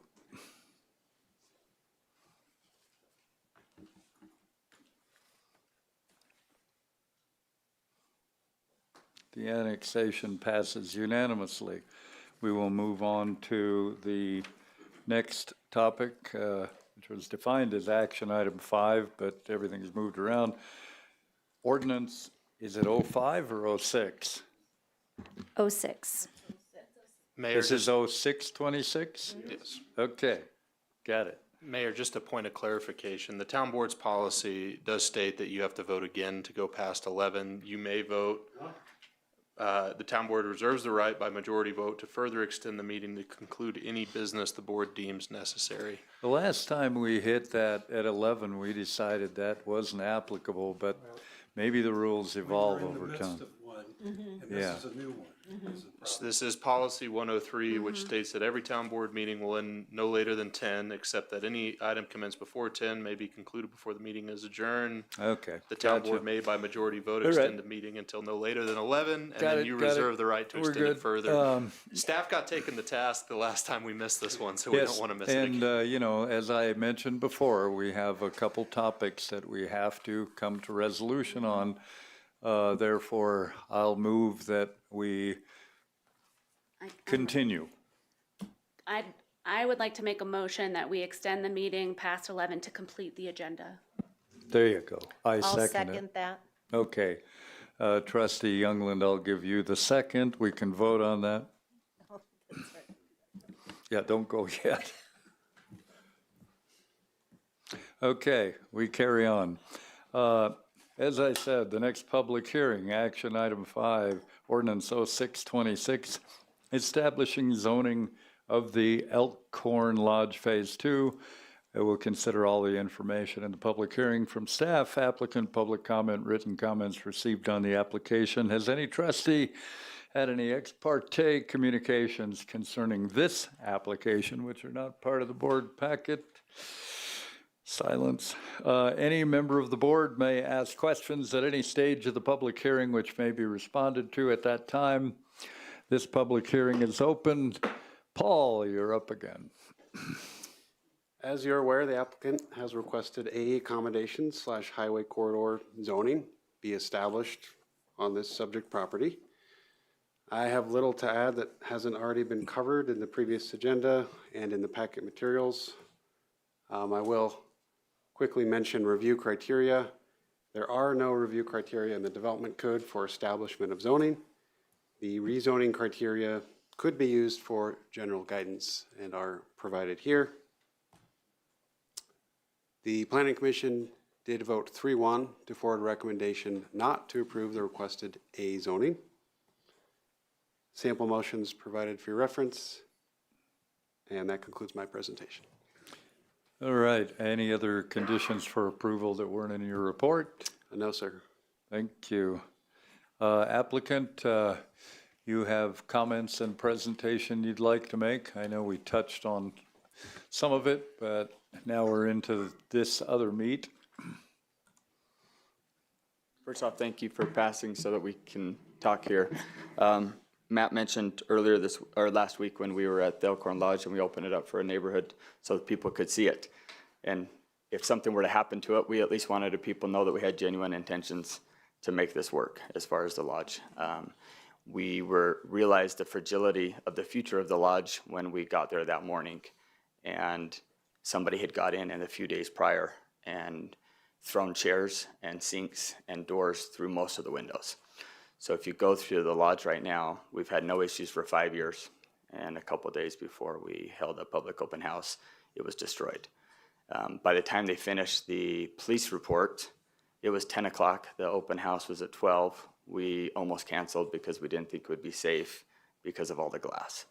And we brought in some people from our other hotel, which thank you for your comments about how we've even invested in what was the worst hotel in town, to try to make that one something that wasn't embarrassing, and something that is frequently used for community events. And so we brought in some help and we cleaned up all the glass enough that we could at least have it be held. I think that the Elkhorn Lodge is realistically a risk. I mean, I think we've said it there, you've seen it in when people came. That's why we're trying to make the phase 2 work. The whole point of the 290 units, that wasn't even where we wanted to be initially, where we were fine less.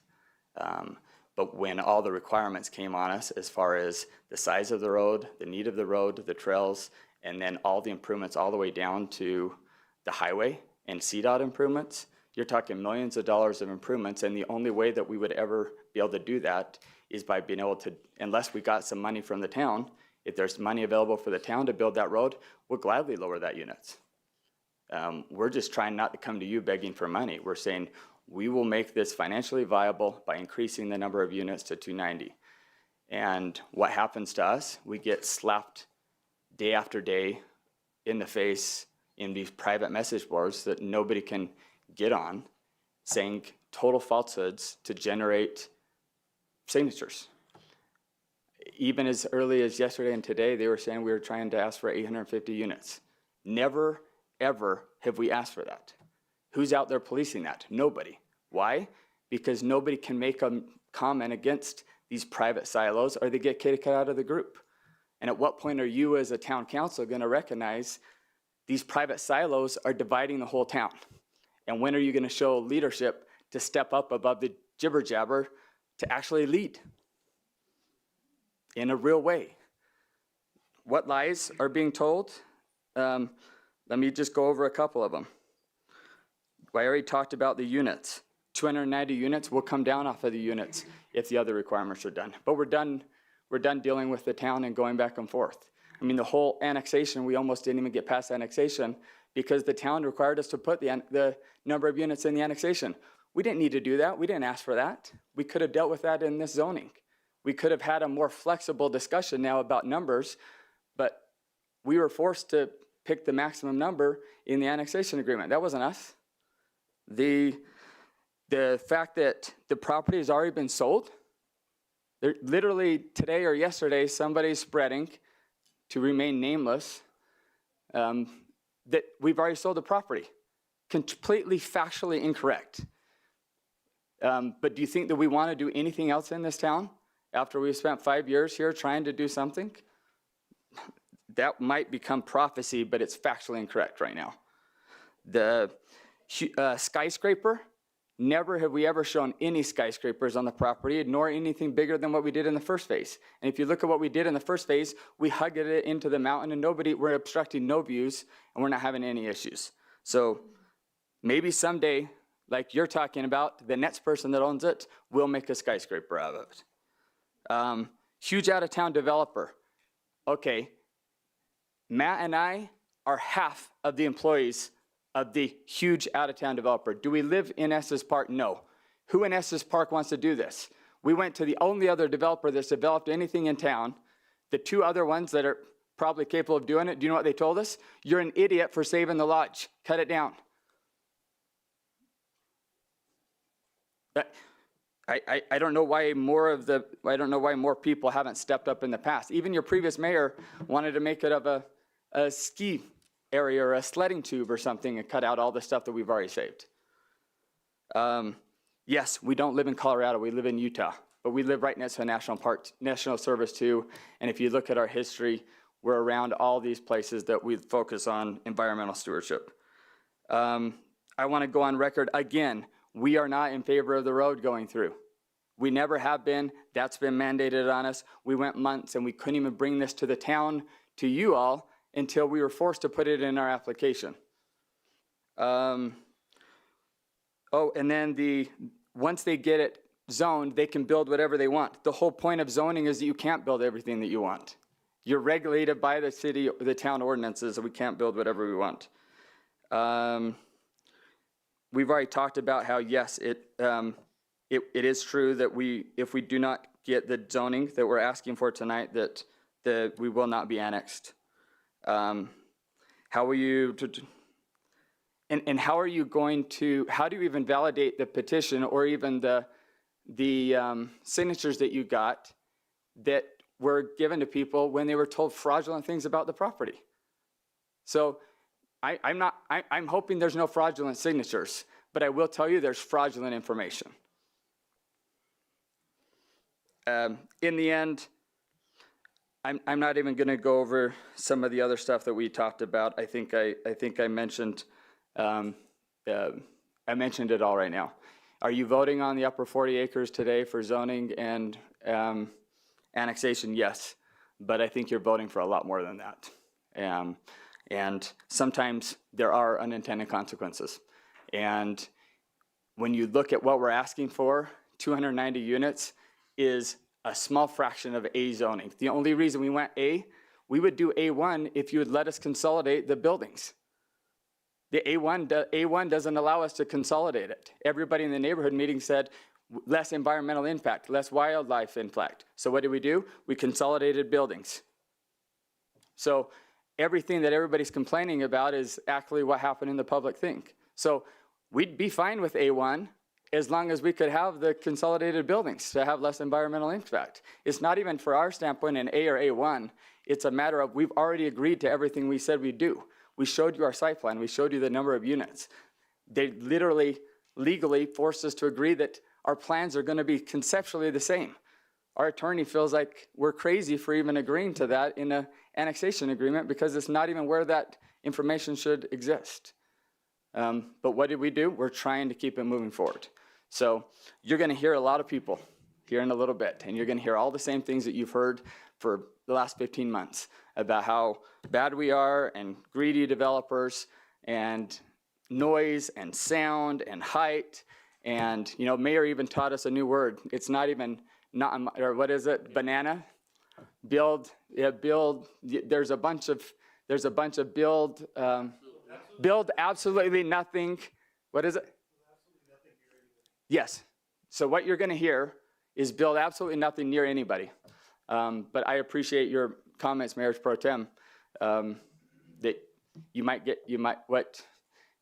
pick the devil you want to dance with, and at least you know us. And there's no obligation for anybody that we sell this to keep anything that we've done. So I'll turn it over to public hearing.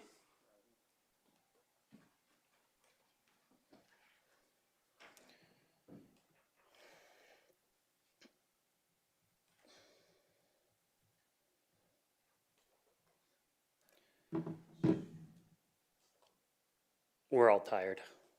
It's late. And I'm a morning person, not a night person. But we get it. We get these feelings. Justin pointed out, we're from Utah. We literally live on the other side of the mountains. I'm turned around here. Is that, yeah? Yep, right there. Both of us live close to what's called the American Fort Canyon, which is a national recreation area. My National Parks Pass gets me up that canyon where I go backcountry skiing. I go paddleboarding. I go mountain biking. Out of my door, I live what we call the foothills. You know, on this side, you call the Front Range kind of area. There's mountain biking trails. And I can go ride my bike right outside my door. I love it. Sometimes development happens and those trails change, and it's frustrating. So I get these feelings. I get it. We live in neighborhoods with some fields around us, and they eventually get developed. And there are people in our neighborhood that get more frustrated than others for different reasons. There's a lot of feelings involved in this. So we get these feelings, but I was really heartened last week when we saw the support of the community that showed up to our open house and the people that were there. As we've had discussions with the Chamber of Commerce, the Rotary Club, Visit Estes Park, with other members in the community, business owners and people that are trying to provide life in this town. There's a lot of people here that want stuff like this to happen. My vision, our vision for the Elkhorn Lodge property as a whole, as I mentioned before, is we want it to be something that the town can be proud of. I've been saying this for the last 4 or 5 years, and this has been one of my guiding principles as we've done this development, is when somebody from out of town comes to town and asks one of the locals, friend or family, saying, we're coming to Estes Park, we want to have the Estes Park experience. Where is that going to be? Where should I stay? Where should I go? We want that answer to be the Elkhorn Lodge. Go stay on that property. You know what? You want to stay in the old historic lodge? You can do that. You want to stay in the first schoolhouse in Estes Park? You can do that. You want to stay in one of the old cabins, one of the old park cabins from the national park? You can do that. You want to stay in a nicer hotel that still has that feel and soul of Estes Park because it looks like the Elkhorn Lodge? You can stay in the Elkhorn Suites, a Hilton hotel. You want to stay in a Marriott. You're a Marriott points person. Well, just up the hill a little bit is another nice hotel. Looks like the Elkhorn Lodge, gives you that feel, has the soul of Estes Park. You've got restaurants right there on the property. You can walk to downtown from that property. You can see the national park from that property. You can feel Estes Park and be with Estes Park. That's what we're trying to create. As I said before, we want to be a partner with you. As Justin pointed out, we can't just throw any money at this. We've got to have a viable financial model that can make this happen. And that's what we're trying to do. We're not trying to come build a huge gold-plated skyscraper like is in Vegas, right? We're not trying to be that. We want to have something that when you see it, we will design it, and we have shown that we're trying to design it in a way that it minimizes the impact of the site. But when you see it, it's not going to be something that's going to make you want to turn and run away. It's going to be something that you're going to be proud of. And we're not going to make everybody happy. We know that. But we really want to make a difference. And we have tried, and we have shown. Before, I don't want to spend a ton of time because I know it's late. And I've talked too much because I can tell my mouth is dry. But one last story, and that's lifting the Elkhorn Lodge. When I first joined Justin with this, and he brought me out here and showed me that property, I looked at that lodge. I had mixed emotions. First of all, I've always loved old buildings. I spent a couple years in Austria, and the apartments over there in Europe that I stayed in were 100 to 200 years old, had been refurbished on the inside. It was a cool experience, and I've always wanted to be a part of something like that. So I was excited to be a part of something with the Elkhorn Lodge. But my background is I'm a structural engineer. That's what I went to school for.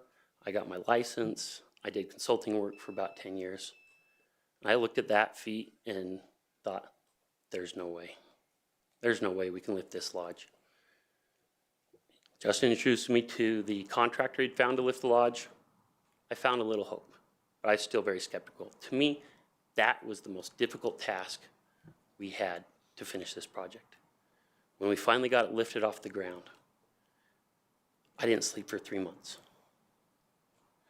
But when they finally set it back down, local contractors here from Estes Park did that work. There was a team of them with High Plains and B&E and S2M.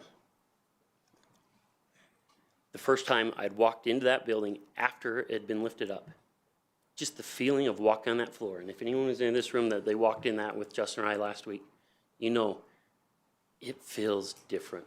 It's solid. It's on a good foundation. And it gave that building that looked like it was on its last leg a whole new life. It's torn apart. It got vandalized and beat up last week. But that foundation is still there. It still has that life.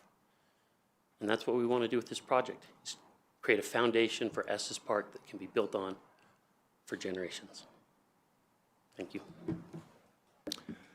Thanks. Do I have a different sign-up list for this one? I know I have a couple carryovers, but the public comment, I'm going to do the same type of thing to try to keep us moving along, because I have 4 carryovers, and I have, well, they're the same names that signed up on them on the carryovers, so I have about 13 individuals, and I will grant, I think all 4 of them are present on here, all 4 of them. Yeah, there were 4. 1, 2. The only one is this guy here. We'll have to do, and the other 3 are listed. Okay, so we got. So, what I'm going to do with public comment, we're going to max at 2 minutes. I think so much has been said in writing in the long petition that was made, and so we'll give you folks the opportunity.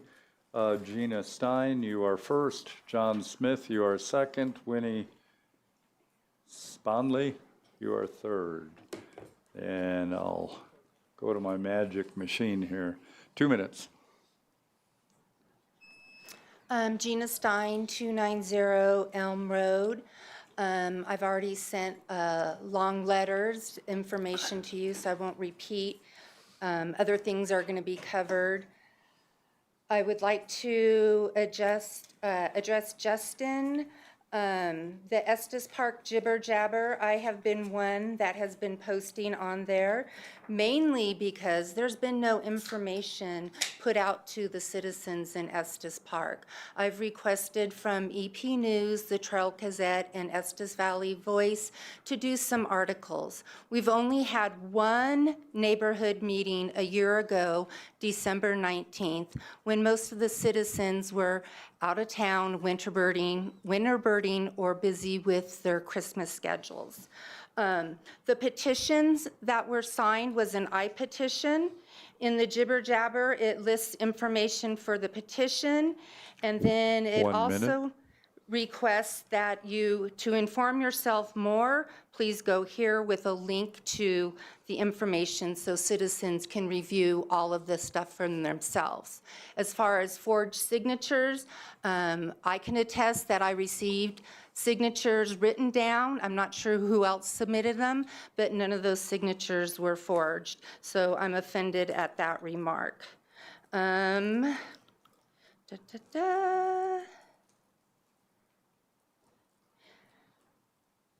I do think that it is semantics when we are saying rezoning versus a establishment of 15 zoning. seconds. I am happy to have 16 neighbors sit up there on Elm Road and look at the beautiful views with me. If they can't sell the property, which I mentioned earlier, the Estes Valley Gina, thank report you. mentioned, We're at time. they can build houses and sell them for $2 million and recoup their losses. John Smith, and after Winnie, Harry will be up. John Smith, 1011 Riverside Drive. 40 employees. I have 40 employees, that's 40 families that we feed. They have been using local contractors, B&E as well. They have a lot of employees. There's been a lot of town work on this. And we're very proud of the Elkhorn Lodge, and it is in danger right now. The one thing I want to say is Justin was very passionate tonight, very excited at his speech, and rightfully so. He has that same passion about the Elkhorn Lodge. The barn sat there for, I don't even remember how long, because he wanted to see it moved. He did not want to see it tore down. When we tore it down, we had to video it. I'm not sure if he's watched that video since because he couldn't stomach it. Their home screen is a picture of the barn to remember it. These people care about the history of this town. The next developer may too, but chances are they may not. And I would hate to see our first schoolhouse tore down and our Elkhorn Lodge tore down because somebody else has a different idea about what this town needs. These are good people. I've worked with them a long time. They have not once said something that they did not follow through on. Thank you. Thanks, John. Winnie, you're up. Getting back to 0 here. My name's Winnie Spanley. I live at 840 Old Ranger. We've lived there for 25 years. I can stand and look at phase 1, and a few inches more, I'm on phase 2. I am for this project.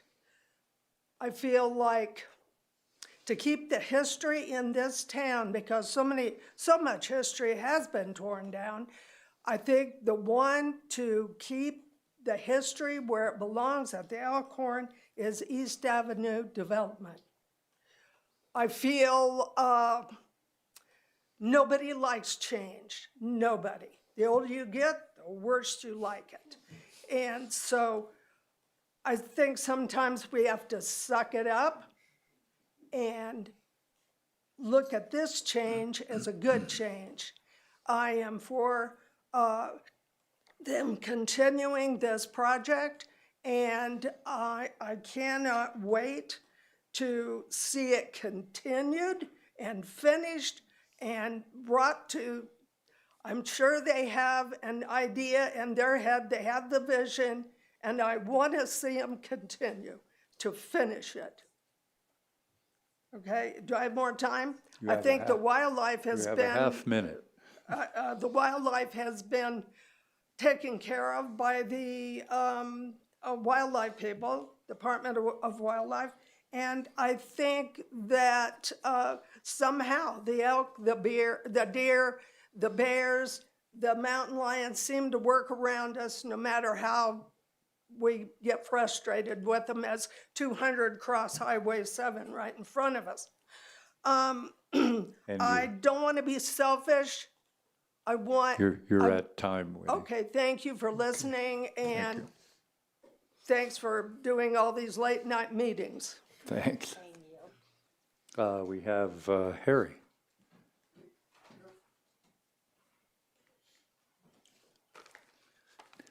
Okay, thank you. My name's Harry Kent. I live at 170 Elm Road. Been up there for over 45 years.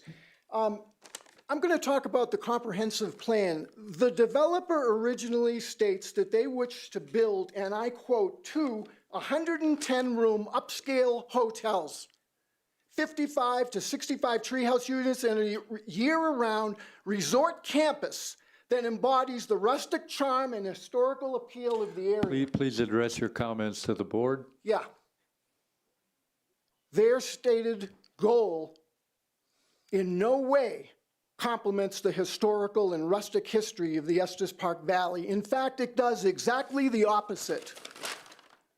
The developers said as much in describing the area, and I quote, as secluded. To propose a resort campus of this size suggests that developers are only interested in profit, even though I hear them state, yes, history and vision with Elkhorn, that's fine. We're talking about a 40-acre parcel that you are going to get to vote on here shortly. A 40-acre parcel with 2 110-room hotels. That is not in the interest, or nor does it have the history of the culture and our intimate community here in Estes Park. For all of us in this room who have chosen to live here. 30 seconds. Okay. There comes a point, and Elkhorn Phase 2 in this 40 acres is at that threshold where our town should choose community with its distinctive character and natural beauty over development. Do not forsake these things for what these developers are proposing. Thank you. Let's see, I think Rich Morrison left, correct? Or, oh, okay. We have, did Peter leave? Maybe it was Peter who left. Peter left. He did too. Okay. We have Gerald McDorman.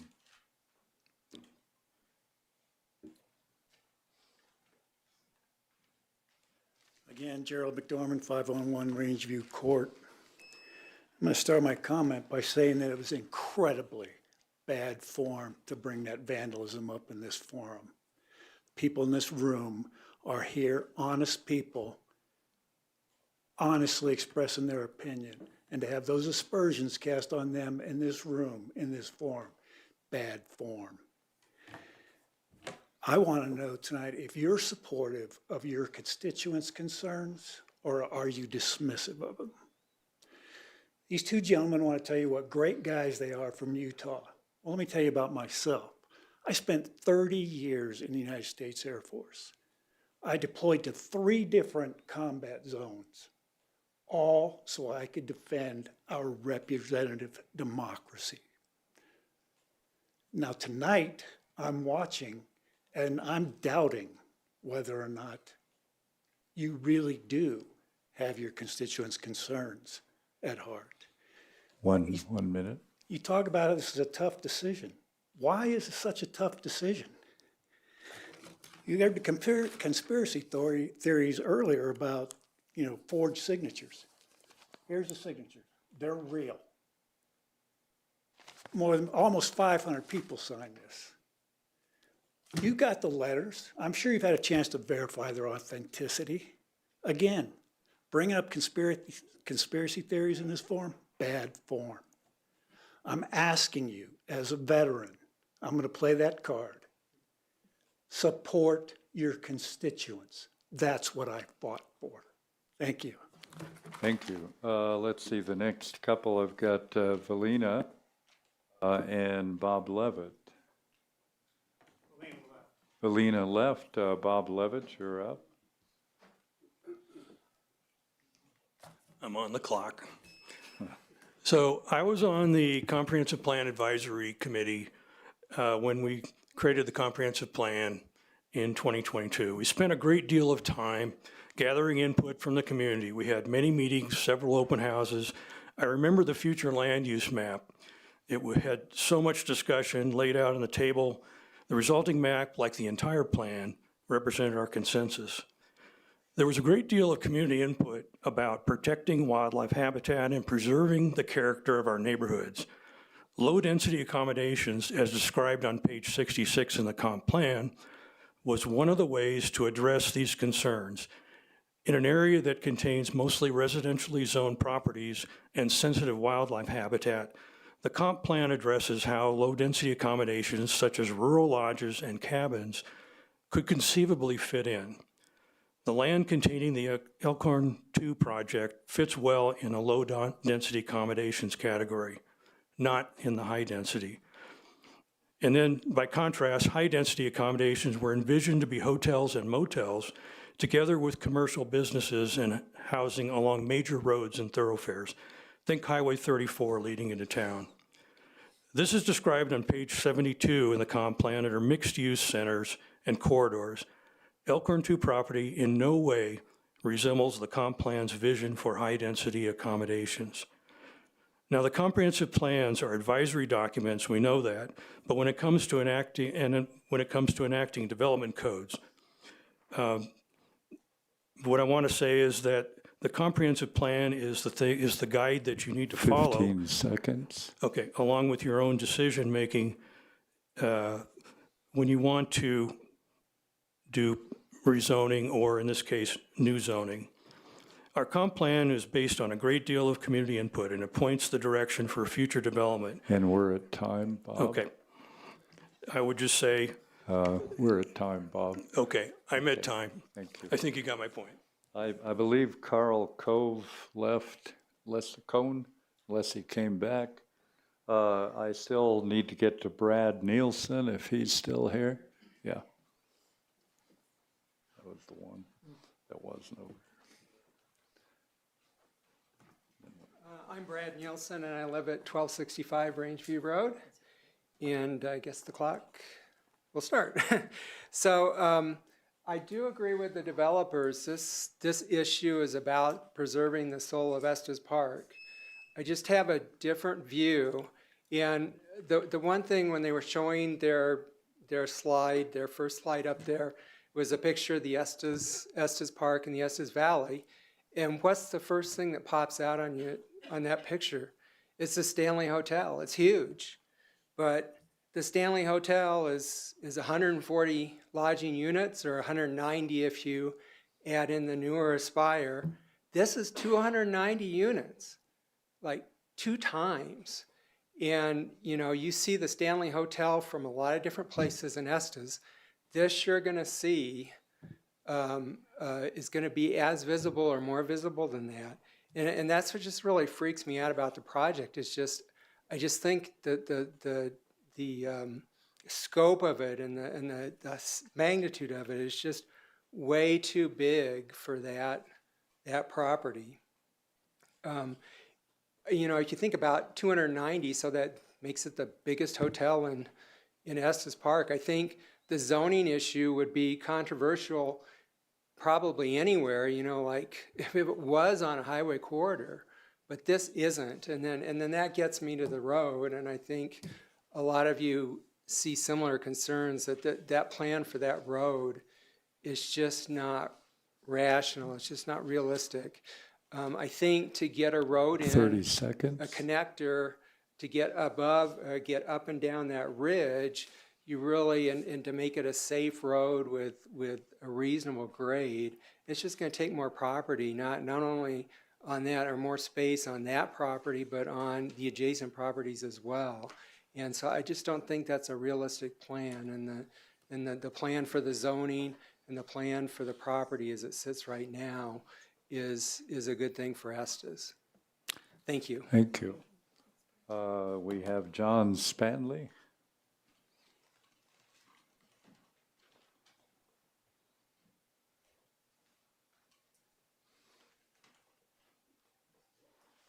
Good evening, Mayor and trustees. I was gonna stand up here and talk to you about the annexation, but you've already done exactly what I wanted you to do with that topic. Now we're talking about this zoning, and Trustee Brown obviously knows these people like I know them. We've got a hold of a development company here that is more interested in doing something great for this town, developing or redeveloping an old building that has so much history behind it, that why in the world we would ever toss them out of this town, I have no idea. You, Mayor Pro Tem, said who might step in after them if they happen to leave and get frustrated to a level of, I'm not going to put up with this anymore. Well, we might have a bigger problem on our hands than what we've got now, but I don't think we have a problem. I think we have the perfect developer for the job. Pass this zoning. Thank you. Thank you. We have John Moore and then Joan Hooper.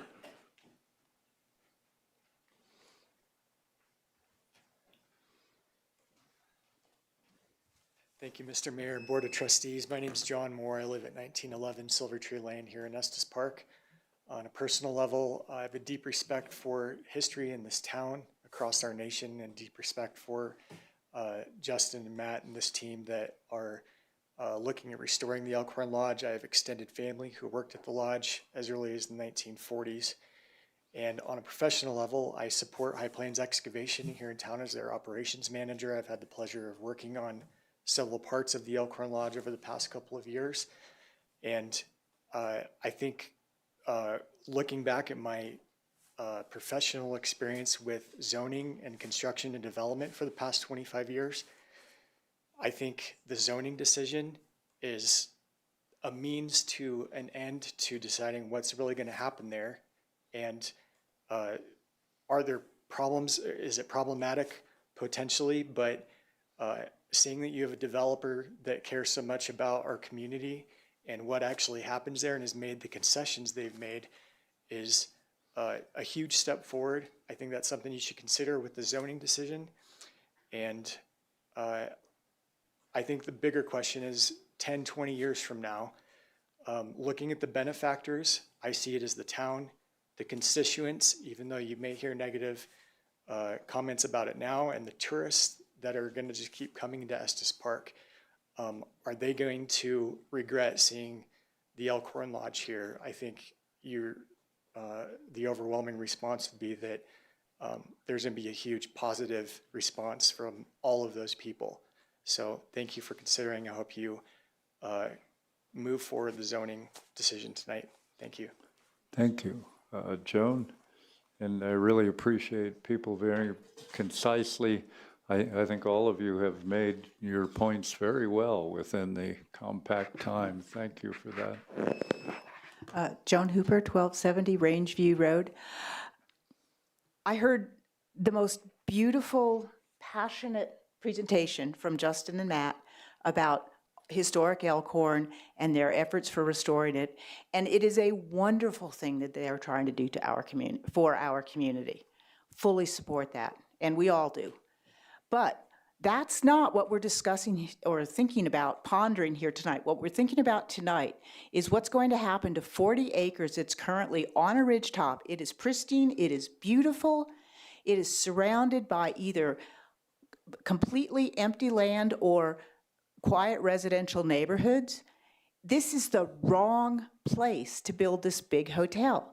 And the decision should not be because we are sympathetic to what they're doing at Elkhorn 1. The decision is something completely different. It is about the land use on top of Deer Ridge.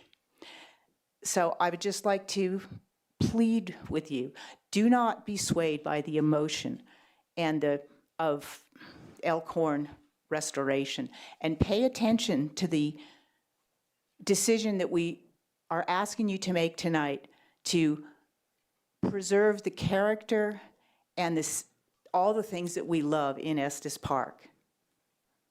Thank you. Thank you. The applicant has an opportunity to rebut any of the comments made in public comment. I don't think there's a need to rebut. I think that we're appreciative of your time. We're appreciative of everybody else's. I think this has been emotionally draining on all of us. I will say that we really don't want to come back again. And so as you're discussing, just don't pun it, because we can't do it again.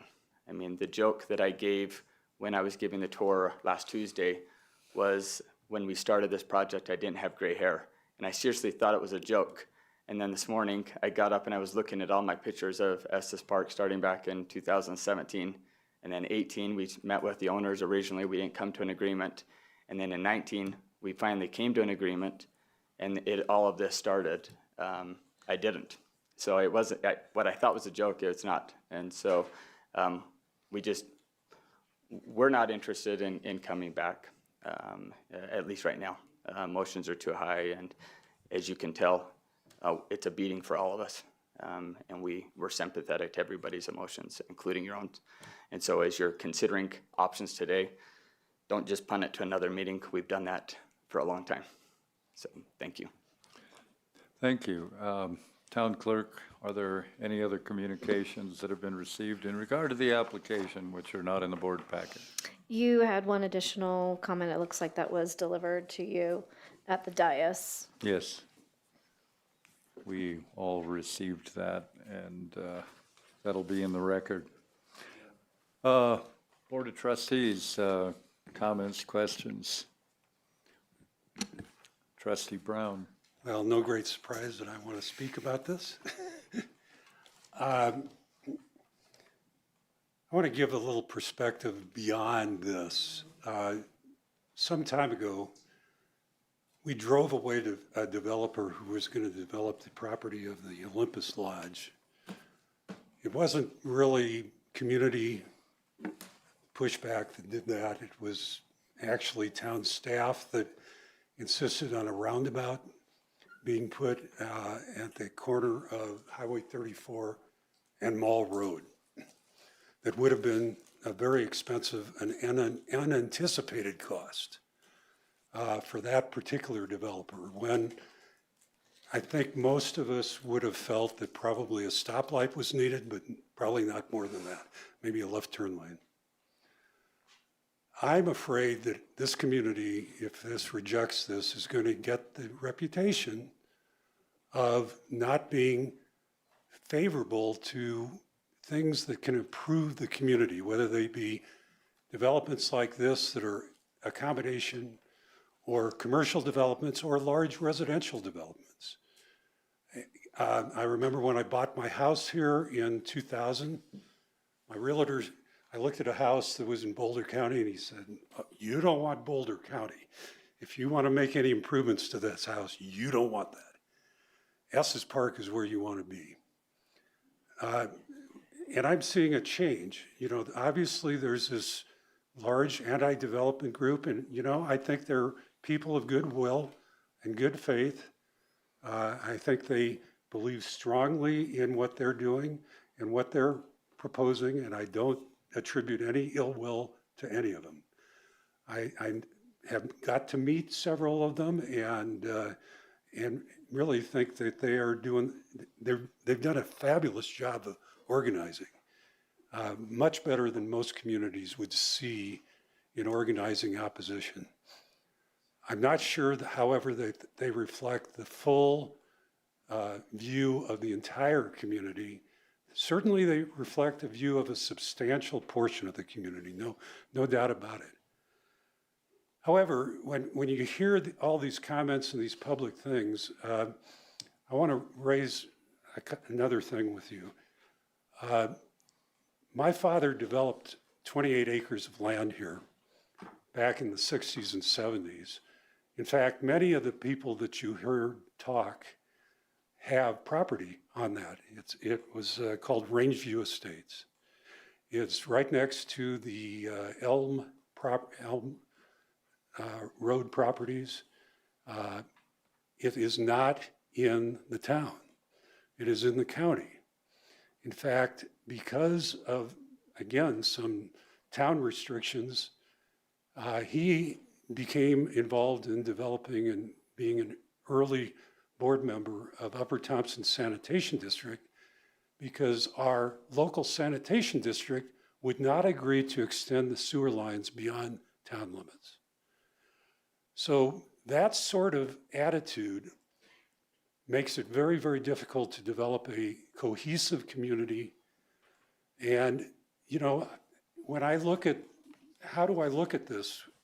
You know, it's annexation and it's also zoning. Back in March, and I think there was a meeting in March as well as in December, if I remember right. Back in March, about the time this started heating up, I decided to go back and look at all of the emails about the Elkhorn Lodge that had been submitted to the town trustees in the month of March. There were 28 of them. Then I researched, well, where do those people live? Well, 19 of them did not live in town limits, 9 did, and of those 9, 3 supported this. So I struggle very much because I do think we're a community as a whole, but when it comes to property that's being annexed, I think we have to count the voices of the residents differently than the voices of those outside the town, those that are not paying property taxes to the town, not paying sales taxes on their Amazon purchases. It is different. And so how do you deal with that? I'm not sure I got an answer for that, but what I've seen here is I can't imagine that we're going to get another developer that will be as attentive to the historical aspects of this as this developer. And I don't want to lose that. And I think that it is a reasonable accommodation to provide for a zoning with the limits that are built into the annexation agreement that effectively provides a kind of a mix between A zoning and A1 zoning. It's almost that. I'm pretty excited about the idea of these tree houses. That's a fabulous idea for that property. I'm confident that they will abide by their restrictions and conditions in the annexation agreement. And particularly, one thing I wanted to mention, the ridge line. There have been things, in fact, there were some illustrations that suggested that the hotels would look like essentially monopoly hotels. That's what they look like to me, at least. I'm confident that the ridge lines will be maintained. That's certainly a condition of this. It's not going to be anything that you'll see from the north side looking over. It's not going to obstruct those views of Longs Peak in the Front Range. You will see it from certainly Elm Road and parts of the development of Rangeview. So I don't deny that, but it will not extend above the ridge line, and that's an important consideration here. I think they've made good efforts to mitigate the issues. I think we should approve the A zoning. Trustee Youngland. Thanks, Mayor. I'll try to make this brief. You laugh. Who laughs? Okay. You know, I'm from a development family.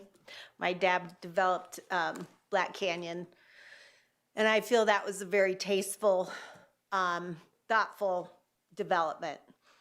There are some other developments in town that aren't very tasteful. So in thinking of this property, I don't want something distasteful going into there. That is a beautiful property. And I don't feel that these developers are those developers that are only after to pad their coffers. I think they're genuine, caring, and wanting the best for our community. It's unfortunate because I would like to see the amount of the units come down, that they had to go up in size or in numbers of units because of the road. But I get that. You have to, that's a huge expense. So you have to come up with somehow to pay for that.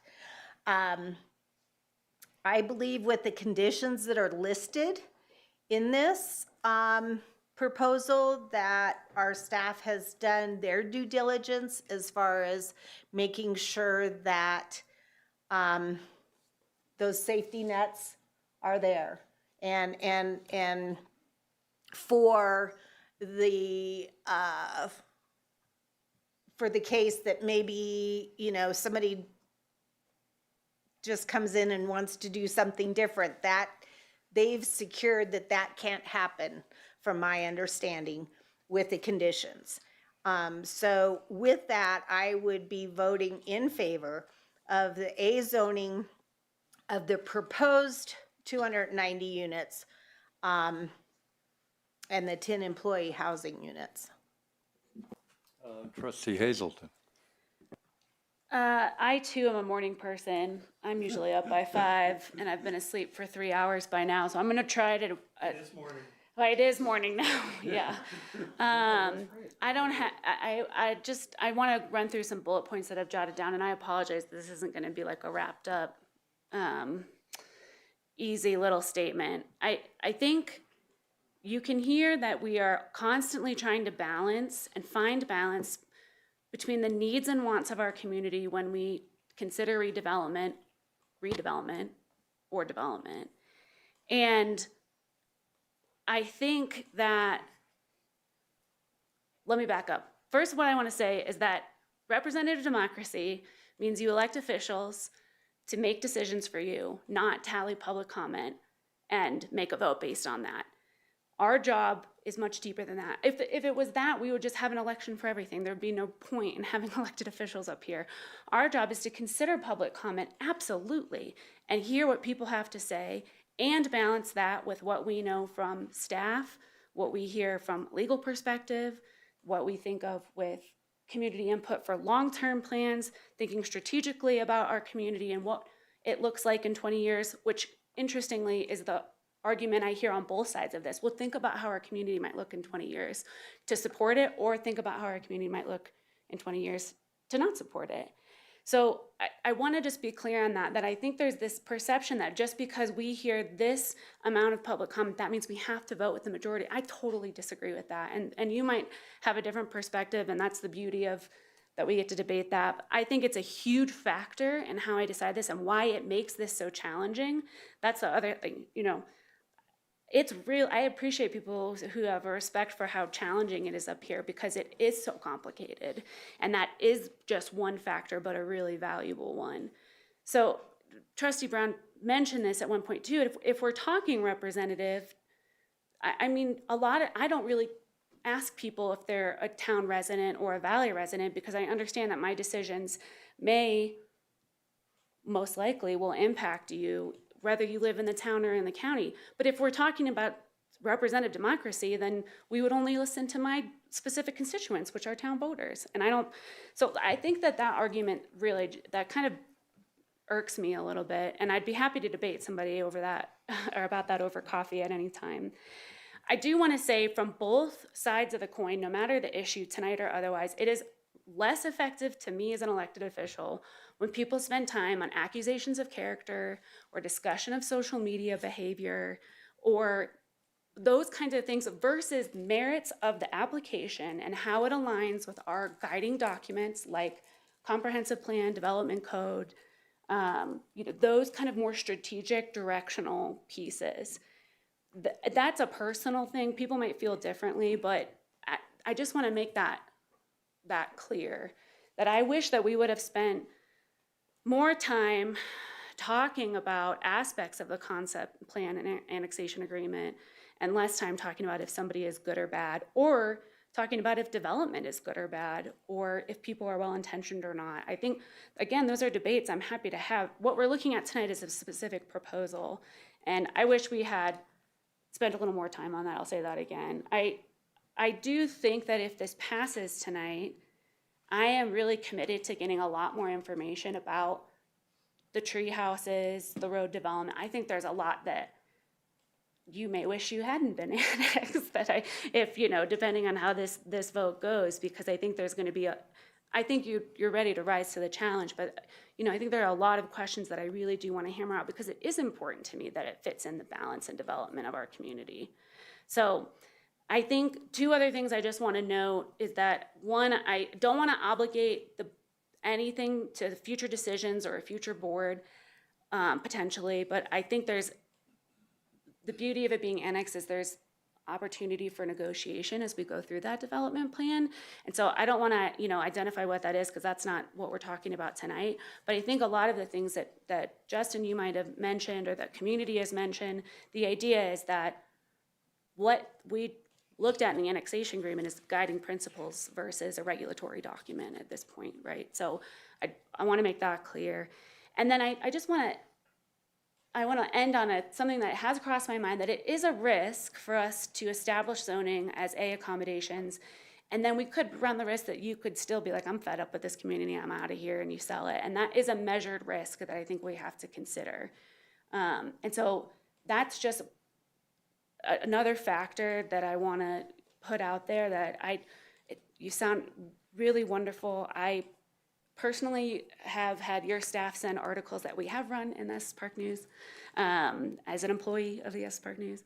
And I feel like I feel your character and fear that it is, being represented in various ways, but we have to take a measured risk of, okay, if we zone it this way, as we've annexed it, what happens if something changes? So I just want to throw that out there too, that's a consideration of mine.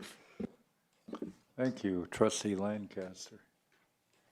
I'm going to try and be as short as I can because this is a tough one and it is late, early, whatever it is. We've got good people on both sides. I don't think there's evil people and evil intent either way. It's not about the individuals, and it shouldn't be. I want to say I really appreciate what you've done at the Elkhorn Lodge. I'd love to see that your heart's in the right place. It is such an asset to this community. I love the old pictures of Helen Hondius out there on her bicycle in front of the lodge. That's one of my favorite old-time pictures. Looks like something out of Butch Cassidy, Sundance Kid. There's so many neat things about that building. But a couple comments. One, Justin, don't look at jibber jabber. We don't. I know it's tough. We have I haven't looked at it in years. We have our share of trolls in this community, unfortunately. My favorite one is when I was accused of hiring a Cuban hitman to intimidate businesses downtown to support the loop. And there was descriptions of the guy, what he looked like, the black leather he was going around, and he was walking around downtown. So that's totally false. He was Irish, so. But we'll move on. And in a bigger picture, I appreciated the comment about, fighting, somebody who served our country in the Air Force and fighting for representative government and representative democracy. And that's true. And I really appreciate that. But we are representative government, and there is such a thing as the tyranny of the majority. And I think our founding fathers were worried about that. And we also highly value individual rights. And our job is that balancing of the voice of the majority while still respecting and protecting the rights of the individual and minority. And that is always a balance we're doing, and it's tough. And those are both fundamental American values that I think are unique to our country, and sometimes they clash, and it makes it tough. But getting to the specifics, I think Ms. Hooper put it well. This isn't about the restoration of the Elkhorn. That's a separate property. You've done a great job there. I love what you're doing there. This is about a 40-acre parcel that is separate, and it's a different development. We need to focus on that. Mr. Levitt put it well, talking about the vision of the future. It's about the vision of the future of town, and comprehensive plan was developed by hundreds of people in the community over a long period of time, and not just people in certain areas. And I think respecting that is important, and I have a lot of faith in that. I also don't believe we should make zoning decisions based on financial impacts or restrictions of the property owner. You know, business is tough, I understand that. But it's a slippery slope if we start looking at making rezoning decisions based on how it's gonna financially impact this owner or that owner, and whether they're gonna leave town or stay in town. We're talking about land use, we're not talking about economic survival of individual businesses. And I don't want to be crass about that, but that's not what we're here for to talk about. We're here to talk about what's the appropriate land use for this 40 acres and how it fits into the comprehensive plan and affects the character of Estes Park. Bottom line, I love what you're doing. If it was A1, I would vote for this in a heartbeat, but I think it is too, in my personal opinion, I think the intensity, as I said earlier, is too intense for this piece of property where it's at. I think the A zoning was meant to be the corridors on the highways, and it makes sense there. Now, there may be some bananas out there that build absolutely nothing near anybody anytime. And I don't think that's reasonable either. I think this property, the property owner has a reasonable expectation to develop it at a certain level, but I think what's proposed is just too dense. And I think it's too intense, and I will not be supporting the zoning of an A for those reasons. And it's not because of any conspiracy, or I don't think you guys are doing a great job, or I don't have a great respect for what you're doing, or because the neighbors came in and yelled about it. I appreciate you taking the time, but I just think it's not the best thing for the community. Trustee Eigel. So for many years, I thought, Frank, he's on the other side of everything I've thought we should do. And I'm heartened in this moment because many of the things that I have written on my page here just came out of your mouth.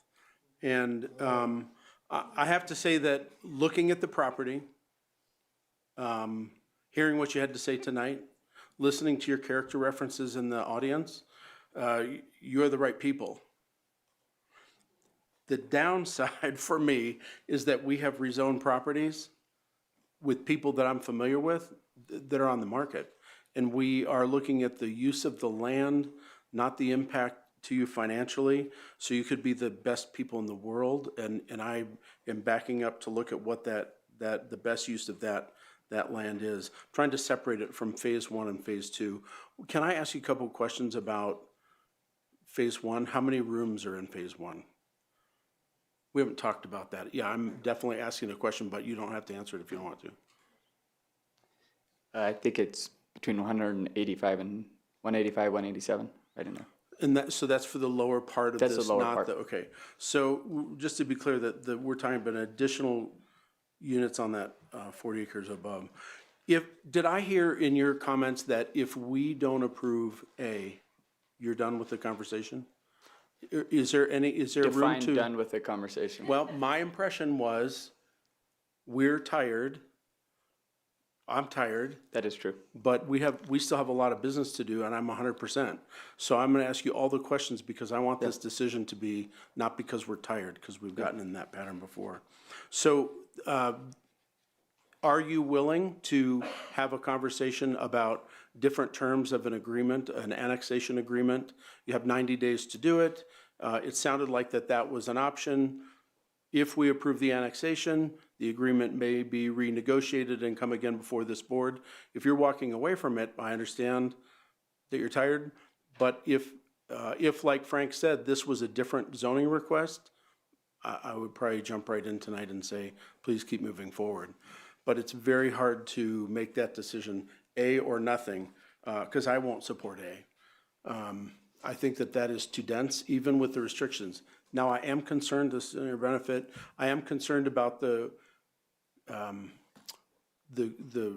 rules that you've been given to develop this. You mentioned the 290, so I wonder what your numbers are. What are the units that you wanted to be at? Where did you want to be at with this project? Because I haven't heard that, I don't know where that is. We brought that up in some of the earlier ones, and but I'll reiterate. I mean, we were fine coming out at, 2/3 of that, at 200, and not have a through road and have it be more simple. And so, but when everything got added on, and including all the CDOT requirements and everything else, the number of units just kept increasing. And understand the numbers, but I also. Yeah, so I mean, I don't want to commit to an exact number, but that was the number that we threw out early on. Okay, so without wanting to belabor this, I won't be able to support A. I want you to know genuinely, I appreciate I understand. the heart that you've put into this, because the community values that kind of commitment. And I'm not saying that this deal is done, but at the A level, I can't support it. I understand. Thank you. Cindy. I just have a quick question for staff. My understanding is if it is zoned A, and let's say the developer ends up selling it, that zoning, that annexation and zone keeps the same, what do I want to say? What's the word? Conditions Yes. with it. So, Yes. so another developer can't come in and fully develop it at the A total amount. Correct, Trustee Youngland. They would still be bound, the annexation agreement runs with the land. With the They'd be land, bound by all okay. the requirements in there, including the concept plan. Okay, I wanted to make, that's what I was assuming when I said I would be in favor of that, and that would be the only reason I would be, is if it ran with the land. Okay, thank you. Bob Dylan said, "My weariness amazes me. I'm branded on my feet," but that has no place here. We must be sharp. We must be thinking through all these issues. People haven't made comments about, whoa, there's 2.2 million acres just on the other side of this called Rocky Mountain National Park. Or when I looked at one of those maps and pictures that were showing there, I was seeing an awful lot of other spots of trees out there in West Estes and stuff. And, I frequently go back the 150 years. Somebody had to build all this stuff. Everybody has their house here. Everybody wants to live here. We all built something so that we could live here. Somebody built it and then we bought it. So it changes over time. It's not a fixed thing.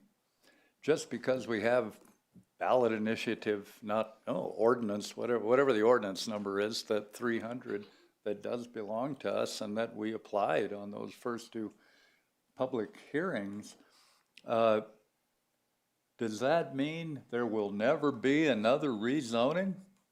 Well, no, I think things will probably end up in some court cases and maybe things will get modified in some fashion, maybe, whatever. But if we stop right here, and this is the end, and there's never any other rezonings, and I'm dead in 2 years, I'll kind of feel like, darn it, we could have changed, but kept the beauty. Remember where we were at the beginning of this meeting or the development code 7 hours ago or whatever. Change it in the ways we need to, but keep it the same. Keep the beauty, keep the quality of people. Everybody in this room's good. Nobody here threw chairs through the window. All that good stuff. You got Sundance showing up next year. There are going to be a lot of people up here looking for nice rooms. There will be. Estes will benefit from Sundance. All of that being said, I'm not sure what button I'm going to hit here in a minute. I've listened to everybody, every one of these people up here, every one of you has good arguments, Justin and Matt and John, great stuff.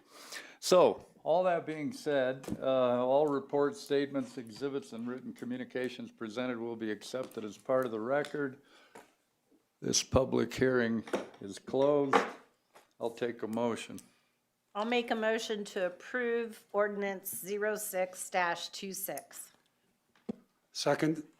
I'll point out again that I believe it takes a supermajority for that to pass, which would be 5 votes. We can vote unless there's additional comments.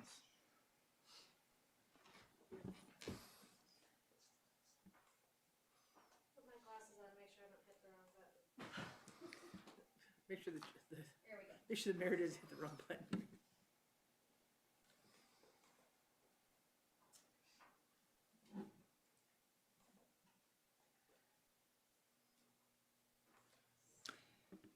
Passes with a supermajority.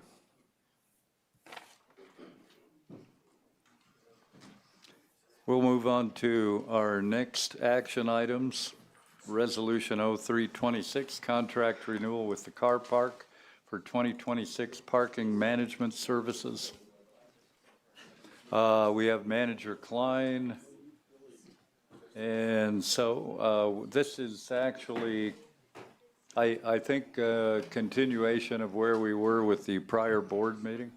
Yes, that is correct, Mayor. What we did was through some notes. Could we found- take a moment, if you could please, if you're not staying to listen to this, please exit quietly so that the board can actually hear the next item. Thank you. And you can pause for a second, Manager Klein.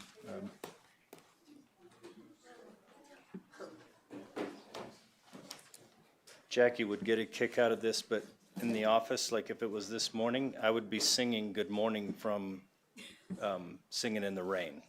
That is a true fact. He is a wizard at songs, I believe. Trivia. That's it. So now that song will be stuck in your head for the next 25 minutes. I think you can proceed. Thanks. Yes, you are correct, Mayor. This is a continuation of an item that we brought up at the previous board meeting in January. There was a request for additional information. Town Administrator Mahalik looked through some records and found that that was indeed the case, and we have supplied you with a lot more information about this contract, including the KPI score sheet that we had used with the car park each quarter and at the end of the year, and we provided also a document that had all the comments that we had received from the permit parking survey that we put out in October. I believe the copy that you got also had some information that our team had done in the columns to the right, where we were starting to distill that information and show what was a positive comment or a negative comment or something that we could use for education purposes in the coming year to help with that program. So I didn't have a lot more to go through, except I modified a little bit of the memo, and we revised that a little bit to add a section about what the contract total was in 2025 and what that came in at. And then we added a little sentence at the end in the finance and resource impact, just to highlight that this money is not general fund dollars, but these come out of the budgeted money for Fund 256, the Parking Special Revenue Fund. And that concludes my part of the presentation. I'd be happy to answer any questions. Before we, are there any public comments related to this topic? Okay, all right. Trustees, questions, comments for Dana? Or other town staff? Trustee Eigel? Hi, thanks, Mayor. I appreciate the opportunity. I have been looking at the process, just a lot of different things. Parking is familiar to me. So I think that when we renew a contract, especially something that is of high public interest, that is controversial, that has good and bad, and we have staff who is committed, dedicated, capable of managing this program, but we have only focused on charging people for parking. We have not given them the opportunity of being managed by the hours that they stay or some other approach to parking. I think that it is going to invite a higher level of scrutiny on the process. So, of course, this process has opened the door to looking at other things and how we evaluate this type of renewal. Do we put it all on one person to do the evaluation? And that is what we have currently. So I think as it's structured, it's really partially effective for these kind of decisions. It's useful for supervisory level, first person, experience-based observations. But the question for me is, did the contractor meet the contract as it's written? And I don't think that the evaluation clearly provides that information to us. So without belaboring my concerns about this program in general, I think it's going to come up for conversation again, different parts of it. But once we get past this point, we are committed for a certain amount of money, and we haven't looked at other options. In conversation with other trustees and the town administrator, you know, we have an opportunity this year to look at this program and see if it is what is right for our community at this time. In the rearview mirror of timed entry and in the rearview mirror of the loop, now we have, is charging people for parking good? Consistently, it is one of the negative things that comes up in a review of our community. So I'm going to keep asking questions about this, but I want to be very clear about my concern about this contract and spending this money and committing to this, because I won't accept that, well, we've already spent the money, so we just have to do it. I think there are other options open to us that we haven't explored. So, you know, you have the benefit of the time of the day, honestly, Dana, in my ability to articulate my concerns on this. I want to be on the record as saying that I don't think that the performance metric that we've used to evaluate the car park is reasonable considering the amount of money, the level of public interest, without any judgment on your character or your ability. I think that this is something that is showing support for the contractor as is, instead of taking a hard look at, did they meet all the performance expectations?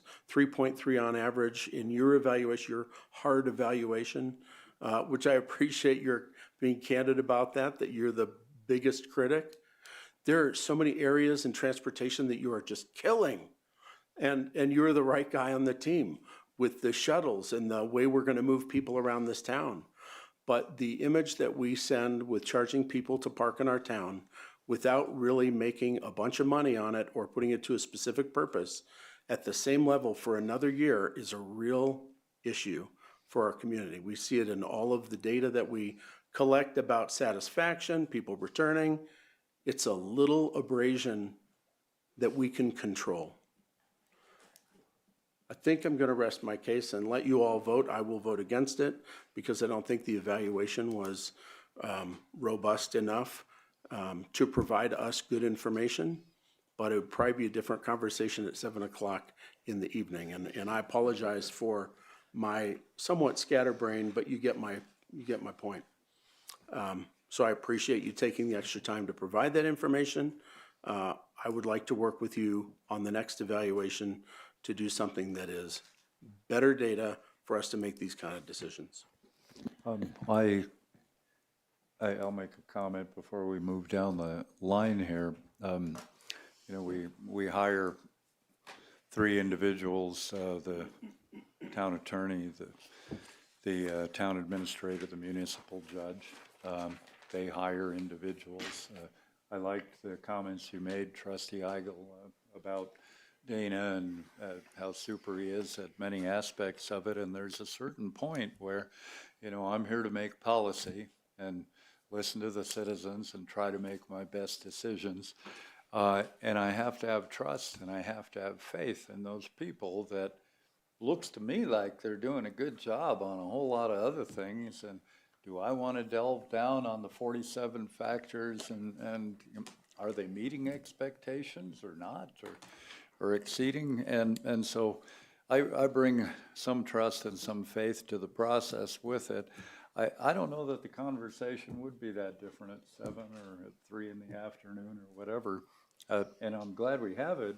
And I think you're on a good thing there to say, you know, how robust for a $400,000 contract is the evaluation. So keep it rolling. Trustee Lancaster. Yeah, just really brief, I agree with you. I think that's a means question, and I think it's for staff to do, and I support. I think you're doing a good job there, and I don't want to get into those weeds, but we can have that discussion later and see if the rest of the board feels the same way, and if they want to deal down in that under policy governance and get more into it, they can, but personally, I don't. I did have one question, though. I went through that, I started going through that list, and it just kept going. Oh my gosh. I'm thinking, it's scrolling. Yeah. And I didn't do a lot of analysis on it, but I did have one thing. It seemed to come out that there was seemed to be an issue with the online employee convenience permits. And I just wondered, just in general, do you look at those things and then come back and say, maybe we've got to tweak we need to tweak some things on our website? Because that one seemed to come up more often than other permits as people were dissatisfied with it. And if the copy that made it into the record that the town clerk put in had those 2 extra columns to the side on the far right. Those are the ones that Tia in our office and I are working on to distill all those comments down and find where those trends are that we can do better next year with the online permit process. There were a few of those that were really very apparent, and that's what we're going to work on. Yeah. Thank you. Trustee Brown. Dana, to me, this attachment 4 is the key. That's where you evaluated quarter by quarter, and I understand 1 to 5, 1's bad, 5's great. Was it you that made all those numbers? Yep. Yeah, okay. I made all the numbers and I made all the comments on the side. Okay. To go through with the contract. Okay, generally, it looks like the second quarter was a bit of a problem. And it improved a little bit on quality of work in the third quarter. And then the results by the end of the fourth quarter were pretty good. What happened? Staffing. They lost their general manager at that time who resigned. So they were, the regional manager was coming out quite often, and they were having folks that were looking at that position that were interested in it come out for a week at a time. Okay. So I put in there that, I wasn't getting the support that I needed on site, but the on-site team, the hourly folks that were here did a great job picking up that slack for them. Okay, and that got corrected when they get the person hired. Plus, in the fourth quarter, there's not a lot of interaction out in the not much to field, do. so, Okay. yeah. And your recommendation is to approve the renewal of the Yes, contract? please, yeah. Yes, thank you. Trustee Youngman. Yeah, Dana, thanks for sending this information over to us. And I don't have a problem with how you're evaluating, and I don't care to get into the weeds more on that. I think that's where we have to depend on staff. And like Mayor said, your boss is sitting right over there. So that's what we hire him to do is to evaluate if you're doing your job. So I'm good with that. I appreciate that. I think that maybe where Trustee Eichel is coming from is more of, do we want to continue with paid parking is more what I'm hearing from him. Maybe some adjustment there, then approving the budget to move forward with the same car park. I think it's a great program. I've seen definite improvements. Of course, the loop has helped as well. We knew it wouldn't be just one thing that was going to help us not solve, but get to a better place on our traffic. And this is one component of those many things that we either did or are still working on. So I would like to make a motion to approve Resolution 03-26. That's where I'm gonna make my comment. Sure. Thank you. You can make it now or in a Or I can make minute. it later. Yeah, go ahead. So when we first started talking about paid parking, it was before the loop, it was before time entry. And I was not really a huge proponent of it. And actually the mayor at the time said this, and I agreed with him that he didn't really have a lot of faith in paid parking, but he had faith in the parking manager at the time, Vanessa. And I agreed with him. I also agree that you're the man. I think that you're doing a great job, and I have complete faith in you. Now, backing up. So it's not a big mystery to anybody that I was against the loop. I do think the loop has helped traffic tremendously, much more than I thought it was going to. I don't know how it's affecting businesses. That scares me still a little bit, but I do think it's helped traffic tremendously. So anything I said against that part, I take back. I don't particularly, I even said things against timed entry at the park, only because I'm a last minute kind of person. Had nothing to do with really how nice it is to go to the park and not have 6,000 people parked in your same spot, because I do think that's helped that a lot. Personally, I like to be able to go when I want to go, and I can't do that anymore. But that's okay. I can deal with that part. But I don't think that we've, and this has nothing to do with the contract, and this has nothing to do with being in the weeds, because I actually do think it's not our place. I do think it's your place, and I think it's Travis's place. But this might be my last time that I actually get to say this. I actually think we need to rethink paid parking at this point, because we do have these other avenues that make traffic better in town. And I'm not saying, maybe it is all three things that are making it good. And I'm not saying it's not, but I personally don't think that maybe I haven't figured out if it really is paid parking doing a service or not a service. So I'm actually voting no for this, but not because I don't think you should be able to do the contract, not because I don't think Car Park is the right person to do it, right company, and it may be, and it's probably not where I should be doing this. But I'm gonna vote no, because I definitely think of reevaluating whether we should have paid parking or not, probably more in depth, would be a good idea now that we have these other things going. And it might be that, oh, we need all three. I'm not saying we don't, but you know, I do think there's a certain image that we give to people when they come in paid parking. And I think it's easier for people now, but there's still people that sit there and just look at the signs confused as hell. And there's people that are sit and help, which has been great. But I know even when I go to another place and I had to try to figure out parking, to me, it's kind of a turnoff. And so I have to be with Eigel on this one, not because of you and not because of the contract. It's more because I just think we need to evaluate, do we still need it? So that's where my piece is. Do I have a second? Second. Any further comments? We can vote.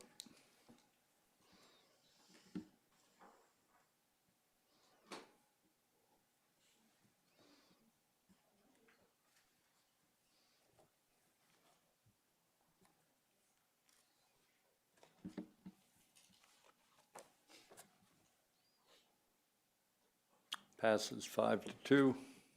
Thank you for your comments. Thank you, Manager Klein. Thank you. Go sleep. Carly, not you yet. I'll stay up a little longer. All right. Do we need to vote before Carly? Resolution 1026, contract with Early Childhood Council of Larimer County, ECCLC, for the administration of the Estes Valley Child Care Fund. And you're up. All right. Do I? That's shocking. Yeah, there you go. All right, well, tonight I have another contract renewal for you. So typically these are on consent agenda, but we wanted to go ahead and present it to you all with the recent conversations about contract renewals, as well as this is a relatively new program. So we wanted to bring it back and refresh your memory on it. This is a contract with ECCLC. They have been administering our Estes Valley Child Care Fund, which is our middle income tuition assistance program. Do you want the presentation? Oh, okay. This is renewal year one. It's up to, the contract outlines up to 4 renewals. To address some of your questions, comments, concerns about evaluation, in the program agreement from year one, we do have evaluation and reporting standards in there. So that's in your packet already if you wanted to review that. I don't have the final reporting from the first year available yet because that will be after this first program year. So present situation, currently the Estes Valley Child Care Fund, the current program year ends July. So we're only 5 months into this first program year. The second program year will begin August 1st. It's kind of like a school year start date. ECCLC and the town, we had conversations about when we should bring this item to you all to review. And we are, obviously, it's almost February, so it's pretty early, but we did want to be sure that we had that approval in place and budget ready to go so that any adjustments in planning could be done ahead of time. As you might remember last year, it was really hit the ground running and turn around and opened enrollment. So current status, the ECCLC does have to provide quarterly reports. Their last report showed that there are 6 children that are enrolled and receiving assistance, and at least 4 applications are under review because I've had a couple of people reach out asking for information and sent over to ECCLC since that data has been collected. So based on that, we only have about $25,000 in awards going out if those 6 children are the only ones on it through the end of the program year in July. One thing that's articulated in the contract that I wanted to be clear about is that any unused funds would actually remain with ECCLC, and then we would kind of cover that difference, bringing their award funding up to $150,000. And then there's that $15,000 administration fee. So we would just have to essentially refill the coffers up to that full funding. One question I wanted to be sure to address was the impact that the 1B initiative, the sales tax that passed, anticipated $28 million in annual sales tax revenue. They have very similar, kind of pillars of how they want to distribute that funding across Larimer County, including capital projects, childcare, workforce assistance, as well as tuition assistance. The timeline for that would be, right now they're still going through the contract with the county and trying to nail that down. Pilot programs would begin as soon as this summer. The town and ECCLC, of course, have been coordinating and will continue to coordinate and communicate about what those programs look like and how that works in alignment with the existing 60 funds that we have here. As you remember, a lot of the reason that we went with ECCLC and Bridge Care was because that's what the Larimer Child Care Fund was already under, and it was going to be a rather seamless transition. We didn't know it'd be the next year. We thought there'd be a little bit more time to that we'd be under our own Bridge Care platform. So we anticipate bringing all of those updates to you as they progress. So as far as financial impact goes, it would be up to $165,000. Again, I don't anticipate that that'd be distributed for this next program year, $25,000 to $50,000 probably. And one thing I did want to make note of that came up kind of last minute was ECCLC has announced a change in their name after the ballot initiative. It's now Northern Colorado Kids Thrive. They've announced it and gone through a rebranding and marketing thing, but it hasn't actually changed their name, so we can keep the contract with ECCLC. But as we evolve into this next year, you might hear Northern Colorado Kids Thrive more frequently than ECCLC. So It's a good name, ECCLC was confusing all of us. acronyms. But are we going to have to do NCKT now? I don't know that yet. I don't know that yet. Good. Yeah, so as far as just quick evaluation of the contract as it exists, they have met all of their basic benchmarks for quarterly reports, had feedback on just customer service in general, how I've been able to work with them, and it's worked out really well so far. Again, I'll have a full report after the program year commences in July, and then that'll be presented to you at the end of 2026. Let's see, who's up? Cindy? Yeah, thanks for the report. I was very surprised to see this coming forward. I know. When it had just, I felt like it just got started. Is this going to be now a normal thing? About this time of year, it will be presented to the board then? Yeah, we're almost like right at the halfway mark. We're right at 6 months right now. So in response to some of the questions about evaluation, I'd be happy to work on, I mean, next year we'll have, you know, a full year of evaluation in addition to our quarterly reports that we get from them.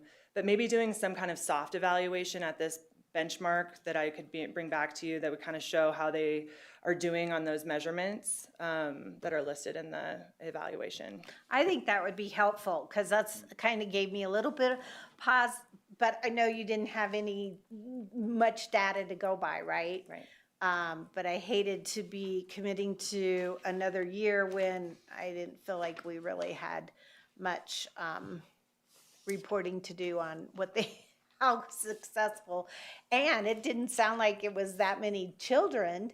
And now you referenced it on that slide, you were talking about kids and then you talked about, or let's see, is it kids? You used two terminologies, families and kids.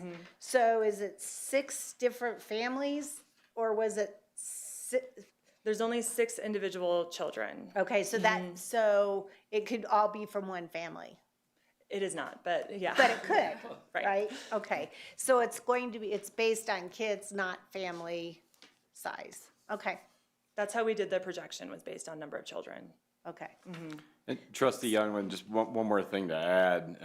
I think this year is really a wild card for us in terms of trying to anticipate how much 6E funding will need to go towards tuition assistance in light of the $28 million that the county's going to be bringing in with 1B. So we don't really know. You asked the question, will we be doing this every year?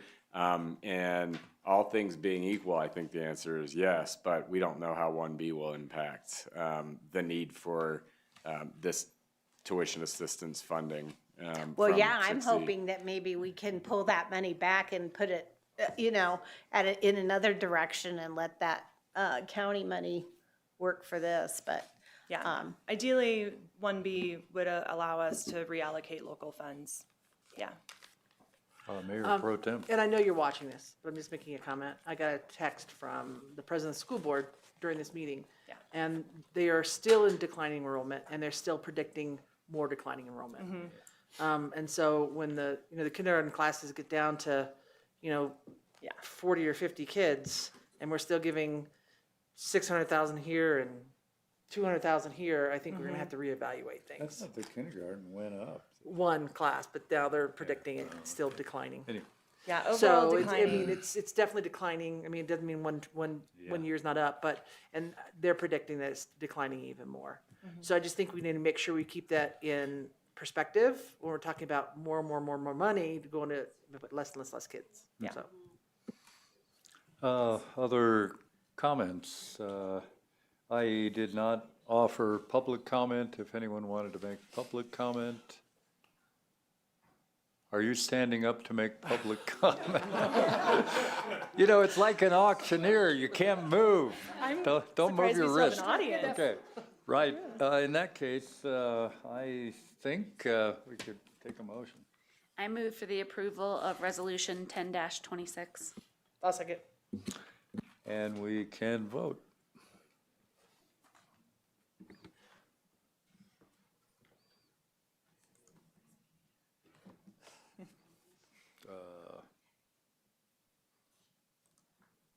Oh, okay, you're good.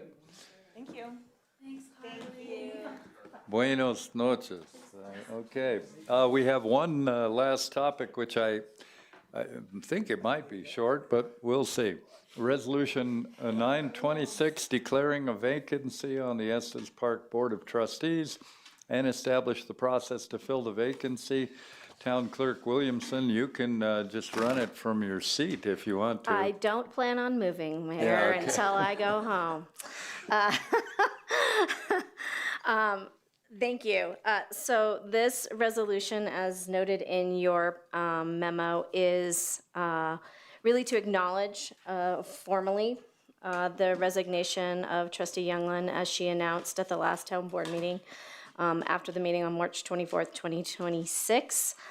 Also wanted to bring forward for your consideration in this resolution how we might fill that position. As noted also in your memo, our statutory requirement under 31.4.303 outlines how that vacancy must be filled. And I have noted those three options for you. One being that you would appoint an individual within 60 days of March 24th to complete that 2-year term, set a special election after March 24th, 2026, or because we are holding an election here shortly, here on April 7th, it isn't outlined in the statute, but after conferring with the attorney, Attorney Kramer, we do believe that this is an option for you to move forward and announce to the public that you would fill this position through the current election. That being that the fourth and highest vote getter would fill this 2-year term.